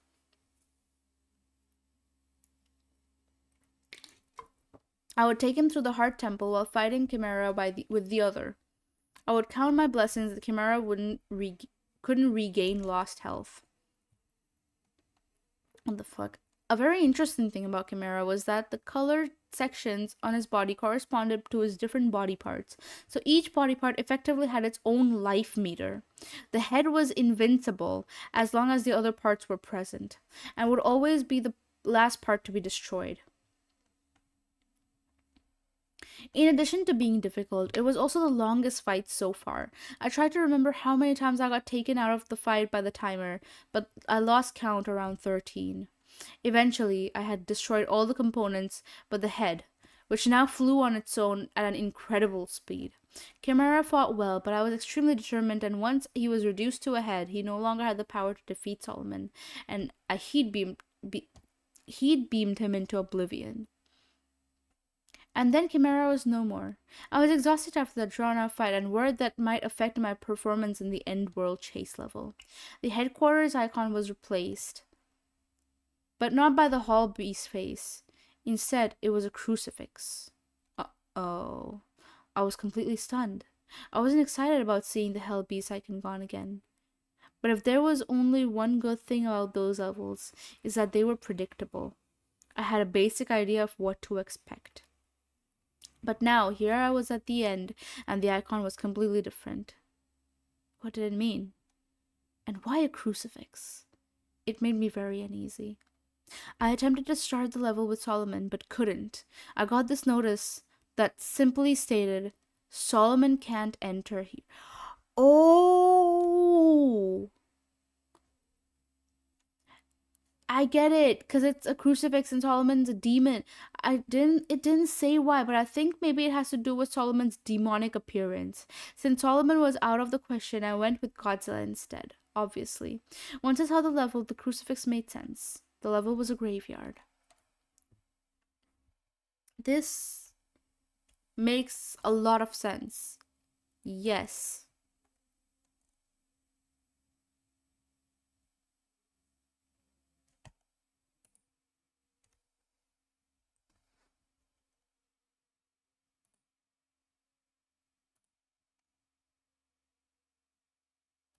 Hold on. She makes more cute noises. Call her cute. No. My talented and professional VA streamer can't possibly be this good spoiler. She fucking. Whoa, my Twitch. Uh-oh. Whoa, man. Why the spoiler? Bro. Holy. Fluster Venom. It could be a great defense tactic. It's like an hour from noon. Do I need a monster arm? No, you don't. What you need is food. Please get food. You had such a weird ass dream last night too. It was me, Venom, and Pebbles ASMR and voice chat. Pebbles ASMR and voice chat, dude. Give me 2 seconds.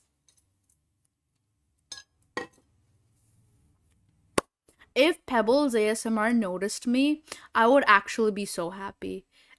Not just notice me, if he was on a voice call with me, dude. Oh my god! Oh, hello? Hello? Hi! That jump scared me. Hello, Mira. Welcome. Mira Voiblin. Hello, welcome. Welcome, Raiders. I am Venom Cat. I am your yandere vampire cat girlfriend.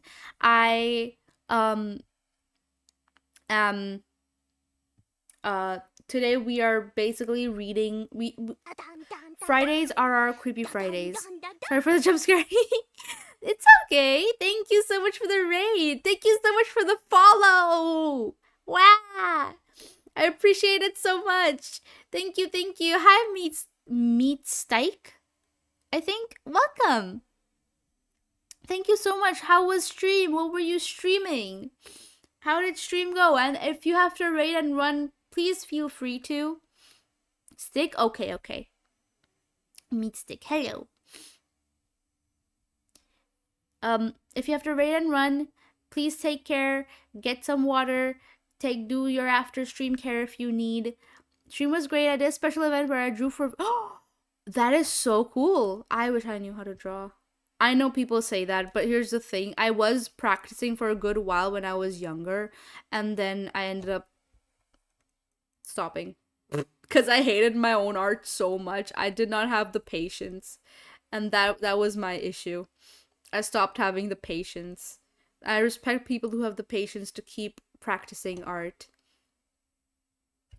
I don't know how it was purposely bad. Oh, I see. Hi, welcome, call me V. Welcome, thank you so much for the raid. Genuinely, it means so much. And thank you for trusting your viewers with me. They are safe, I promise. Trust me, they'll be fine here. As for me, I do other things on YouTube as well. If you are interested in things like audio roleplay ASMR and such, I do those on YouTube. Um, I've got other shit like a Twitter, a a, a Blue Sky, a Tumblr, a Thread. Literally everything you can think of, I have. um, I often should post on Twitter if you would like to ever be part of that. Says the Yandere. No, no, no, please, trust me, trust me. Safe. We are safe. Ah. Thank you so much for the gifted. Thank you so much, Raven. But I have dropped a follow, Mira. I will drop by your streams if I am able to. Um, time zone differences are always a thing. However, I wish to drop by. You seem very I like your model. It's very cute. So you can call her cute. She's gonna be too busy blushing and you can escape. No! No! Hope you have a great stream. I thank you. I will try my best to have a great stream. We've been having a good time. Fridays are our creepy reading, so we often read like Fridays are saved for creepy pastas, creepy stories, anything viewers want me to read. It's all sent in the Discord. Speaking of Discord, I have a Discord server if anyone is interested in joining that for, you know, frequent updates. We also have voice calls. The community is a great place. Genuinely thank you for the raid. It means so much to me. This is a tried and tested method. It works. It's the only reason I'm still alive. You're fine. You're more than just alive. Complaining for no reason. And thank you for the raid. And take care. Get your after stream care. Need to raid anyone? Please do that. Your followers are safe with me. I like complaining, it gets me attention. Wow. That is wild. That is insane. Do I need a monster? No, you don't. But as I was saying, if Pebbles ASMR got into a voice call with me, I would be so happy. Because not only is that dude a lot more popular than I am, he is also very talented. And he has a great voice. Like, I've been following that dude. I've been listening to that dude's content for a while now. And oh my god, that would be so cool. But anyways, in voice chat on stream, improving a script of vampires on a cruise in the 1920s, and Venom and Chat were our victims. Oh man. Felt so real. I heard Venom and Pebble's voices in dreams. Dang. Man, that would be so cool though. You know what you should do when next time he streams? You should drop by his stream and you should mention that casually, promote me a little bit. I'm joking. I'm joking. I mean, if you want to, I'm not gonna say no. However, so I just had a blank memory and said, get some rest. I pictured Venom in a black and green dress that bellowed out at the waist, and we danced to a classical. That is so cool. She looked radiant. Whoa. Stop. I could smell the cigars and cigarettes being smoked in the ballroom. I would. The scent of liquor and whiskey in the air. This sounds very good. You should make a... You know what this sounds like? Really great fan fiction material. I'm just saying. I'm just throwing ideas out there. If anyone ever wrote fan fiction, I would read that shit on stream because holy shit, that would be so cool. Make her a script about it. Also, I don't know what to do for food. Dude, that is such a good idea. Yeah, if you made a script like this, I would 100% fill it. My voice is average but kind of low and I want to get into VA. You can! I hope Venom reads out the rest of my dream in a bit. I will. I did. Is active right now, Ven. Freaky General is active. Should I go look? I don't know if I should go look. First thing I see is someone mentioning yaoi. Okay.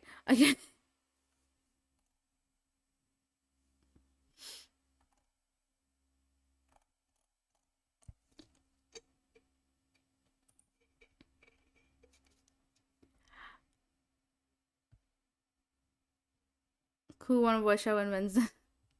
I'm gonna tell him.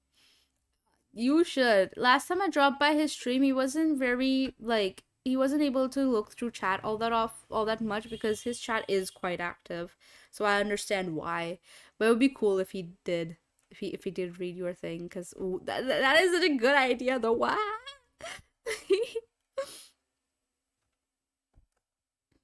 Bro has one.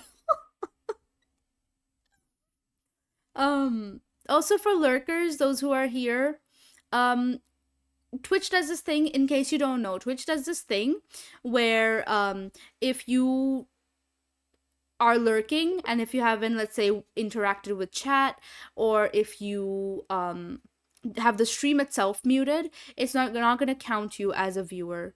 So it does affect your favorite streamers' numbers. So if you want to support streamers by just lurking, be sure to either um interact with chat at least once. And even if you don't want to do that, that is perfectly okay. Just be sure to not mute the stream itself, because Twitch does not like to count people who mute streams for some reason.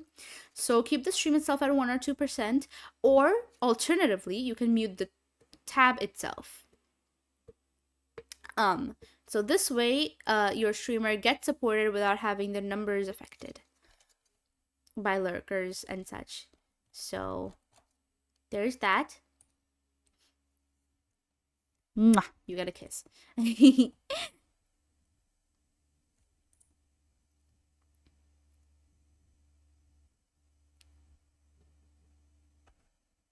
I turned you in the dream too. Thank you for the bat. Wow.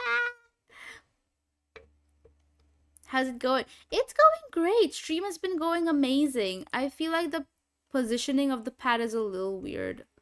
Hold on. Position of pad weird. Let me fix that. Pet, pet, pet. Pet, pet.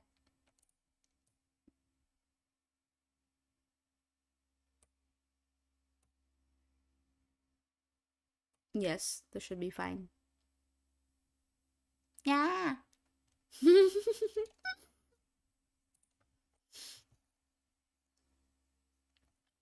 I was still on edge, thinking this was some kind of trick. The last level had always involved running from the demonic beast, and I wasn't going to be fooled into thinking this would be any different. So I started out running. After a minute, without interruption, I slowed down. It was during this time that the music caught my attention. I knew it sounded familiar, but when I first heard it, it took a while before I realized what it was. An 8-bit rendition of Prayer for Peace from the first Godzilla film. A very sad, powerful song, even in this form. At 2 minutes into the level, I encountered something that I wasn't sure how to react to. What the fuck? My first instinct was to run, but this blue statuesque being simply floated in place, and I felt compelled just to stare at it for a time. Since this was a grave, and was floating over a chapel, I guess this was some kind of angel watching over the deceased. Possible.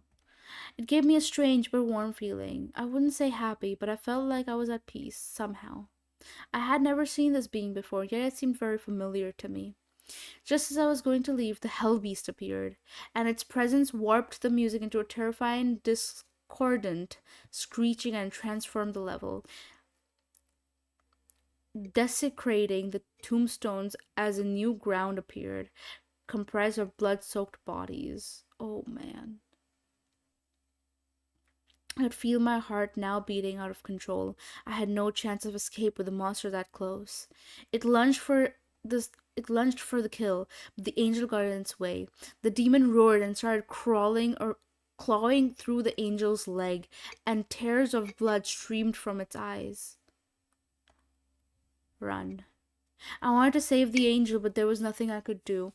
I had to honor its sacrifice and run, so I ran through the hellish landscapes as fast as I could. The beast soon caught up with me, still swallowing the body of the angel whose legs it had torn off. Oh my god.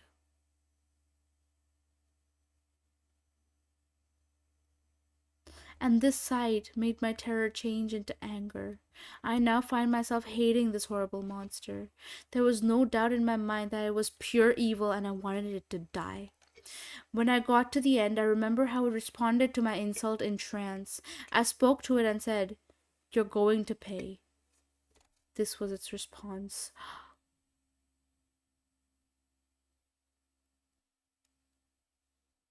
Oh my fucking god, dude, I'm terrified. Oh my. I had no idea how I would follow up on that threat, and nothing could have prepared me for the horrors of the final world. Zenith.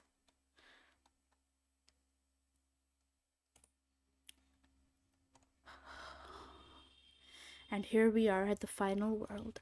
I don't like to discuss this part, and it still bothers me very much, but it's something I have to do, so I have to put this behind me. So that I can put this behind me. People deserve to know. At this point, I was well aware of the game's unnatural nature, but Zenith was different than the other worlds. While the others were certainly strange and sometimes frightening, the world Zenith was like a nightmare. And I didn't have to go any further than the board screen for an indication that something was wrong with Zenith. The first thing I noticed was the blood red texture of the board and the music, which was an eerie whistling tune. The TV screen is cracked. I'd noticed that I had Solomon and Angrius back.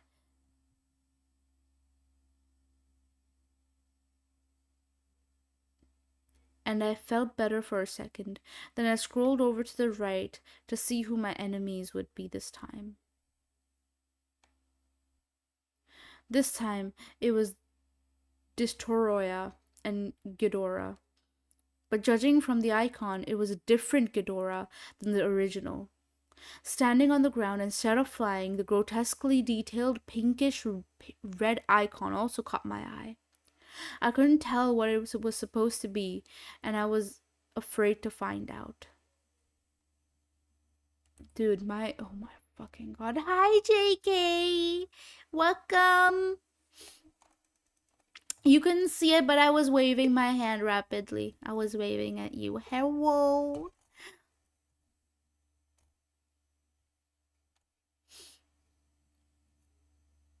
How was your Thanksgiving? Right, yes, I completely forgot to ask because we don't celebrate here. How was everyone's Thanksgiving? Ren is kind of cute, but Chad is the cutest for real. This is true. This is true. Chad is the most adorable. Thank you for the pets. I got great joy from taking your points and refunding my. Wow. She is very precious. Wow, thank you. I'm rich. Do it spin? Yeah, JK, does it spin? Like, does it spin in all directions? I'm a simple creature. I see Godzilla, I show up. Oh, and hello, Dew on the Grass, welcome. And he has Godzilla as a creepypasta. I genuinely thought for a moment that you were just reading off the No, it's a creepypasta. Hi, Pookie. I spent 6 hours alone in voice call. Did you? Oh my god, I'm sorry. You guys should join voice call when Unix is there. Why are you so mean? Join voice call. Thank you for the monster and thank you for the stretch.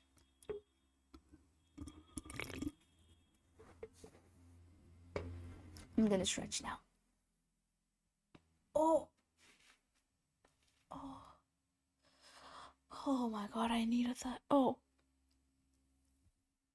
I needed that so bad. Next time, let me know, bro. Yeah, let us know. I think what you should do is you should let people know in chat if you don't. In case you do, then I'm gonna scold everyone for not joining. Dora, why don't you join? Hmm? Why don't you join? The fuck do you mean do it spin? I was asleep? Uh-huh, sure. Keep drinking one. Bye bye. Good luck at work. Take care. I mean, does it spin? We mean, does it spin? Does it spin in all directions? Do it spin in all Yeah, do it spin in all directions? Give you a snippet of what happened during our dance from the dream. Hi, Deadman. Welcome.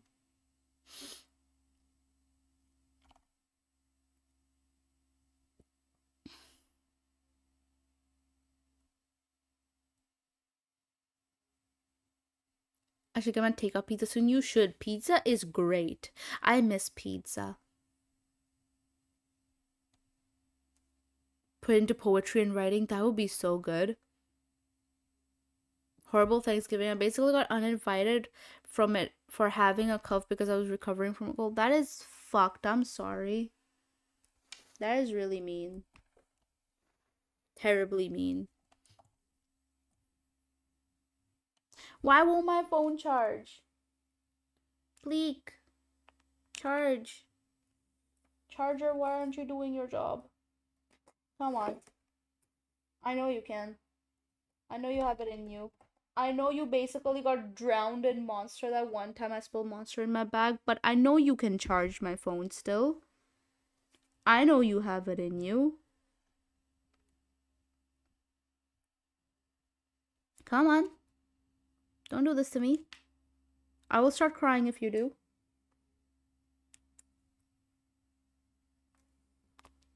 Please, bro. I'm begging you.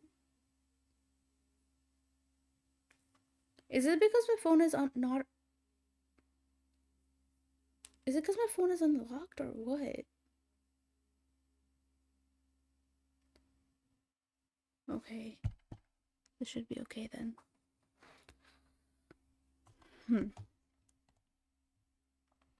You've heard my voice, right? I think I've heard it once, but it was a really, really long time ago. And I forget things. I'm very forgetful.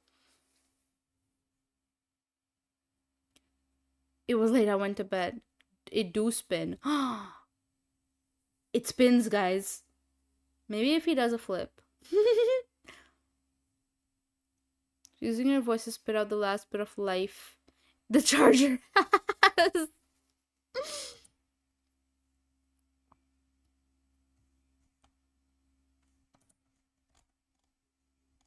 Send a DM. Oh.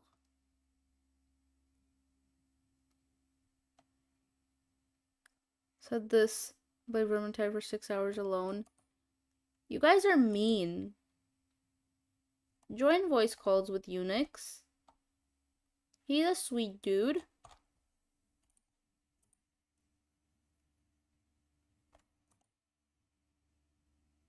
Alzheimer's. Straight up, dude. Straight up. How many are down to hang out? If people are down to hang out, you guys definitely should join voice call. I think it will be good.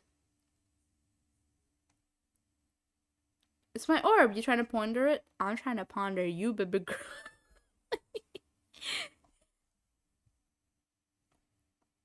Please, accompany each other. Like, that's why we're a community, right? You don't have to join voice calls only when I'm joining. You should join voice calls with each other. Hang out with each other. Prince is a very long-term member of our community, and he deserves love, and he deserves to be treated nicely. Prince is also nice to me. There was a point where he was mean a lot of times, but now he is, after I told him not to be that mean, he has listened and he's nice and he's very respectful now.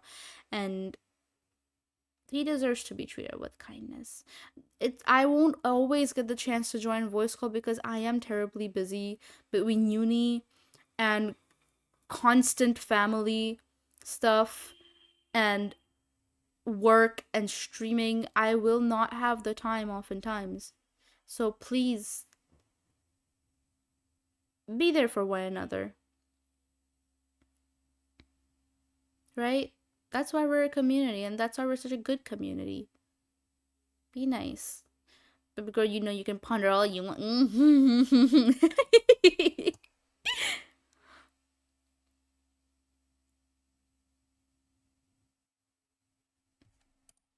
We like you, Prince. You are great. We love you. Let's see.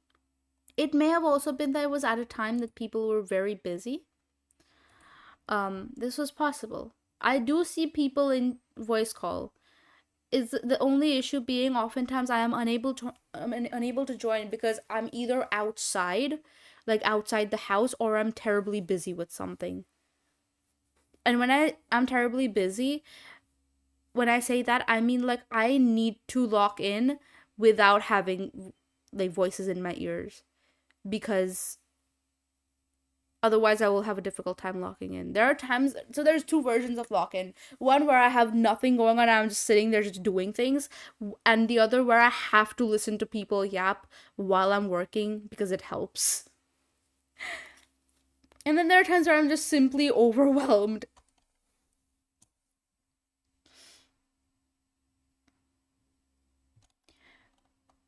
Going back to my side of the board, I decided there wasn't much choice but to do my usual routine in going to the quiz level before doing anything else. I was not ready for what happened. Oh my god. I jumped back when this happened, accompanied with a terribly distorted version of the password theme. It looked as if Face had fallen victim to some terrible glitch. Is this what he meant by "will you miss me"? Did he know this would happen? Oh, fuck. He chose no. My thoughts were stopped short as I noticed the screen was glitching and seemingly falling apart while I was inactive, so I quickly rushed out.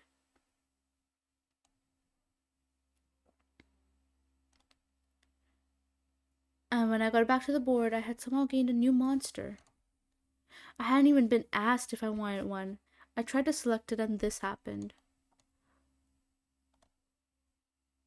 I... What the hell is going on? The game's behavior was scaring me and I hadn't even started the levels yet. I couldn't understand why I was randomly given a new character and then denied use of it. But for the time being, there was little that could be done and I viewed the last TV screen. Oh my fucking god. No animation, no music. Dead. Every instinct I had was telling me to stop playing, to just turn the game off, and something in the game itself might have been trying to warn me as to just how horrible this last world was. But then, every stretch of the way, I was compelled to give up. I couldn't do that now. On the last world, besides, after taunting me with memories of Melissa, I felt the game owed me some answers. I noticed that the first level was a red temple, so at least I would be familiar with the level graphics, if nothing else. And I went in with Godzilla, the monster I was most familiar with. Godzilla had been shrunk, the level and score meters had vanished, and the blue temple statue faces were back. The music was similar to the Blue Temple also, strange, haunting vocalizations. I tried to get my spirits up by thinking, well, if this level is like Blue Temple, then that might mean there are no enemies to deal with. How wrong I was. After a short walk, all the statues' eyes started glowing, and a pack of the beasts from Shadow Labyrinth came charging into me. Since they were coming from the right of the screen, I had to fight my way through them. Oh my fucking god. This battle greatly tested my reflexes, but thanks to my speed, I plowed through the beasts. They gave off health power-ups after dying, which helped recover the damage they had given me. However, as I continued through the hallway, the statue's eyes glowed again, summoning another wave. It seemed to be the same number of them, but I was less prepared this time and took more damage. I had gone through 4 of these waves until I reached the end of the hall, where I heat beamed the last of the monsters over the edge into the abyss. At first, it seemed I had reached a dead end. But after the statue's eyes stopped glowing, a brick path slowly appeared before me. I followed the path, which kept me moving towards the right until it stopped at a wall, where I was to go vertically by jumping up ledges. Along the way, I encountered new creatures and some sort of strange shrine, which had a statue of the Hell Beast and some other creature I don't recognize. Ew.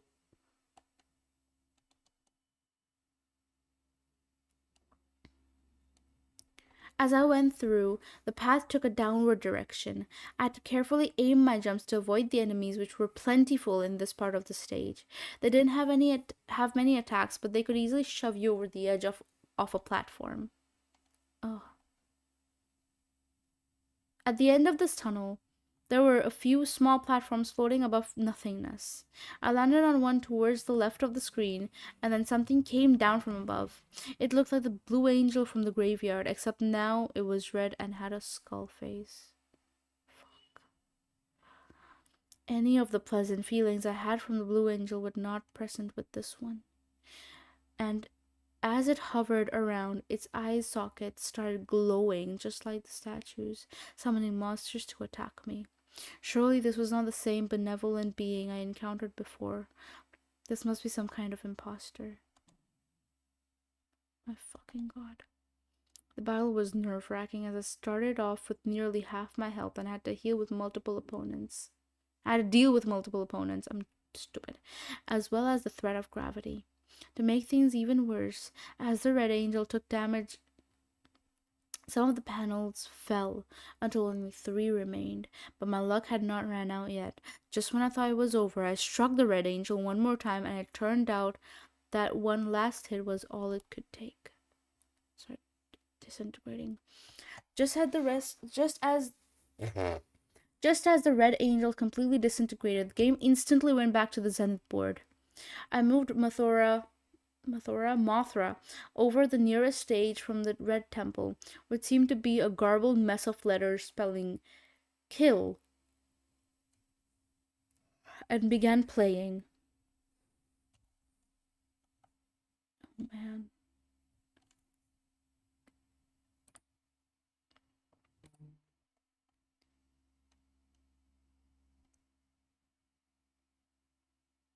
Once I get time all the same, no one joins.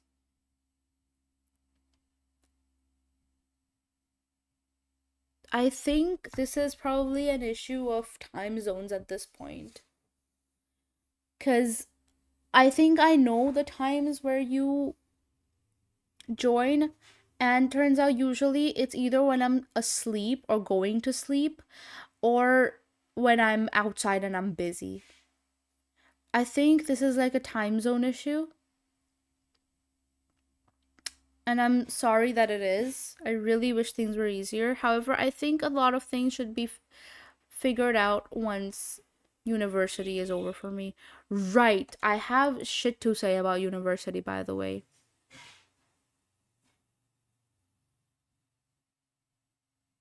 Is crapping outside to use my gaming headset as mic. Understandable. This game creepypasta is kind of freaky. It is. Cursed game carts were stories amongst the playground back in the 90s. Like Ben Drowned, Cursed, Majora's Mask cart. Yeah. Nearly 8 p.m. You're a blank chat. My YouTube spazzed. Yeah, I think it was just on your end. One moment, guys.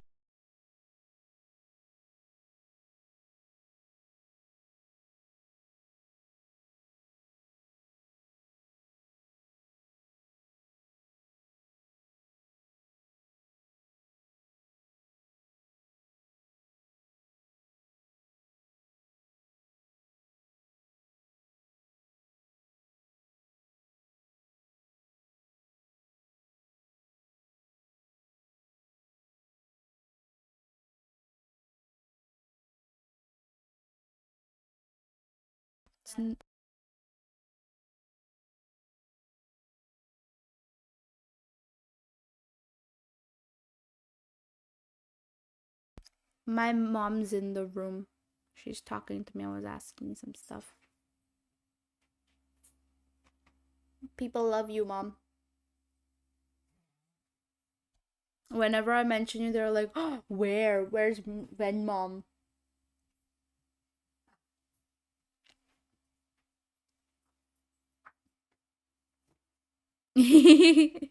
Everyone's saying hi to you. Hi, hi everyone. Aww.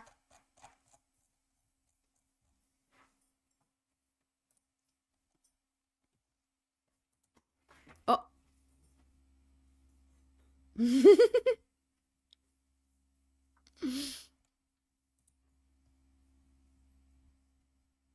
My mom gets feels really flattered that you guys like her so much.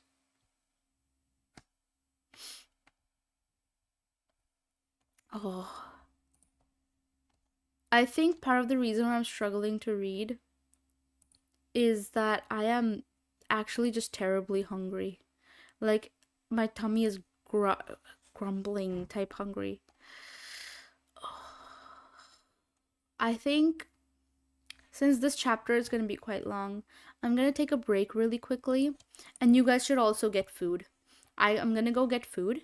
You guys should also get food. And after I get food, I might take a bit, by the way. I might take a little bit. After I get food, I'm going to sit down and eat with you guys. Okay? We will chat over a meal. I will tell you guys what happened at university. I'm gonna play some music for you guys, right? You know what? Let's do something. Can I set any entertainment for you in the meantime? I wonder. Ow.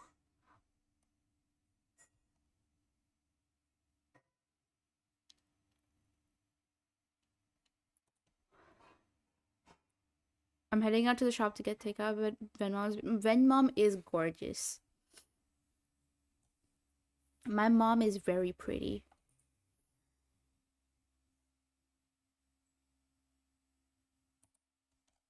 That is not your cue to start flirting with her, by the way.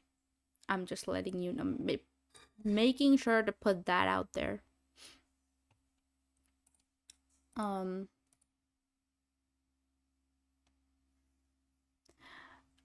I need to figure out if I can leave some entertainment for you guys while I'm gone.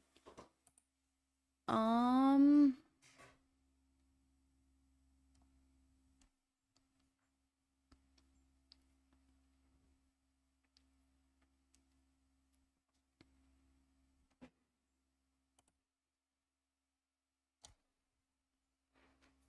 Killjoy.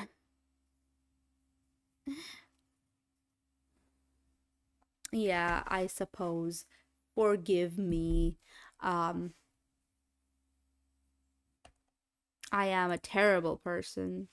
Holy shit.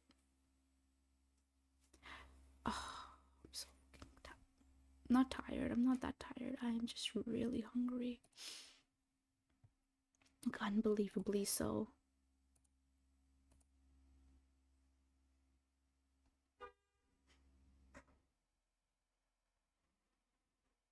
Can I set up? Hold on. I wonder if I can do this.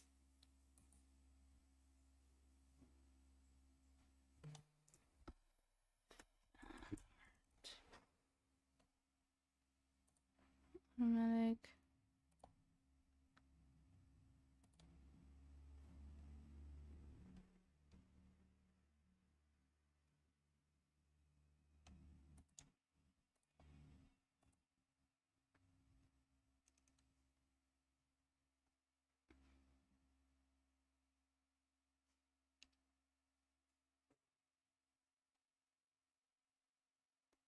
Um, image files.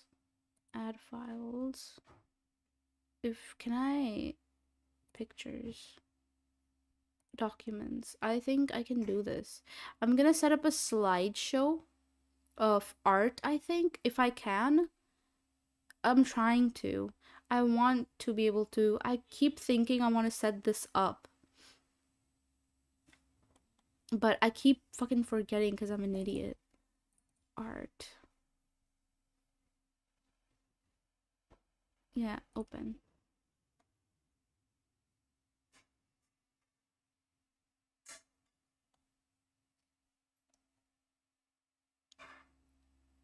What if I did this? Open. Oh, okay. Add directory, maybe? Not fan art, arty art. Select folder. Before I do, documents. I need to fix some things before I do. Oh, because some things aren't meant to be shown.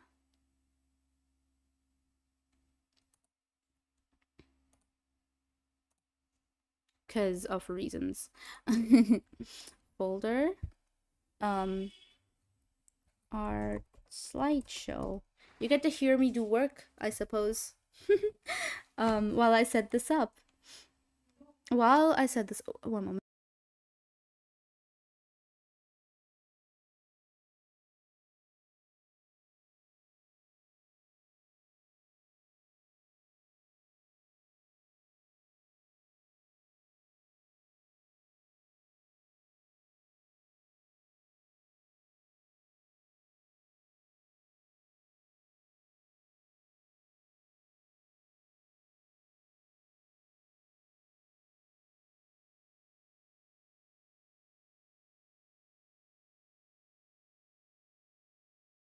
Okay. Ahem.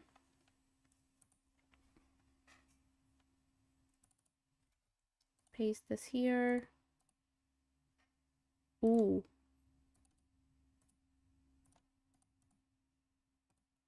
Arty art. Ew, ew, ew, not this. Ew, ew, ew, ew, ew. That art is not supposed to see the light of day.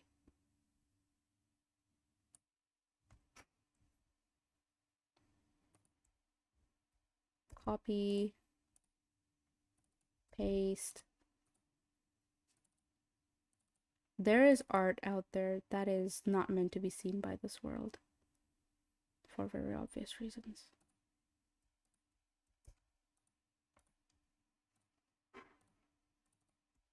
Paste. Um.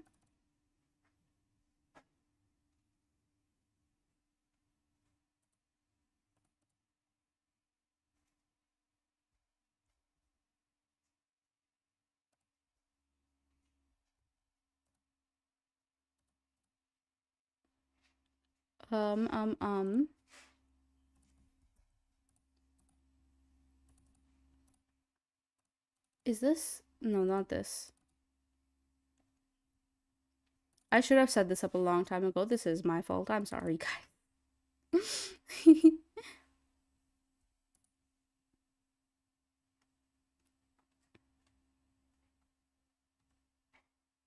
Oh, you know what I should do? I should have the different versions of this as well. There are so many versions of emotes that was given to me. That is so cool. And I will paste all of them into this because you guys deserve to see all of them. Because this is given to me by my community and I love my community very much.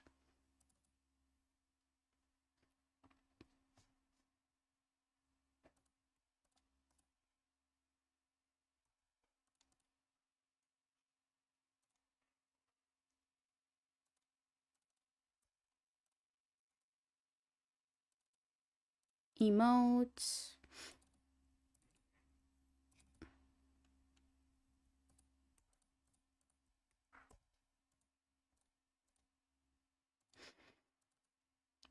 I'm so hungry, dude. What are you guys eating? Tell me that. While I do this, tell me what you guys are eating. Because clearly I'm too dumb to actually get work done off stream. So now you get to listen to me do it on stream. Clearly this is an issue that needs fixing.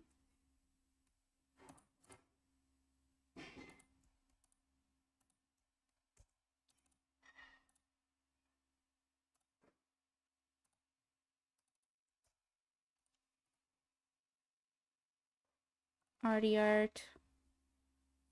Emotes. Board hold.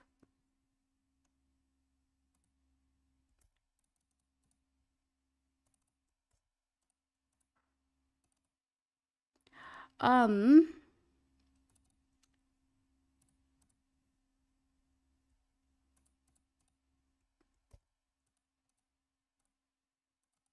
Obviously, this entire slideshow is going to be edited in the future based off of various things. Like depending on how annoying it is, basically, to see the same thing constantly. Um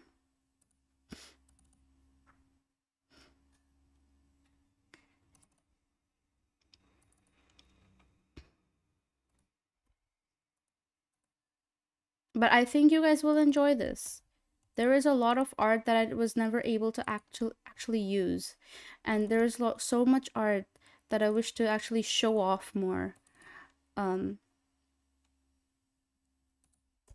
Never ended up being able to do any of that because I'm a fucking idiot.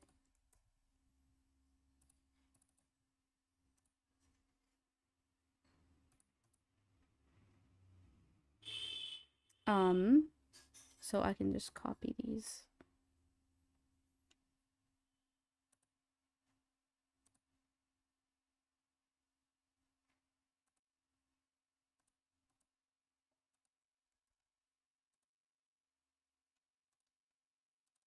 Paste them here.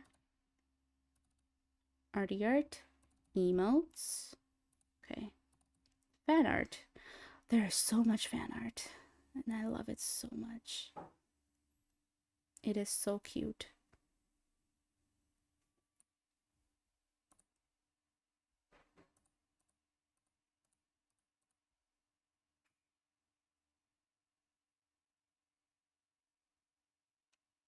Scroll down.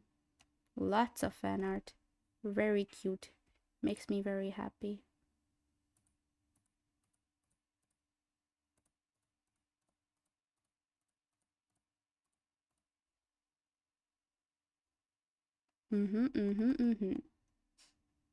Copy.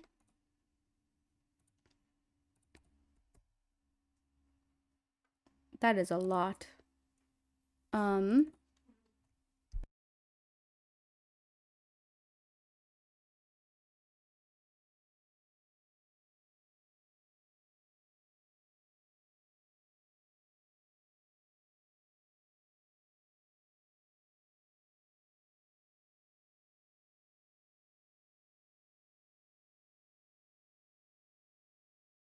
um,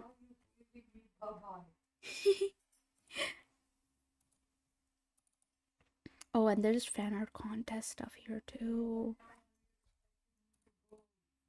No, I'm sorry. I think you guys will enjoy this. I genuinely believe you will.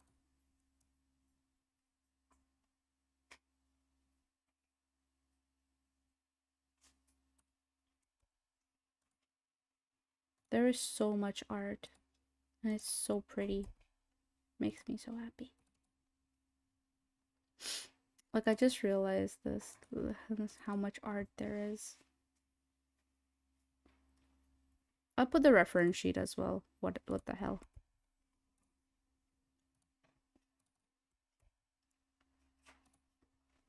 Eh. Like literally every art in existence. I'll just stick it there. I cannot put that.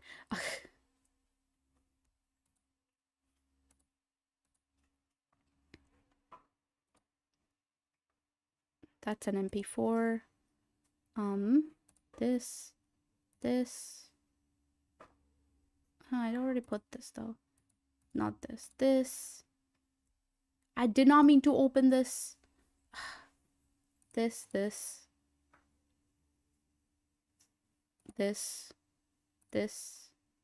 I can put this.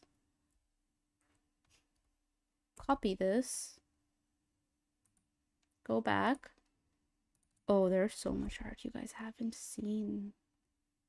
Well, even if you haven't seen, even if you have seen, you don't see it often enough. Especially for new people, right? Someone made a furry version of me and it's funniest fucking shit ever. I just have furry art of myself. It's a Chikawa Ven, but you know. Anyways.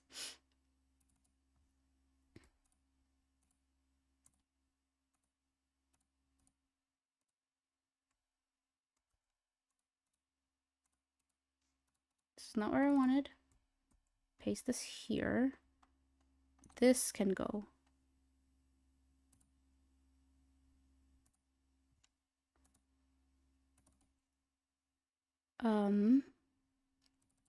Moyaimas.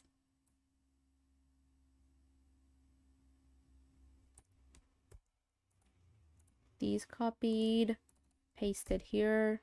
You get to see all the Moyaimas art.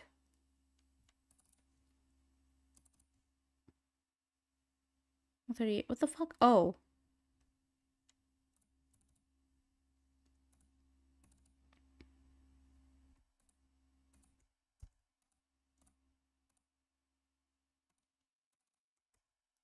By the way, for those of you who don't know who Moss is, Donut, could you please send the whatchamacallit? Command. Yes. Donut, could you please send the command for Moss? But yes, I have a friend who is an artist. His name is Moss, and he is the one who made this entire layout that you see. He made this whole layout. He made all my PNG tubers. I know most of you must have not seen the PNG tubers yet, but hi Dedo, welcome. But he has made my PNG tubers. He has done a lot for the brand as a whole, and just he's also made my commission sheet, like my reference sheet, and just in general, he's so cool.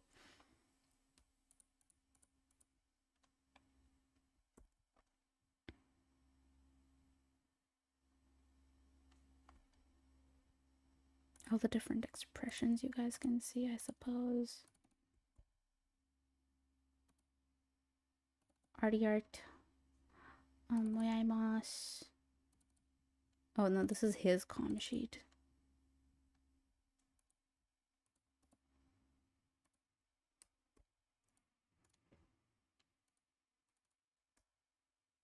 There's a lot you'll be able to see close up in this. There is so much.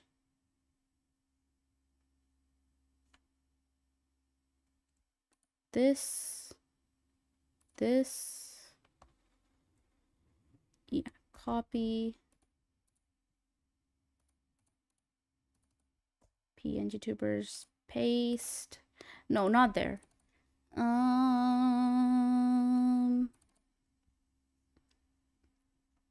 PNG? PNG. This is Moss. You know, I'll throw in Moss as well. What the helly?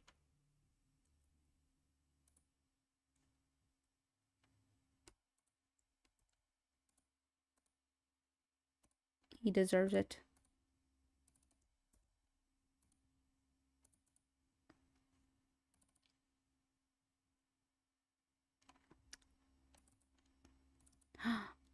Oh, is this? I don't think this is. I don't think I can show these. Those are just assets for stream.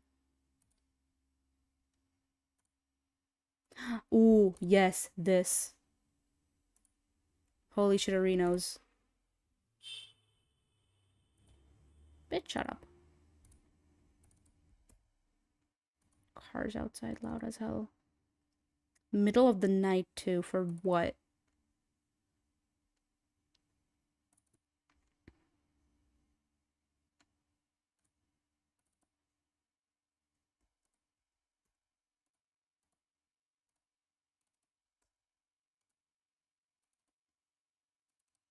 There is a lot of art. So much art.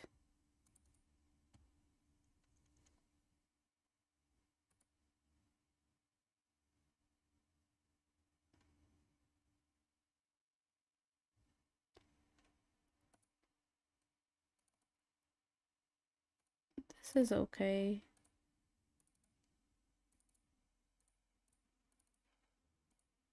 These are assets. I need to move these somewhere else. Schedule is... Oh!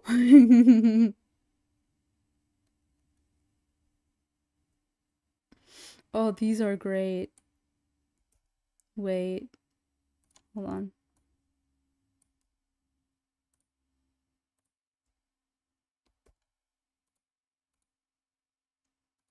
These are amazing. Even skip these files.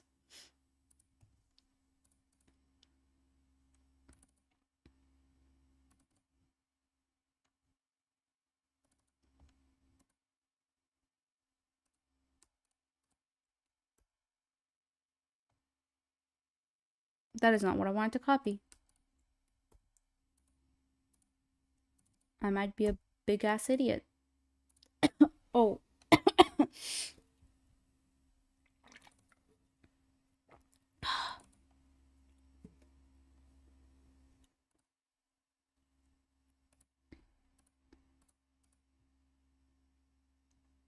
I'll throw in old art here too, I guess.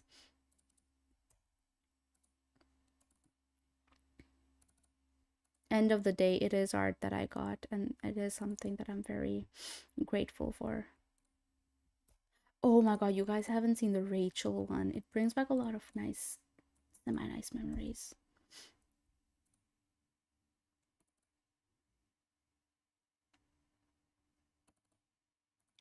You know what? Maybe I am a masochist to some extent.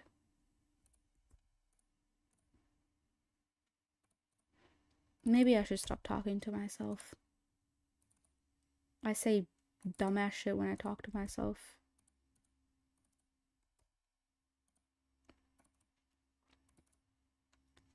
Okay, this is not something you guys are meant to see.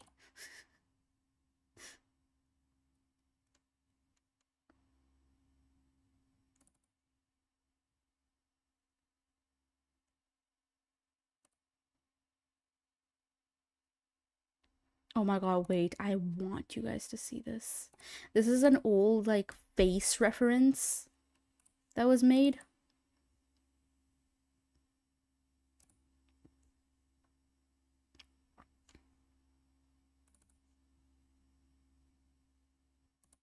And this is so cool. Hold on. I'll add this, and I'll add this. Yes, copy this. Oh god, these are so good.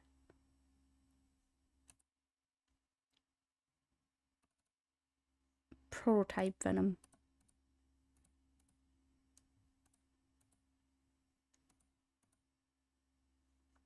Oh my god, this is so old, but these are so good. Venom without the cat ears. She's pretty as hell.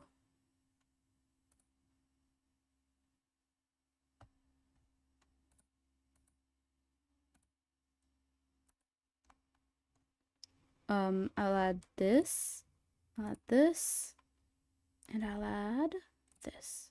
Copy. Oh my god, these are so pretty. I forgot these existed. Moss once did a doodle of a cat version of me that you guys will get to see. Oh my god, did I add the maid venom? I hope I did.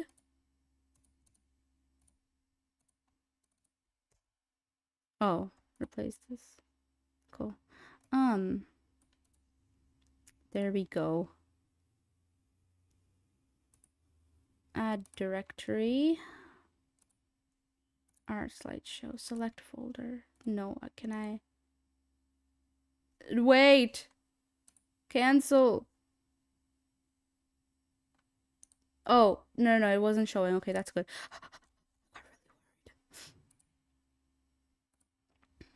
Art slideshow. Select folder. Okay. You guys will get to see this though. Why it do that? Why it do that?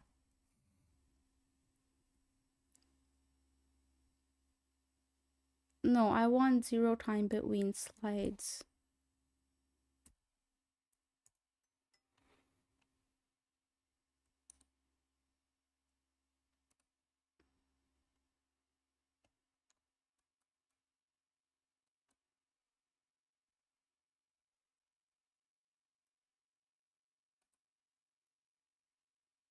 Oh,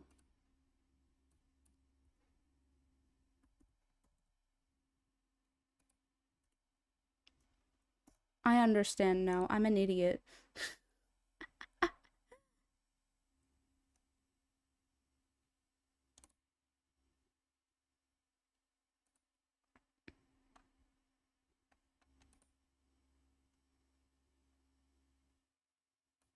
Transition speed. I'm gonna put it to 500.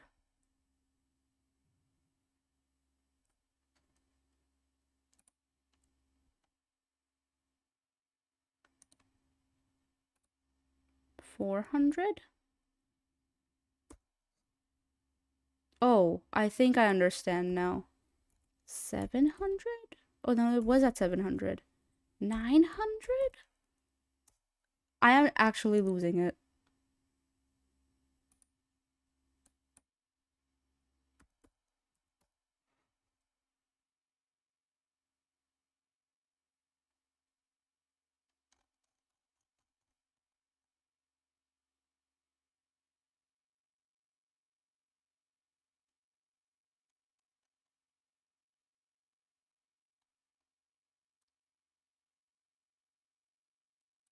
Um,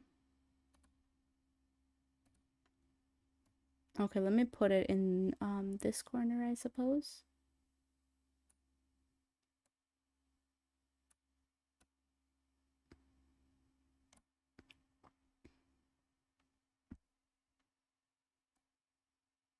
I'm trying to find a corner for this.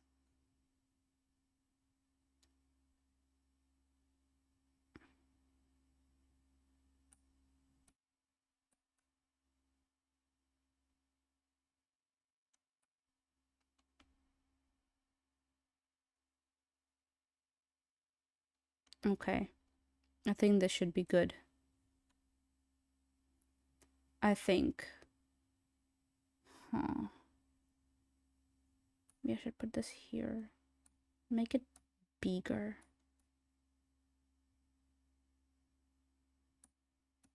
Senpai?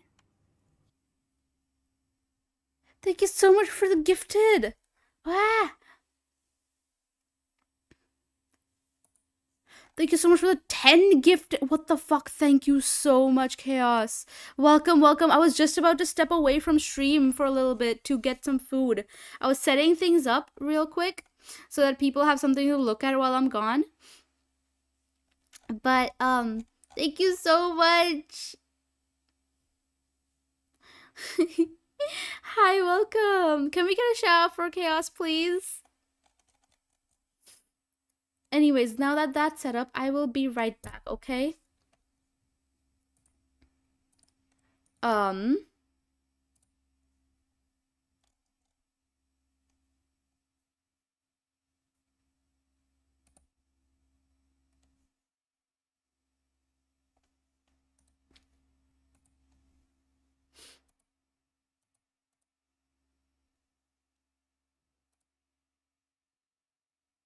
no.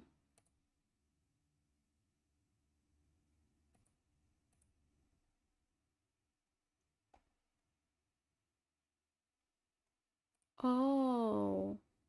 Okay, I get it now. I will be right back.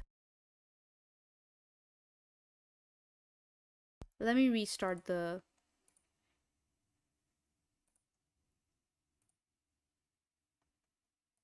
Let me restart this slideshow.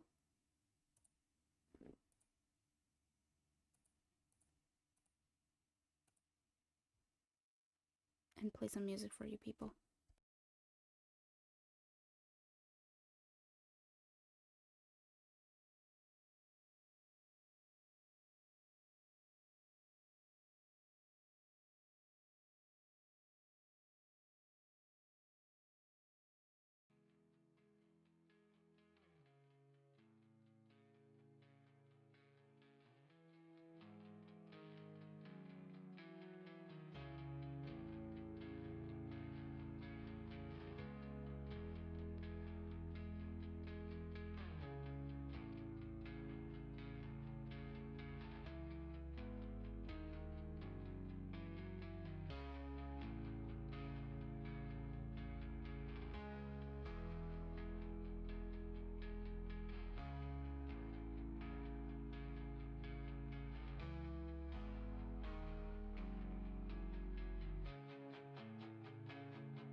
Hello.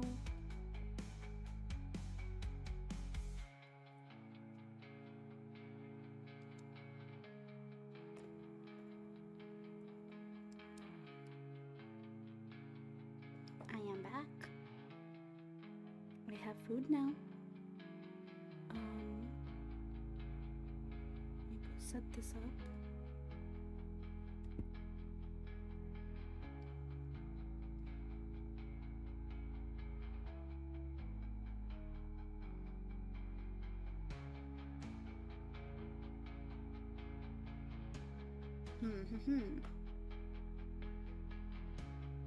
Okay.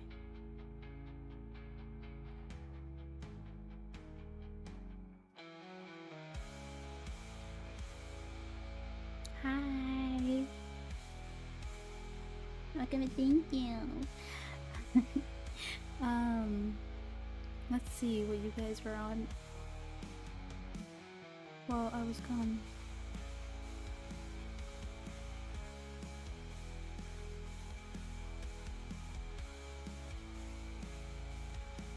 Breakfast burrito. I enjoy watching. Aww, she cute. I want to see her and keep moss. To the pretty vampy. Aww. I did nothing deserving of a shout out. You existed. Hey, was that Orange Ben? That was I think Lesbianism made that art, and it was basically me as a fox instead of cat. You did a random gift sub for this. Someone gifted you a random sub. I see fan of you with orange hair. I'm letting you know you're doing. It was fan art that Lesbianism made, and it was me as a fox.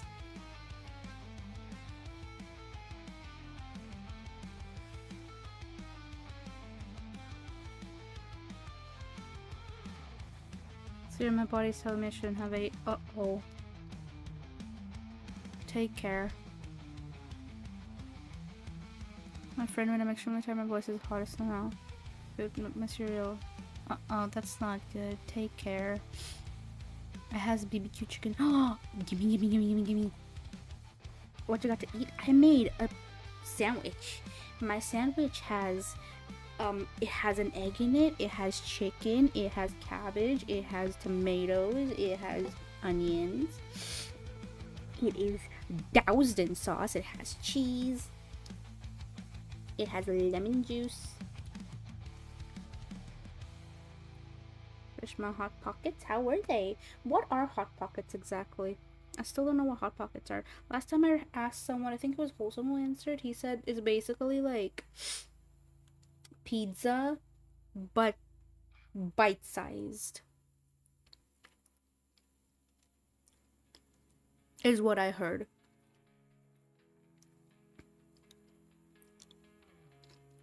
I've never had Hot Pockets before, so I really have no idea what these are. I should definitely do a stream one day. It's like I try shit that I've never tried before. However, I feel like it'll be very chaotic. I would rather do that when I have things like a webcam set up. I want to do one of those, actually. Pizza encased in crust. Ooh. Pizza good? Pizza great. Pizza, my life. I love pizza. Pizza is like that one food I don't need to be in a mood in to eat. Every other food I need to be in a specific mood in order for me to be like, yeah, I want to eat this. I'm in a mood for this. But pizza is like, yeah, you hand me a slice, I will just eat it. No questions asked.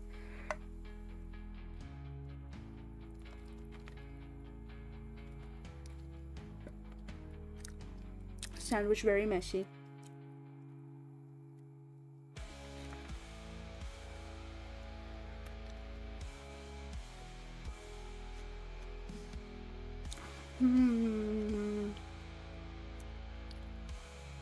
Oh, it's so good.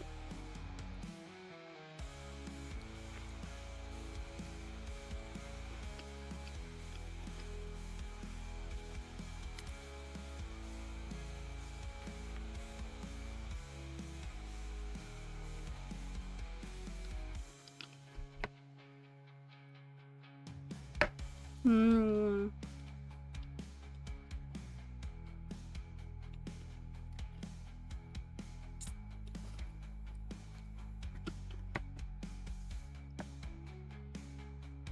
Y'all getting straight up mukbang, dog.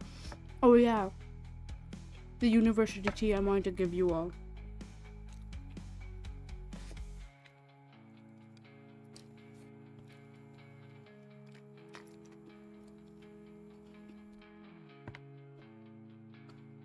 So, apparently, there is no exit plan.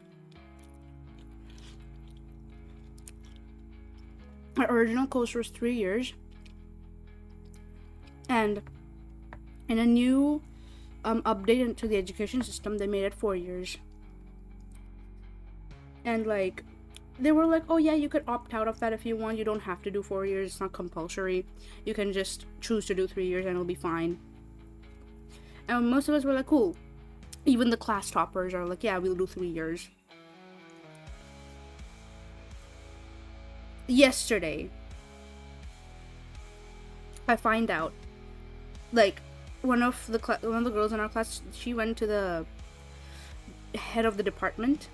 She talked to him because they were like, yeah, those who want to do 3 years, they need to go talk to him, because there's certain documentation for it. Otherwise, you can just continue with 4 years. Just like no questions asked, just continue with 4 years.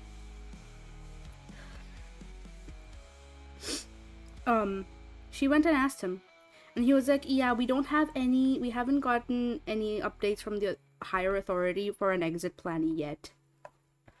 If we do, if being the keyword, if we do, we'll let you know.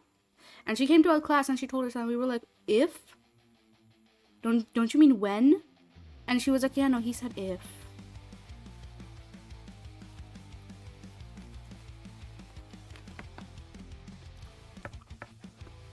I might be cooked.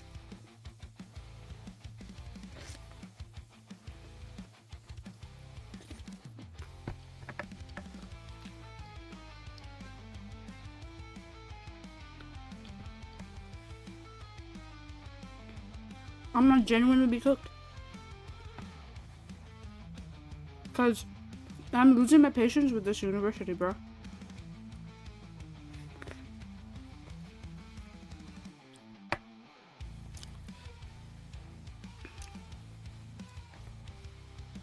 Like, it's not just me, it's other people too. There are people who have planned to leave the country, leave the state after the 3 years. Not just me, even V was like, yeah, I'm losing my patience with this university. I want to leave after 3 years. And I'm like, I know, but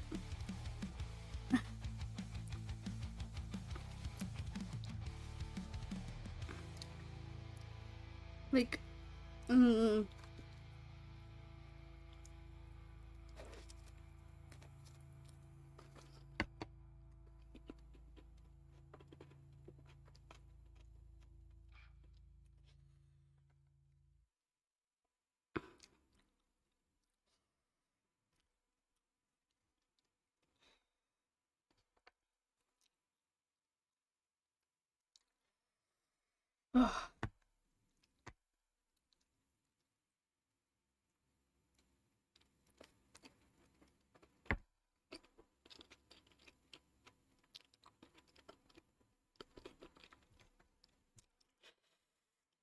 sandwich spicy, very spicy. Holy shit.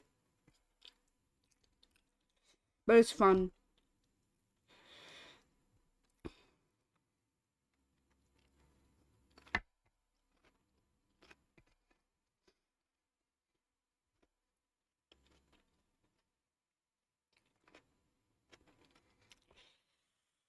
Mm-mm-mm.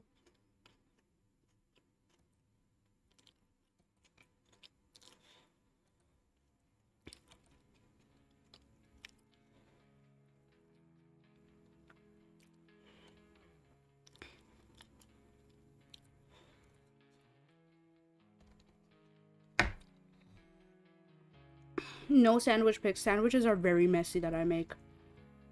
The ones I make, very, very messy. Not presentable, but very good.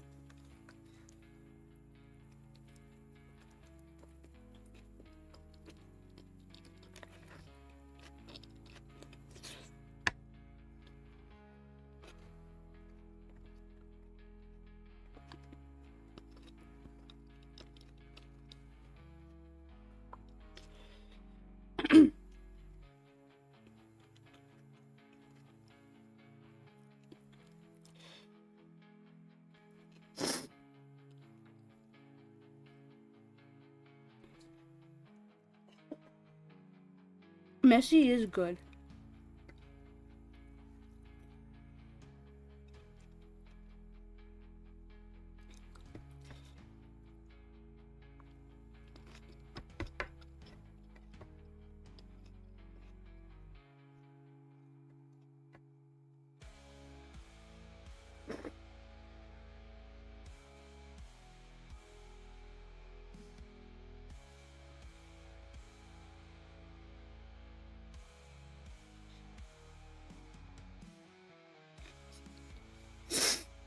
This is so spicy, bro.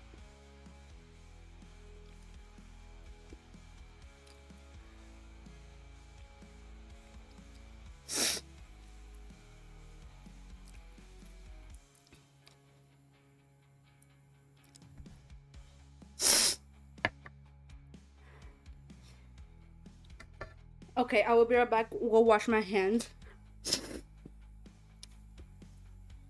Oh.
I'm back. I'm good.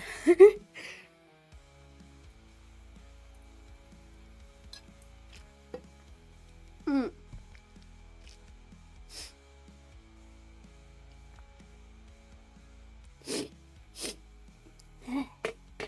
Sandwich very good.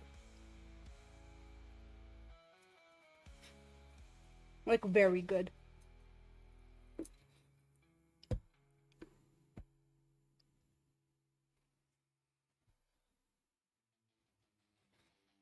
Oh.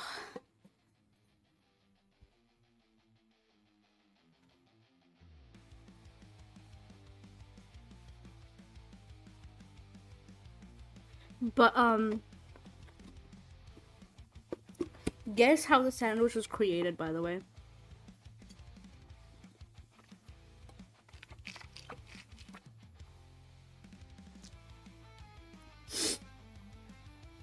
My sister, when she was in university, she um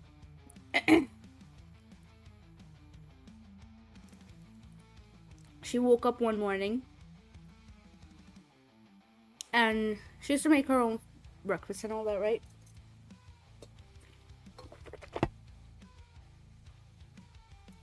She woke up one morning and she had a dream. She had a dream of a sandwich. So she woke up and she made it.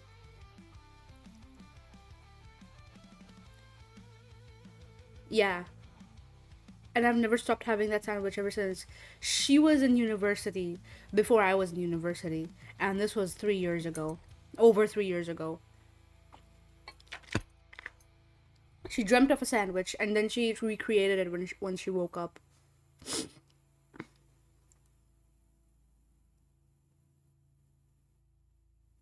Oh. Have I ever mentioned how much I like spicy food? And initially there was like a specific set of ingredients in it. But over time it changed because we started running out of those specific ingredients. Sriracha sauce being one of them. We ran out of sriracha sauce, so we just use other stuff. But yeah, it's like you take two slices of bread. You put two different types of mayo on each one. or any spread of any sort that is not sweet. Um, or like that can be put in a sandwich. Um, you put 2 slices of cheese on each one. Like you put 1 slice on each. And I'm telling you the updated recipe that I made, that I just had. Fry an egg or two, whatever you want. Fry an egg or two. Put that on top of one of the slices with the cheese and all that.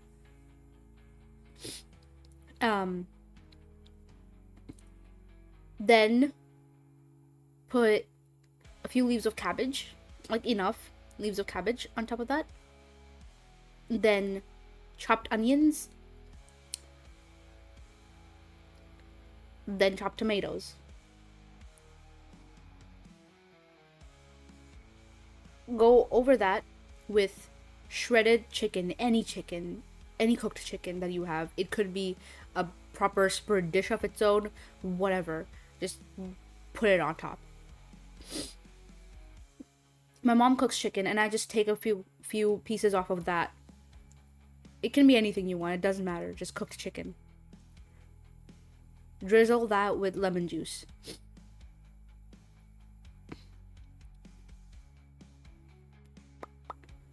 Then on top of that,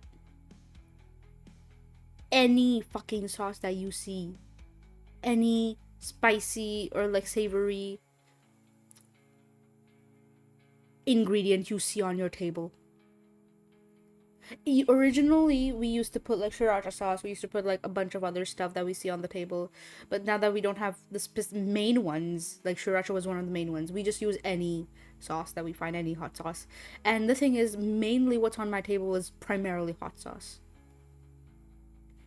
And maybe 1 pack of ketchup. So I literally put every sauce that is in my view.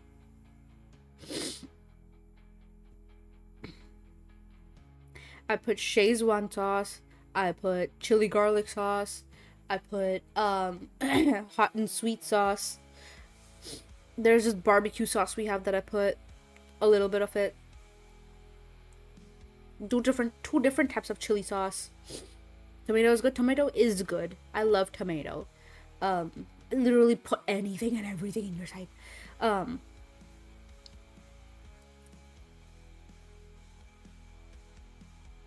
then close the sandwich and stick it in the microwave for a minute to let the cheese melt. Pull it out and there you go. Eat that. It's so banging. I don't think you understand. There was a point, this is all that I ate. My lunch, my dinner, my breakfast was just this sandwich.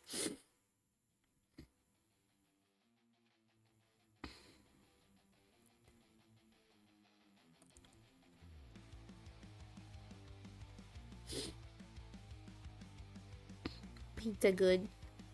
Pizza rolls are bite-sized. Oh?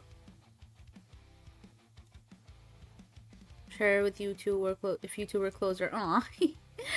I propose with pizza. Just try an XSL pizza together. We could, 100%. Yo, then give me a bite. I would. If it wasn't so messy, I would.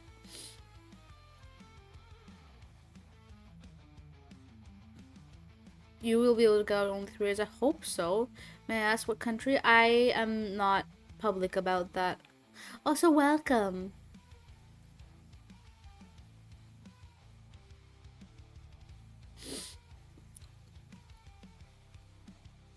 You gonna be damn. Messy is always best. Messy sandwiches are always the best. Hello, God Shower. Welcome.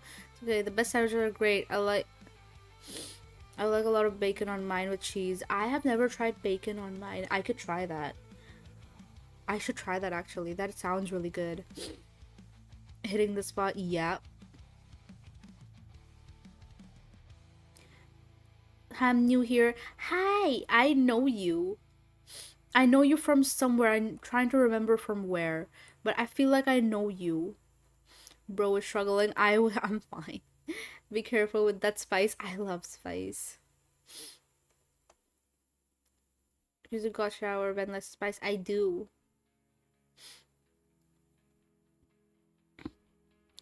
I will limit myself on hot stuff, heartburn bad, understandable. I I had a point where I couldn't eat anything that wasn't savory or spicy. And it was a problem. Now I've started to divert more into sweet stuff now and then. However, I do like my spice. I love it so much. Dream sandwich made real, yeah. So you were to make it more tasty. The one that I had today, it was considerably a lot tastier than the ones I usually have, and I think the main ingredient was the egg.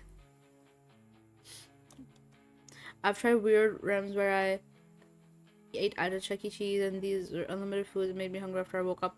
Ooh, I've never had Chuck E. Cheese before. Tomato, you okay, bro? Dreams aren't real. Dream sandwich fill my belly in the real world. Should I pre-mix the chopped onion lettuce with mayo or add them layer by layer? Layer by layer. I don't pre-mix you could if you want. Again, the sandwich is like something that you could totally mix and match however you want it. Really, it's all up to you. However, I personally um layer it. I layer it. I put the egg first, then the cabbage, lettuce, whatever it is you want, whatever green leaves you want, and then the onions, the tomato, and the chicken, the shredded chicken. And again, you could put it any order you want. The order doesn't really matter, as long as it tastes good to you. It's a crime against good texture. I understand people's issue with the texture. I also have a bit of an issue with the texture. However, I like tomato too much to care. Your ass is a crazy. Onion fell into my lap. Homemade sub sandwiches, Venom. Hell yeah. We love eating spice. Hello? I used to go in a gaming stream, I think. Ooh. I see. Their name looked so familiar. Intently listening to the sandwich recipe. I love it. I love it too. Unironically, this is lore. I love when people actually listen to me. Because this is an actual issue that I have in real life where people don't really listen to me when I talk. And I don't know why, if it's a me thing or if it's other people thing. But oftentimes people literally ignore me in group conversations. And it makes me sad. So I really enjoy when people are intently listening without interrupting. Like they're listening to my whole thing and then they're like they're allowing me to talk and they are listening. Without interruptions, without anything. They're just sitting there like, yeah, And then once I finish talking, they're like, okay, yeah. Now it is my turn to talk. Like I don't think you understand how much that makes my heart flutter. Like that is so Kendall being interested with can't think straight today. Understandable. People think they make shawarma sandwiches on the internet and it looks so good though never tasted or tried. Most of the things I cook these days are basically recipes I found off the internet, like on reels and shit. And these are so good. Maz just sits in silence on VC and listens to you. Yeah. Sandwich making ASMR.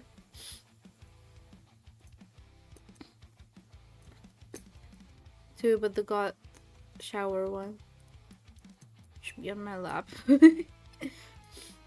Like Friday Night Funkin'. Oh, it's possible then that I missed them in chat because during Friday Night Funkin',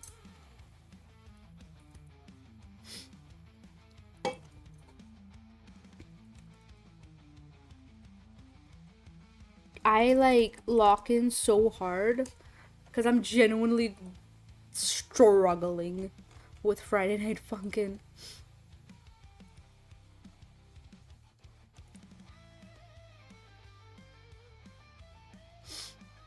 Anyways, we shall go back to reading and we will finish this today and then we will raid someone. Okay, music, shut up. You've had your point. You've had your chance. Anyways, Let's see. Where did we leave off? Just as the red angel completely my energy has been regained after eating. I am so happy. It's like the health bar went up. Just as the red angel completely disintegrated, the game instantly went back to the zenith board. I moved Mothra over to the nearest stage from the red temple, which seemed to be a garbled mess of letters spelling kill, and began playing. As suspected, all the level graphics were made of jumbled letters, and Mothra, just like Godzilla, was shrunk to half size. I began to suspect that all the Zenith levels would be like this. The background music was terrible, like if someone put all the sounds an NES was capable of making into a blender and then pieced them back together into a song. I had to turn the volume down because of it.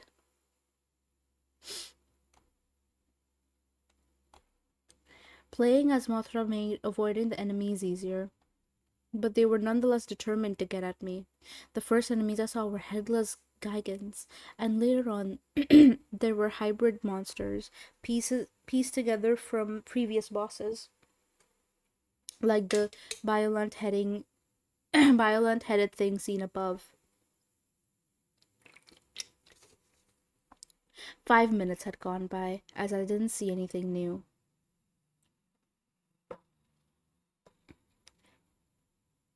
Let me open up chat.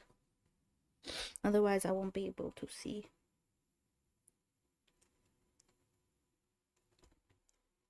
In this phone over here.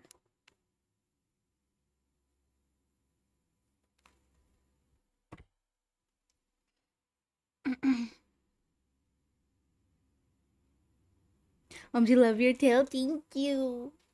It is quite fluffy.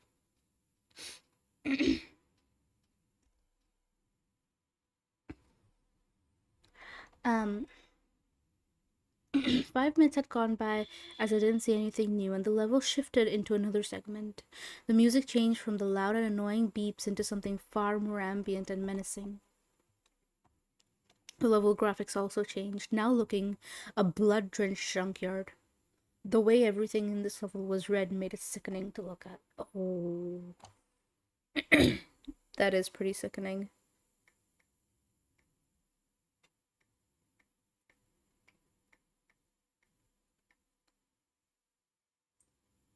Let me open up Twitch chat so that I can give you guys attention while I read. I feel fine. Yeah, that happens when you eat like a lot. Like you feel bloated and fat for a moment, and that's fine. Eating is good either way.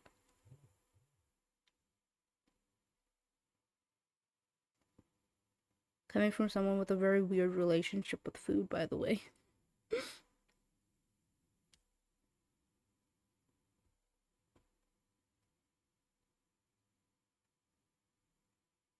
I can have pizza later. Ooh. Attention. Okay. Oh, what the fuck? The enemies multiplied in number, never ceasing to follow after me, and became harder and harder to avoid. And at the end of the level, the situation reached a climax as the swarms of monsters fused together in one enormous, terrifying hybrid. Oh my god. Once I had gotten through the initial shock, I discovered the way to destroy this thing, constantly shooting eye beams at the Hedora cluster that formed its head. If you attacked anywhere else, it would regenerate the damage. Even with that knowledge, this was an extremely difficult fight. I'd say it was as hard as fighting the moon beast was, if not harder. Its not its most common attack was lunging forward with its arms covered with Gigan saws and blades. If they touched it would instantly drain health. When it was over, the remaining monsters collapsed into a heap. Then then they and the ground below them started to disintegrate and sink towards the bottom of the screen.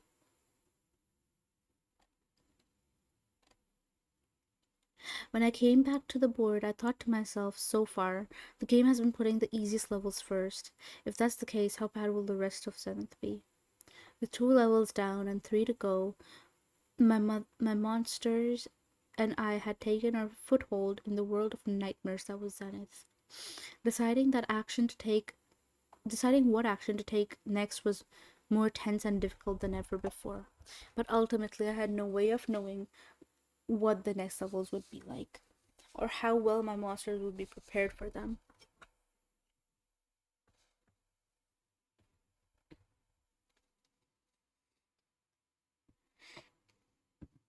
Oh man, that was a loud, that was a deep burp.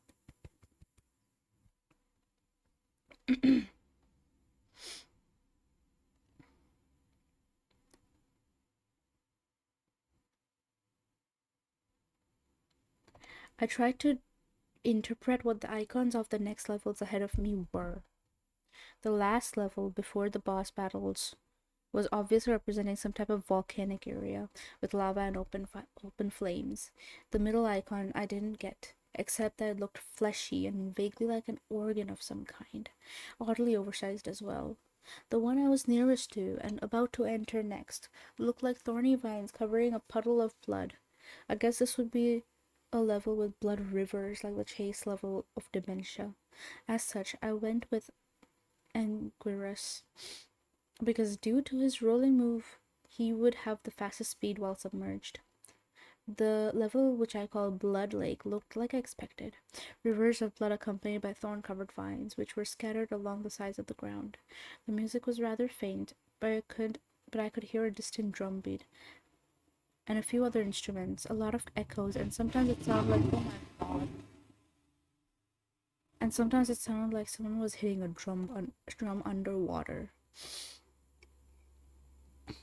I was disappointed to see that Anguirus was shrunk, just as Godzilla and Mothra had been.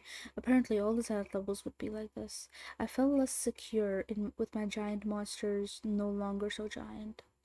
I walked along without interruption only for a minute until my path reached a dead end. There was a massive gap between the ground I was walking on and the ground to the right of the screen. I would have swum across and continued walking to the right, but due to the huge mass of brambles in the way, there was nowhere to go. And there were monsters.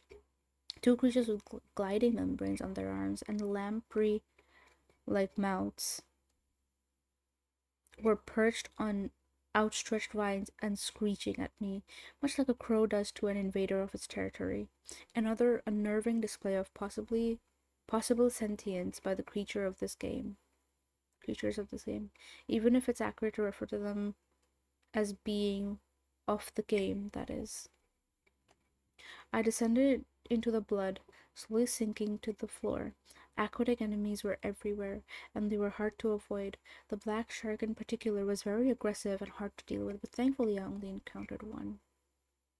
This shit. It's like straight out fever dream, bro. As the scene becomes more and more crowded, I swam up to the surface to find that it was littered with floating corpses. Oh my god. Creepy, but at least they're not a threat, or so I thought. Oh my fucking god, that is terrifying. Until they all sprang to life and leaped at me. They were all trying to pull me under and they were draining my health as they did it. They all attacked as a group, and when I got one off me, another would jump on me from behind. I had to curl up into a ball and roll for them to loosen their grip. When they did, I quickly retreated. It wasn't long before I had reached another land path, a note regarding the brambles.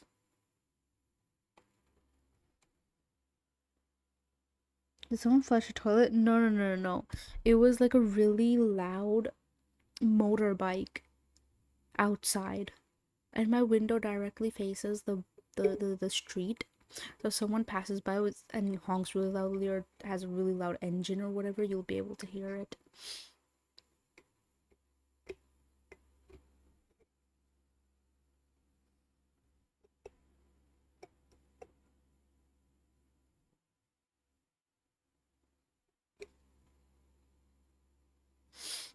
It wasn't someone flushing a toilet, it was literally just like a really loud motorbike. And I hate those types so much. Like they're unnecessarily loud.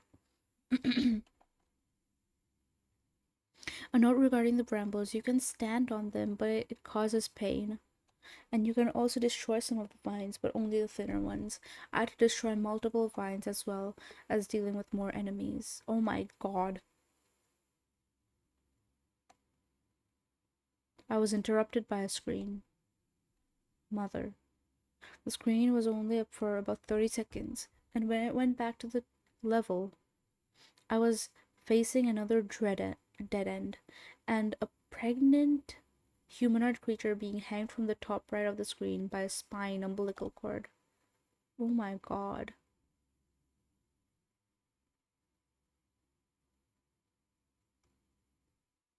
Instantly, the creature's belly was split open from the inside, and the lower part of the body was ripped apart and fell into the river below. The Blood Lake's boss was revealed. Oh my fucking god, this is horrifying. It came flying towards me, making a shrill, hacking scream. I was forced to move back.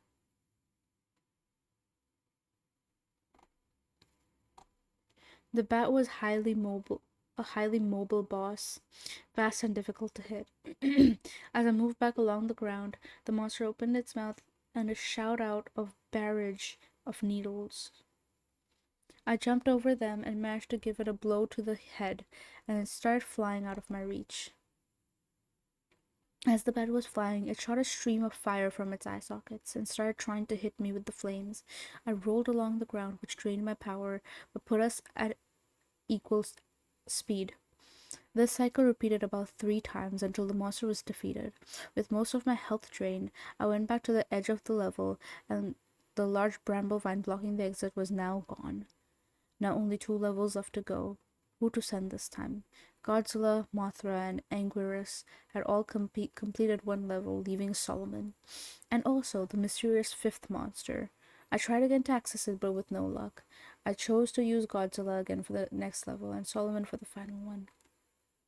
The second to last level was what I refer to as the organic level, which was the most visually unpleasant of them all. Oh, God, what is this? Right from the start, I could see the graphics were freakishly different. The atmosphere was gruesome and foreboding with the addition of the loud droning music. I was dreading what I would see in these levels. And it was only a few seconds before something appeared. Oh, fucking hell. 2 hideous things. It's hard to describe most of this level. Everything had this disturbing semi-real look to it. Most of the enemies look halfway between real animals and misshapen lumps of gore with teeth. It's also worth noting that all of them were considerably larger than Godzilla, and although the majority were not very intelligent, each of them took about around 30 plus hits to kill. Due to this, it was a better idea to run away from them than fight, but it was never clear exactly what direction to run. While most levels involved going to the right to get to the exit, the path of this level was primarily going down. By walking to the edge of one platform and jumping down to a lower one, there was no way to make sure you were going the right way, nor any apparent means of getting back to the higher platforms if necessary.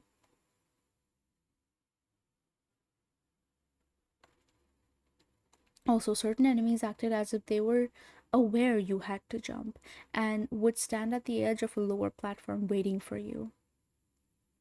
And when this happened, I would have to walk back and wait until the monster would leave. Oh my god. As I went on, I came across platforms stacked above each other with little spaces in between, looking like a maze.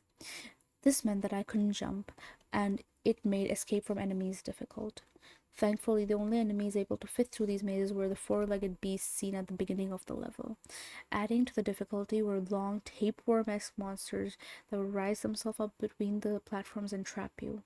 The only attack they responded to was the heat beam, which would cause them to shrink back down. But this was costing even more power, and I couldn't afford to do without the heat beam for long. Oh my god. What the hell? While trying to avoid the abominations that dwell in this level, I found out that if you stand idle in one place for too long, the ground tries to absorb your monster. Oh my god, what the fuck is this?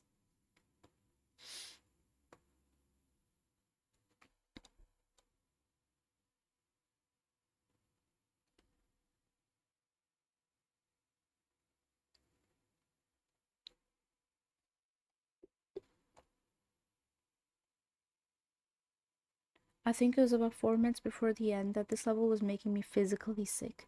The tension was getting to me, and having to take in all these disgusting sights made me want to puke.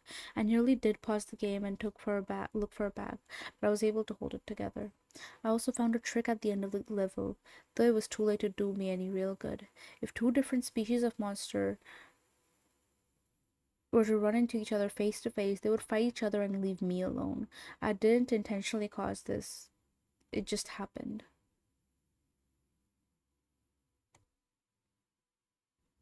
This is like terrifying, bro.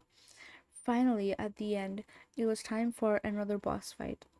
It was certainly ugly, but not quite as horrific as I feared it would be.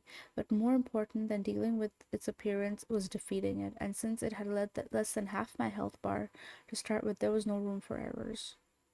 Ugh.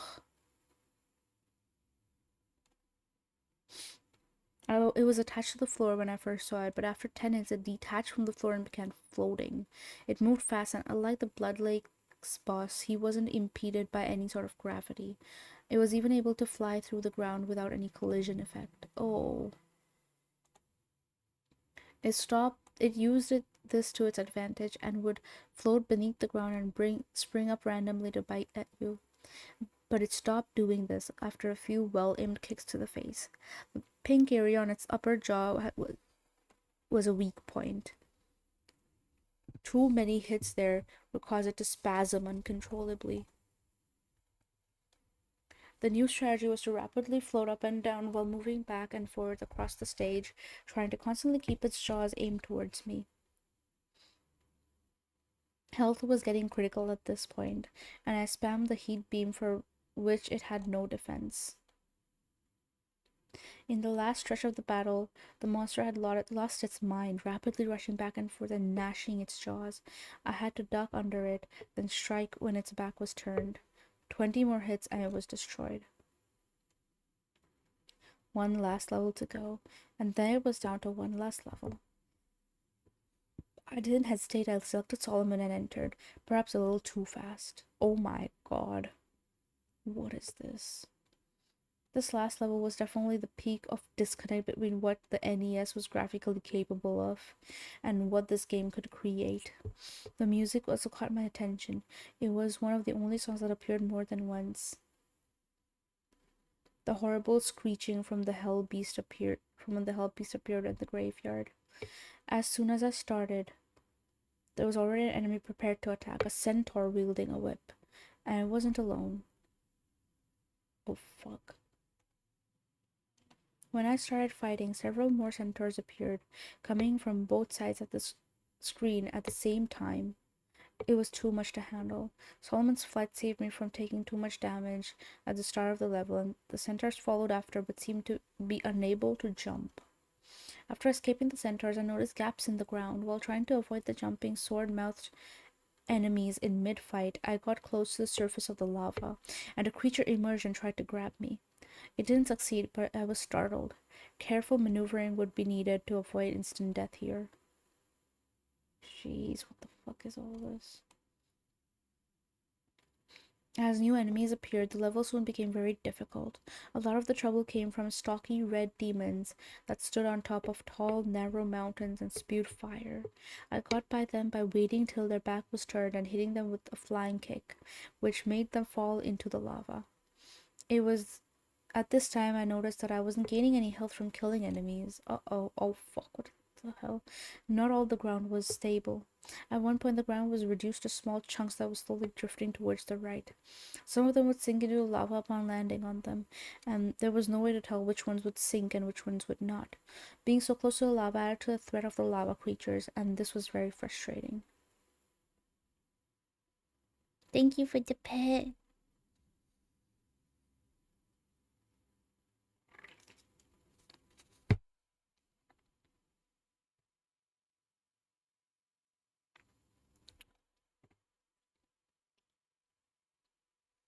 I was also feeling very hot, which made concentrating hard. If you've ever had a heat rash, it felt similar to that. I had to periodically stop for water because of it. This was almost certainly due to the game and not my imagination. Because but I kept pushing the thought out of my head. I didn't want to think about it. At the end of the stage, I encountered the boss rising from the lava, its arrival noted with ungodly howling roar. Oh my god. When it walked into the land, I saw how gigantic it was, several times the size of Solomon. I was about to fly up and attack it when it opened its mouth and let out a huge blast of fire. Oh my. I had to fly to dodge the flames and then get close enough to the boss to fire a heat beam at its face, causing it to stumble backwards. If it didn't stumble backwards, it would have kept moving left until it forced Solomon into the lava, as there was no more ground within reach. The beast had to wait between the uses of its fire breath, as it seemed to cost a great deal of energy. I used this time to attack it, but fire wasn't its only weapon. It had to wary of the monster swatting at me with its and I had to wary of the monster swatting at me with its clawed hands. As its health decreased, it moved faster, and the battle felt like a tug of war between the two monsters over this bridge of land. After about 40 hits, it was defeated, tumbling backwards into the lava from whence it came. And then the final stage had been completed. At last, it was down to two bosses and a final encounter with the Hell Beast. For some reason, I thought Ghidorah would be easier to beat, so I confronted him first. The classic Ghidorah battle music and the original startup as I was faced against the new King Ghidorah. Ghidorah King Ghidorah was as powerful and unrelenting as ever. He instantly lashed out with gravity beams, which were more damaging than Godzilla's heat beam. It became a struggle of constantly beating Ghidorah at every opportunity to keep him from using the attack. Look, bonks him in the head. But Ghidorah soon saw through my tactic and started using physical attacks as well.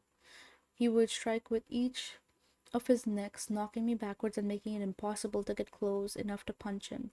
But I had an idea: to wait for him to lunge with one of his heads, and immediately blast it with a heat beam. Getting yelled at. It worked, and to my surprise, the heat beam had actually obliterated Ghidorah's middle head. And it was only a few seconds before I realized that what this would lead to. And sure enough, oh no. King Ghidorah was using the power of the glitch to transform into Mecha King Ghidorah. But what really shocked me was a sudden change of music. I had heard it before, but it wasn't from the original NES game. It was from the game Super Godzilla during the Mecha King Ghidorah fight. Mecha King Ghidorah's first attack was its most deadly, the Machine Hand. Very similar to Gigan's Saw, it immobilizes the monster and rapidly drains the health bar. Fortunately, before Ghidorah could do a lot of damage, the timer ran out. Shit. I would need to defeat Mega King Ghidorah quickly to prevent him from using the machine hand, so I sent Solomon to fight him. The two monsters were evenly matched in strength. But Solomon was faster, and by slashing the beaming without pause, the cyborg monster soon met its end. With Ghidorah defeated, I was returned to the board, now outnumbered by the enemy by 4 monsters to 1, and victory seemed to be soon at hand. The base icon had changed to a blood red color. I could feel hatred emanating from it.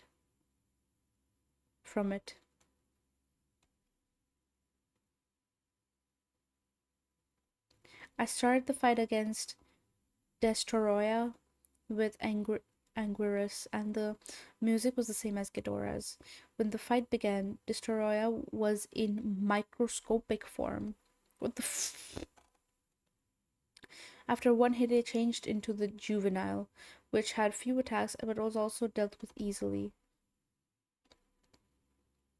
The fight became serious once Destoroyah entered the aggregate form, gaining the use of large arms and micro-oxygen beams. Anguirus's roll attack, which had been very useful up until now, was rendered useless by Destoroyah constantly attacking me with his large arms when I tried to use it.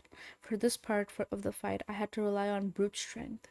Just before the timer ran out, Destroyer had changed into his flying form, which Anguirus was ill-suited to fight against. Going back in, I fought against the flying form with Mothra, which seemed fitting. Mothra was weaker than Anguirus, but was much better equipped to dodge and counter flying Destoroyah's attacks, so the fight was in my favor.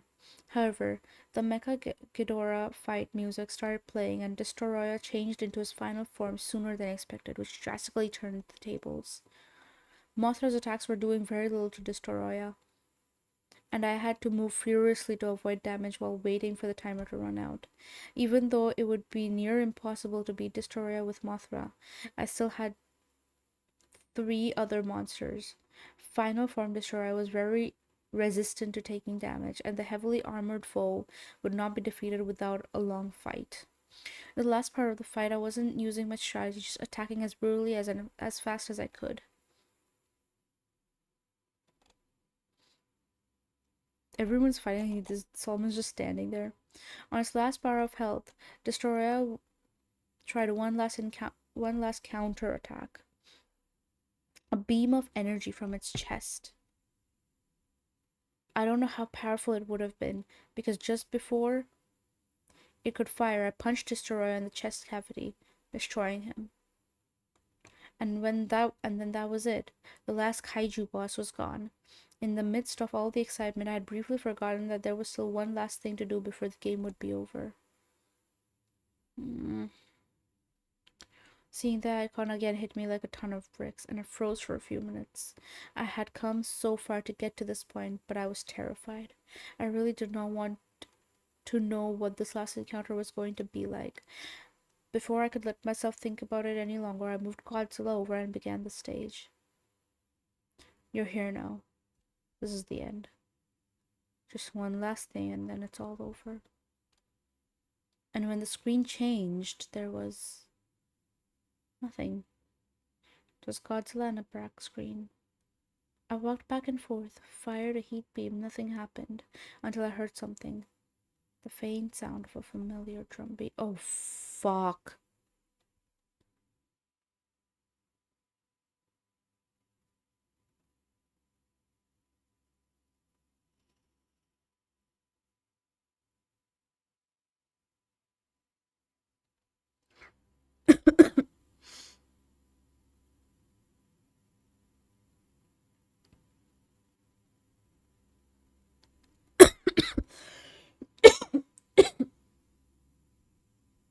This is terrifying, dude. I don't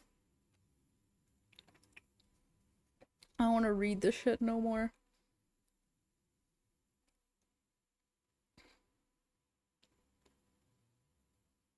Oh my god.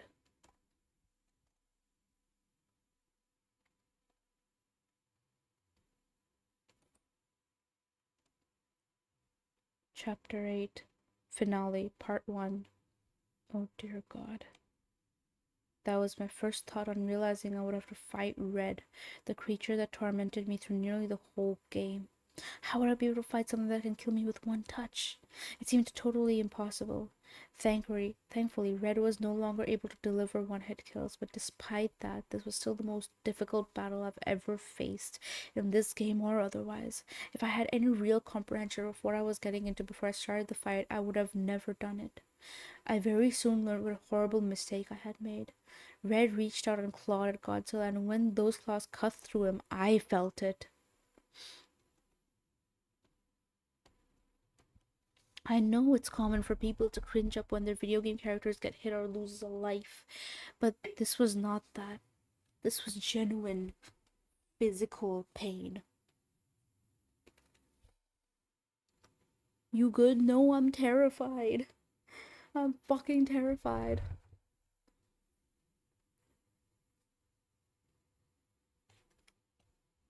When the pain struck me, I paused the game. I hadn't suffered any actual injuries, but it felt just like my shoulder had been clawed through. I had seen and experienced many unpleasant things at this point, but the game causing me real pain was where I drew the line. Yes, I would be disappointed that I wouldn't get to see the ending, but the risk was no longer worth it. I was about to get up and take one last screenshot and turn off NES when I realized something else. I couldn't get up.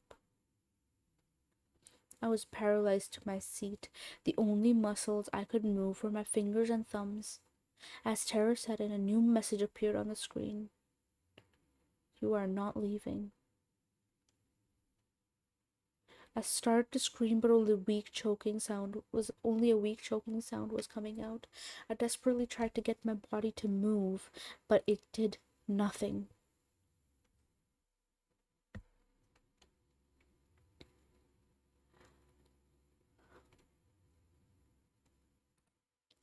I was looking in every direction, and then I looked over at the computer. Somehow, the computer was taking screenshots of the game on its own when I began the fight. I still don't know how or why. Something in the game must have been causing it. Since Red could hear what I was saying, I tried begging for him to let me go. From here, things started to get hazy as I was under extreme stress at the time, but from what I can remember, I said, I'm sorry. I'm sorry I insulted you. I didn't mean it. I didn't know things would get this serious. Please just let me go. If you let me go, I promise I will never tell anyone or turn the game on ever again. Please. And Red replied, You pathetic worm. It's too late now. Only one will survive. Only one will survive. The statement could not be any more clear. If I couldn't kill Red, then he would kill me. Like an idiot, I had played around with something I didn't understand, and now it might cost me my life.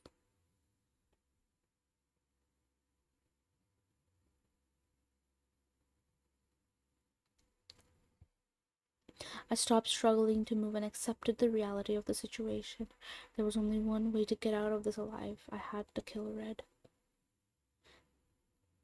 It went it all went by so fast. If it weren't for the screenshots, I might not have remembered any of this. Just like in the chase levels, Red moved at a horrifyingly fast speed, and there was barely enough time to process a thought. And thus there was no time to form a strategy. I had to rely solely on my wits and reflexes. To make things worse, there was no way to predict what kind of attacks Red might use, so I constantly had to be the one on the offensive and defensive. Oh my god. I felt every hit that Godzilla took. They all hurt. I tried so hard to avoid the damage, but every attack that I dodged left me vulnerable to another, and the pain would only get worse. Oh my god. After he jumped over me, Red's eyes started to glow. I moved as far as back as I could and ducked. There was no dodging this one. When this hit me, I really did scream. I screamed so loud that someone else in the apartment should have heard me, but they didn't. Just looking at the image hurts me, making me remember the incinerating burn. I paused the game because it hurt so bad, but Red unpaused the game to attack me again, which made me furious. I immediately counterattacked the heat beam again and again until the power meter was totally diminished. I wanted Red to hurt like I did. Just before the timer ran out, Red transitioned into a swimming form. I didn't think the timer would still be affecting a battle like this. I'm thankful for it, because it gave me a few minutes to collect my thoughts and decide what to do next. I chose to fight Red's next two forms with the monsters I had encountered them with, so Anguirus was next. It probably wasn't all that smart of an idea, but it's what I did.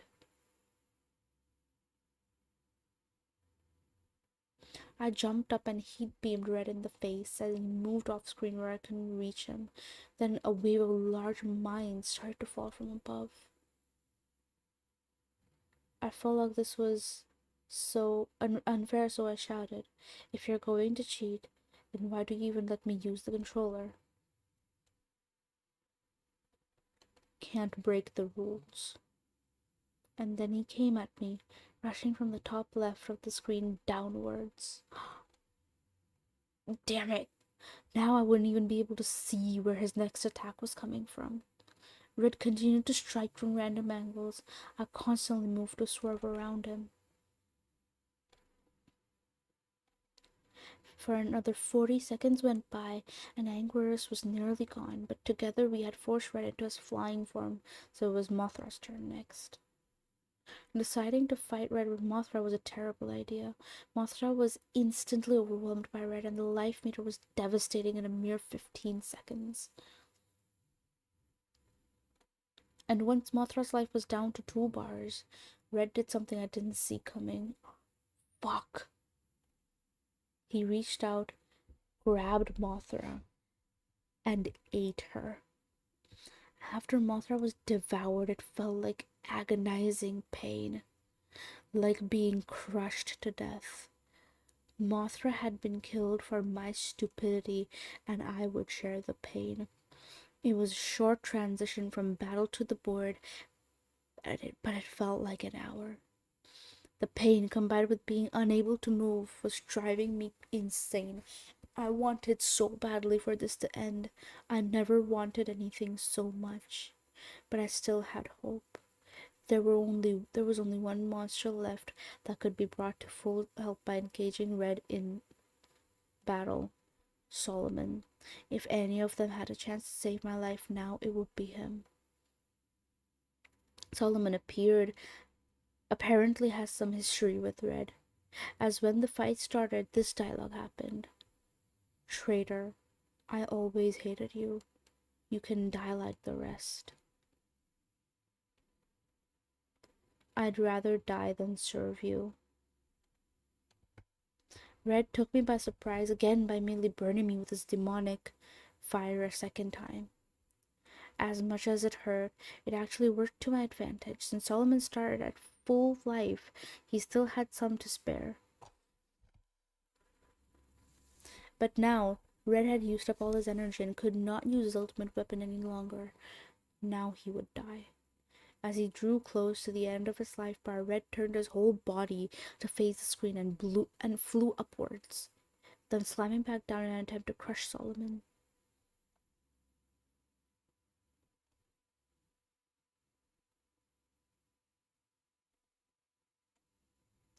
When that failed to work, he tried to devour Solomon like he had Mothra, but he wouldn't be eating my monster this time. I thought I had won, but something was wrong. Red wasn't sinking to the bottom, and I still couldn't move. Red was still alive.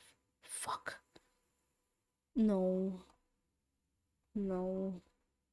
What the fuck?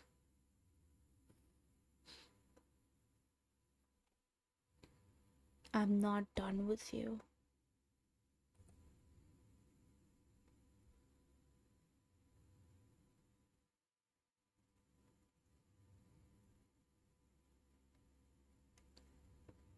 Dude, I am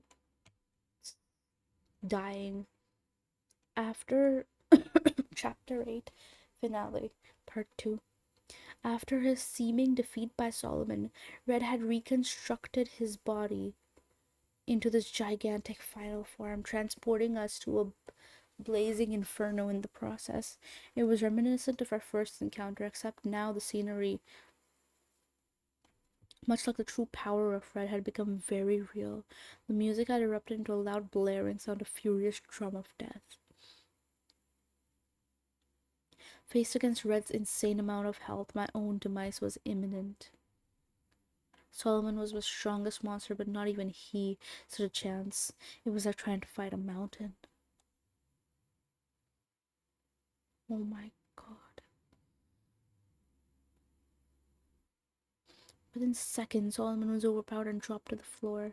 When Red crushed him to death underneath his foot, the sadistic demon took his time as he snapped Solomon's vertebrae and ribs like dry, brittle twigs. I could tell he was enjoying our pain. Oh my fucking god. You are weak. Your monsters are weak. You will all die.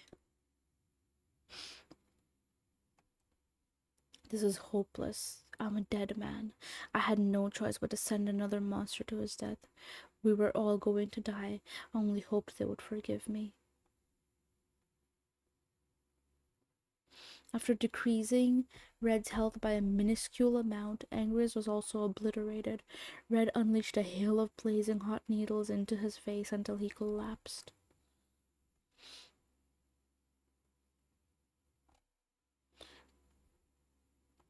Another moment of unspeakable agony when nothingness as my alley faded away.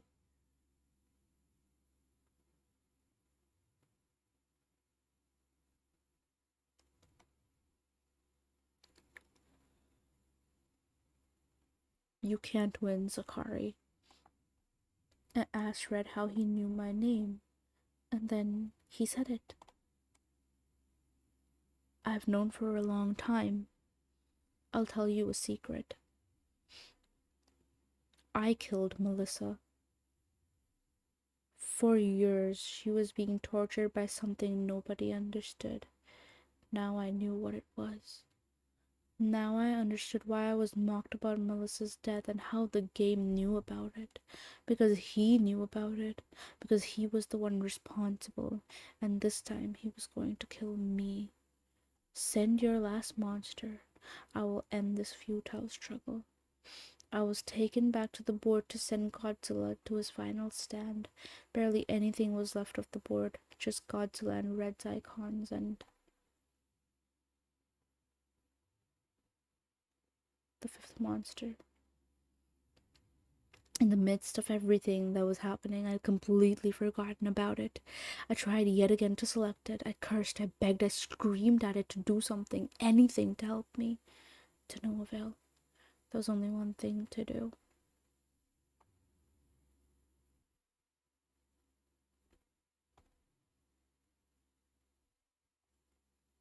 Oh my god. Oh no, no, no, no, no, no, no, no, no, no, no. I knew Godzilla didn't stand any more of a chance than the rest did. But maybe now that all the other monsters were gone, the fifth monster might finally awaken. I managed to get the creature's icon selected, and I pressed the A button as fast as I could. The icon started to shake as if it were trying to desperately move. It was then that Red decided he was done playing fair, and before I could activate the monster, he went for the killing blow, paralyzing my heart. My hands started to become numb and unfeeling, but even as my vision was fading, I still tried to press the A button. Game over.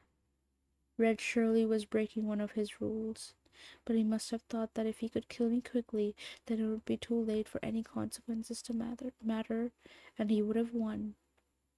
He was wrong.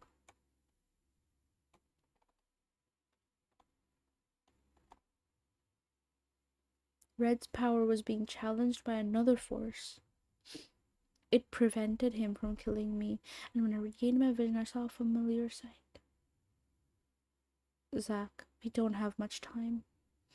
Who are you? You already know me. I am Melissa. What? How is it possible? Red told me he killed you. It's true. Even after death, he tortures me. If you can't stop him, he'll do the same to you. But how will I be able to stop him now? I can't fight Red, but there is one who can. I will release him from Red's grasp. Don't give up. I love you. Bro, bro, I can't do this. I can't do this. I can't do, I can't do it, dude. I can't do this. I can't do this. Let me read chat real quickly.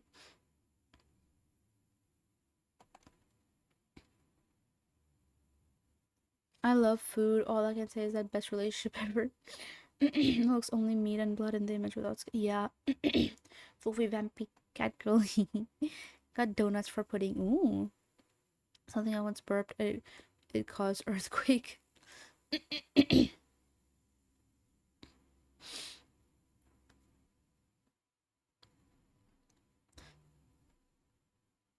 Fufitel hypnotic. The position's kind of well. Half black and half green. Yeah. Half black, half green. Mm, grabbing English reminds me of certain dojin I read. Oh my god. Loud bikes and cars. Ugh, I know. Like, they get so loud. I have a neighbor that drives fast with that bass super loud. It was so loud that it shakes my home. Dude, it's so annoying. Skinless hairs with human limbs walking on all fours. Yep. I'll spit again. Take care, please. Brother, if it's due to dry nose, you can try putting a little edible olive oil.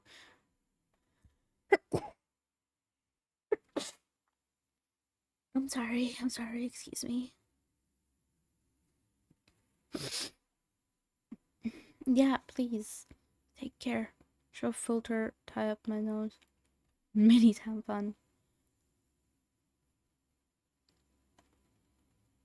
Why so less people are watching? There's about 9 or 10 people watching the stream over on Twitch. 15 actually, but Twitch is counting 9 because Twitch is a bitch. Most watch on Twitch, yeah. Venom Monster drinks. Okay, I'll drink some.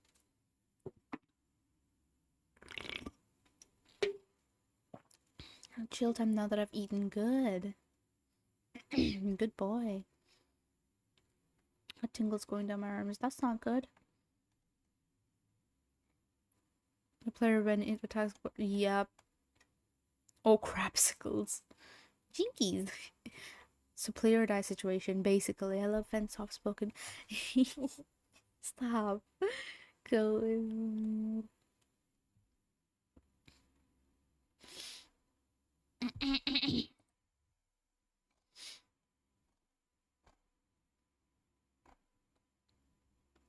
What are we doing over on Twitch? Especially from pretty women. I just sat back down and first thing I hear is climax. Put the pizza in the oven. Methinks it's much later than I thought it was. You wanna? Still November. November ain't got shit on me. Yeah, non-stop. Oh my god. Pizza in the oven. I can stop being hungry soon. I meant EU. Okay. Never had to deal with automotive as much as this stream. Why is my model not working? Okay, it is. It's just being a pain in the ass. Making sure you have something to do.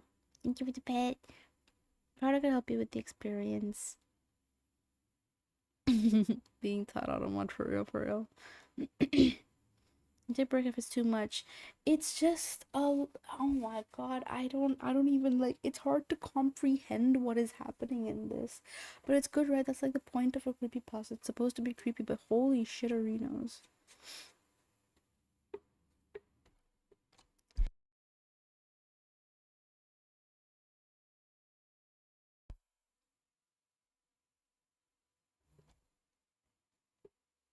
No, Olivia sat down like god pets.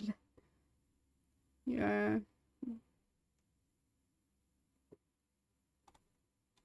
Bless you, thank you. Yeah, it's just there's so much happening. It's blowing my brain. Her words stirred something inside of me. I wasn't going to die like this, and I had more to fight her for. And I had more to fight her for than just my own life. Fight for than just my own life. I had to fight to save Melissa and the world she inhabits. With her help, the fifth monster was finally unleashed. Acacius, the golden light. It was time to end this once and for all. Together we would make this damned hellspawn out of existence. Take this dancing. Bro's got twink legs, what are you gonna do? They can't save you. Acacius was by far the strongest playable monster in the game. He had to be. If we were to have any chance at surviving this surviving. His punch involved turning his hands into blades, which caused tremendous damage, but Red had more than enough lives to spare. In the end, this would come down to pure skill. It's got way too much life at this point. Okay, we're making progress. Oh my god.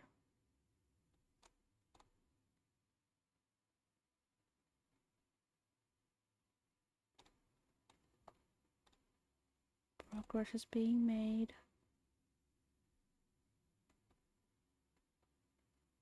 Okay, they're down to equal. With one final strike, Red was destroyed. His body disintegrated and sank below, accompanied by a soar of triumphant music. Slowly, the paralysis wore off, and I was able to stand up again.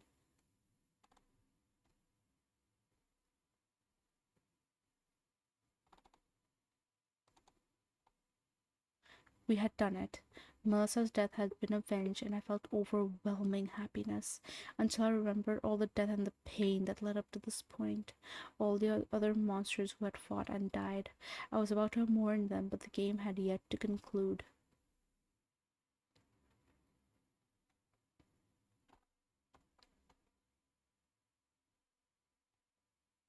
Her eyes. Face! Face is there! Tears of joy streamed down my face and I broke out crying. I cried harder than I have in several years.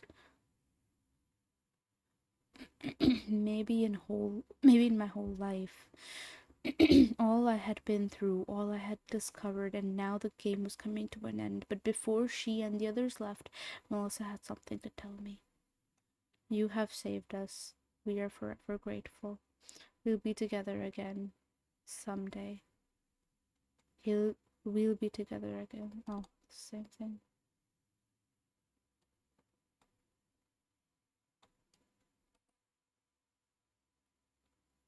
Epilogue. I am Zakari, and at the time I write this, it has been 3 weeks since the fateful night when I played the NES Godzilla game. Going back to that night immediately after I turned off the game, once I was able to start walking around again, the first thing I did was unplug the NCS, take out the cartridge, and put them in separate sock drawers.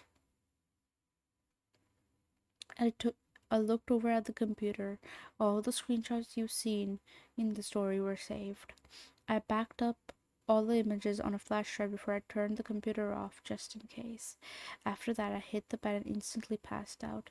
It was not a restful sleep, but one of complete exhaustion. I felt like no time had passed before I awoke again, and what a day that was. The first thought I recall coming to mind was, what the hell happened last night? I thought about it for a short while until it occurred to me that to contact the person I got the game from to begin with, Billy. So I called him and told him to just come over to my apartment, which he did. I showed him the screenshots and gave him a very basic summary of what had happened. At first, he thought I was pulling a joke on him, but he soon realized that was not the case. Once it hit him that this was real, he was speechless. He made it clear that he had absolutely not tampered with the game and had no idea about any of this. When the obvious question was asked to Billy, where did you get it from? I got the simple answer of another friend of mine that I traded games with. He assured me that this was a trustworthy person, but he had never had any issues with games he got from him before. So then Billy called him, and when I told this guy the story, he was as shocked and surprised as anyone, except he abruptly hung up on us. This clearly was going nowhere. Before Billy left that day, he asked me if I wanted him to take the cartridge and dispose of it. I sharply declined. He asked how I could possibly still want to keep the thing. I told him that I needed time to think it over, and that was that. Billy and I haven't talked much since.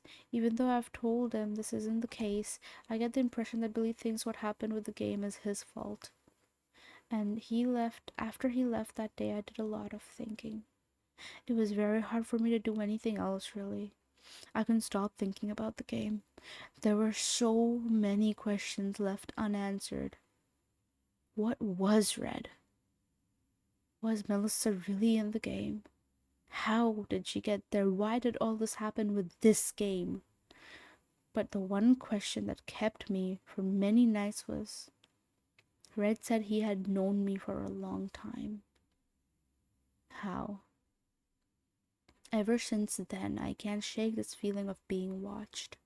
The game made me ask myself questions about death and reality in ways that I had never wanted to think about. I'm not too sure of anything anymore. Constantly thinking about it soon began to have a negative impact on my life. I just didn't care about anything else at this point. By comparison, all the other day to day activities seemed utterly pointless.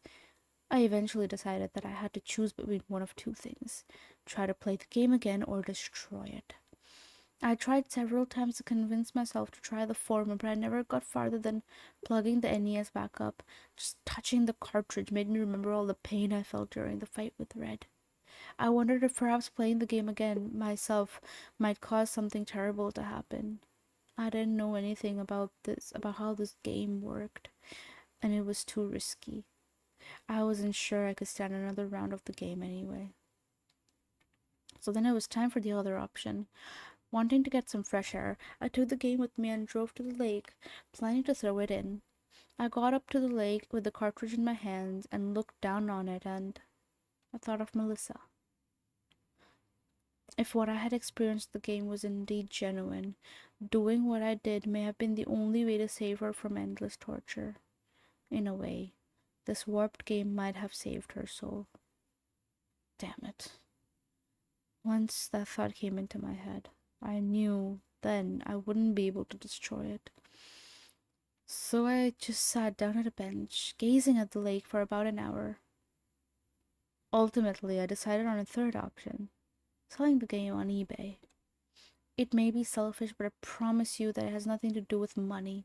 I don't care how much or little I get paid for this game, believe me. It's selfish because I don't want the responsibility of owning this cartridge anymore. I cannot dwell on this forever, and the only way I can deal with this is by putting the game out of my life. So this brings me to the main reason I created a summary for these events. First, to record the details while I can remember them, and second is that whoever bids on this game knows what they're getting into. I can't guarantee the safety of anyone else who plays the game, or that anything will happen at all. But to the new owner of the game, remember this: be careful, and if you feel as if the game is literally messing with your mind, shut the damn thing off.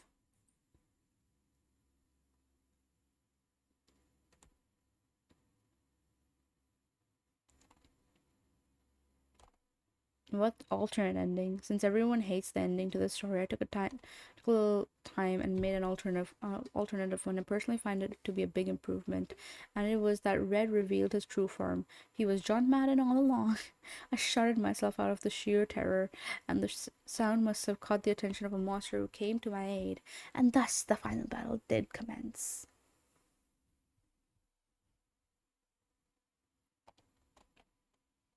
The resulting battle was so intense that it caused the NES to explode, sending the cartridge hurling out the window and into a wall where it smashed into pieces.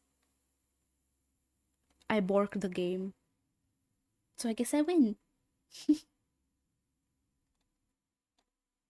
Bork the game.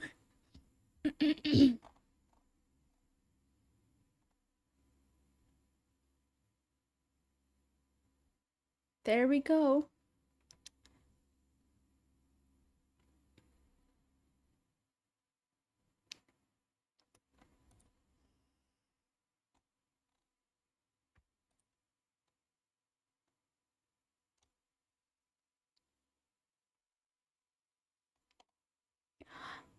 I need that. Thank you.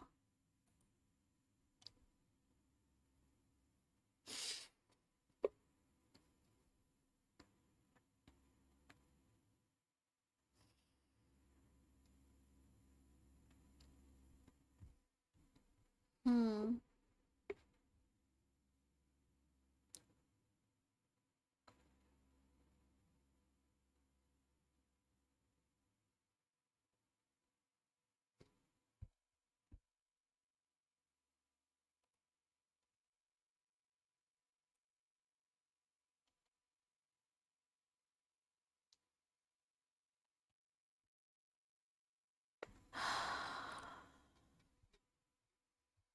Thank you.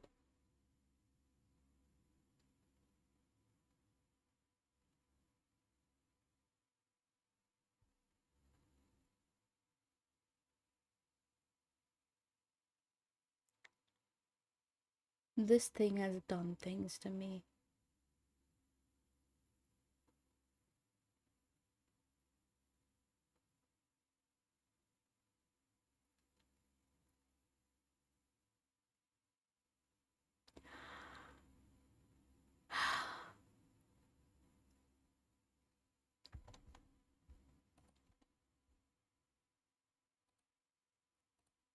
We are okay. I am just deeply going through things. Oh, thank you for the pats. Thank you for all the pats. But holy shit. Holy shit.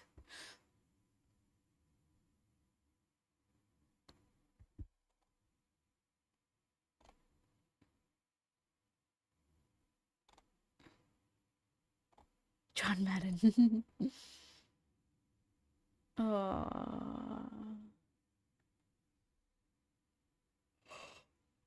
So, anyways, guys, thank you so much for dropping by. I hope you guys enjoyed that. It was great and terrifying, and it made me want to cry. Jesus fucking hell, dude. Oh my god.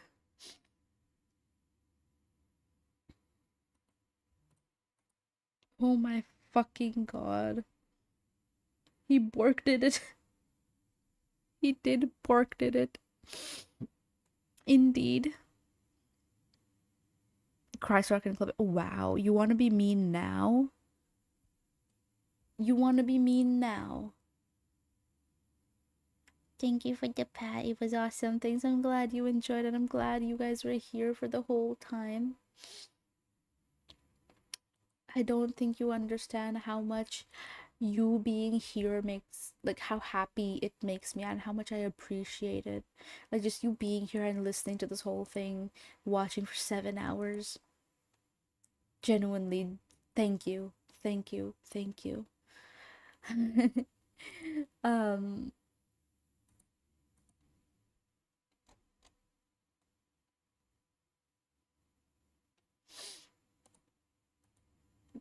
ugh, I'm just, ah, gotta be here for cute. Aww.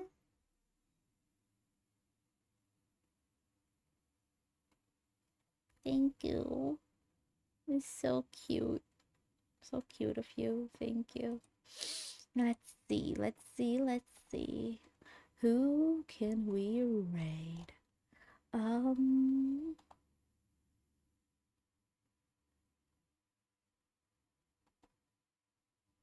you know what? I've been wanting to support Akushi's Twitch recently. So we shall raid Akashi. And he was here. It seems that he's doing some sort of nerd bullshit. Oh, he's looking for shit to 3D print. Oh, typical. But yes, thank you. Group pass reading. Ooh, we might. I'll see. I'll think about it. Dang it, man, you made me blush so hard. I'm gonna go like that. So we will be raiding Akashi. He's a very good friend of mine, and yeah, that is our raid message, the one that Donat sent just now. That is our raid message. As for other things, I do make other content on YouTube. There's a Patreon. I should post on Twitter. So if you're interested in any of that, feel free to go check it out. I've also got a Discord if you're interested in that. Oh man. But yeah, I've got a Discord if you're interested in that. Here, let me send all the links onto the YouTube chat as well for you guys so you can access it. Here are all my links. Um, Here is the Discord link. Can I paste? There we go. Here's our Discord link. If you're interested in that, feel free to click on the card link and follow me anywhere else if you'd like. Um, I don't think there's anything else. Either way, eat well, sleep well. Let me start the raid actually. He's a funny, nerdy dude. He's got very hella DILF energy. Don't tell him I said that. But, great dude.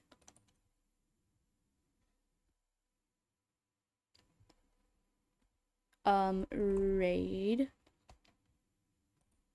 Paste. So we're gonna raid him. And as always, eat well, sleep well, take care of yourselves, hydrate, and remember that you are loved and appreciated no matter what, okay? And just as long as you always choose to be a good person. As long as you always choose to be a good person, you will always be loved. You understand? Good. Um, I shall take my leave then. I will also be sending YouTube over to Akashi. Um, and I will see you guys tomorrow, okay? Tomorrow, um, we have date everything as far as I remember. Yeah, I'm pretty sure we have date. Yeah, we have tomorrow. We have date everything tomorrow. We will be playing that, and it's gonna be really fun. I've been wanting to play that for a while now. Like I want to go back to it. I miss my cuties. um, but hopefully that will be that, and I will see you guys tomorrow. And be sure to drop by the Discord if you want to hang out even further on off stream times and such. Anyways, I love you guys. Bye bye.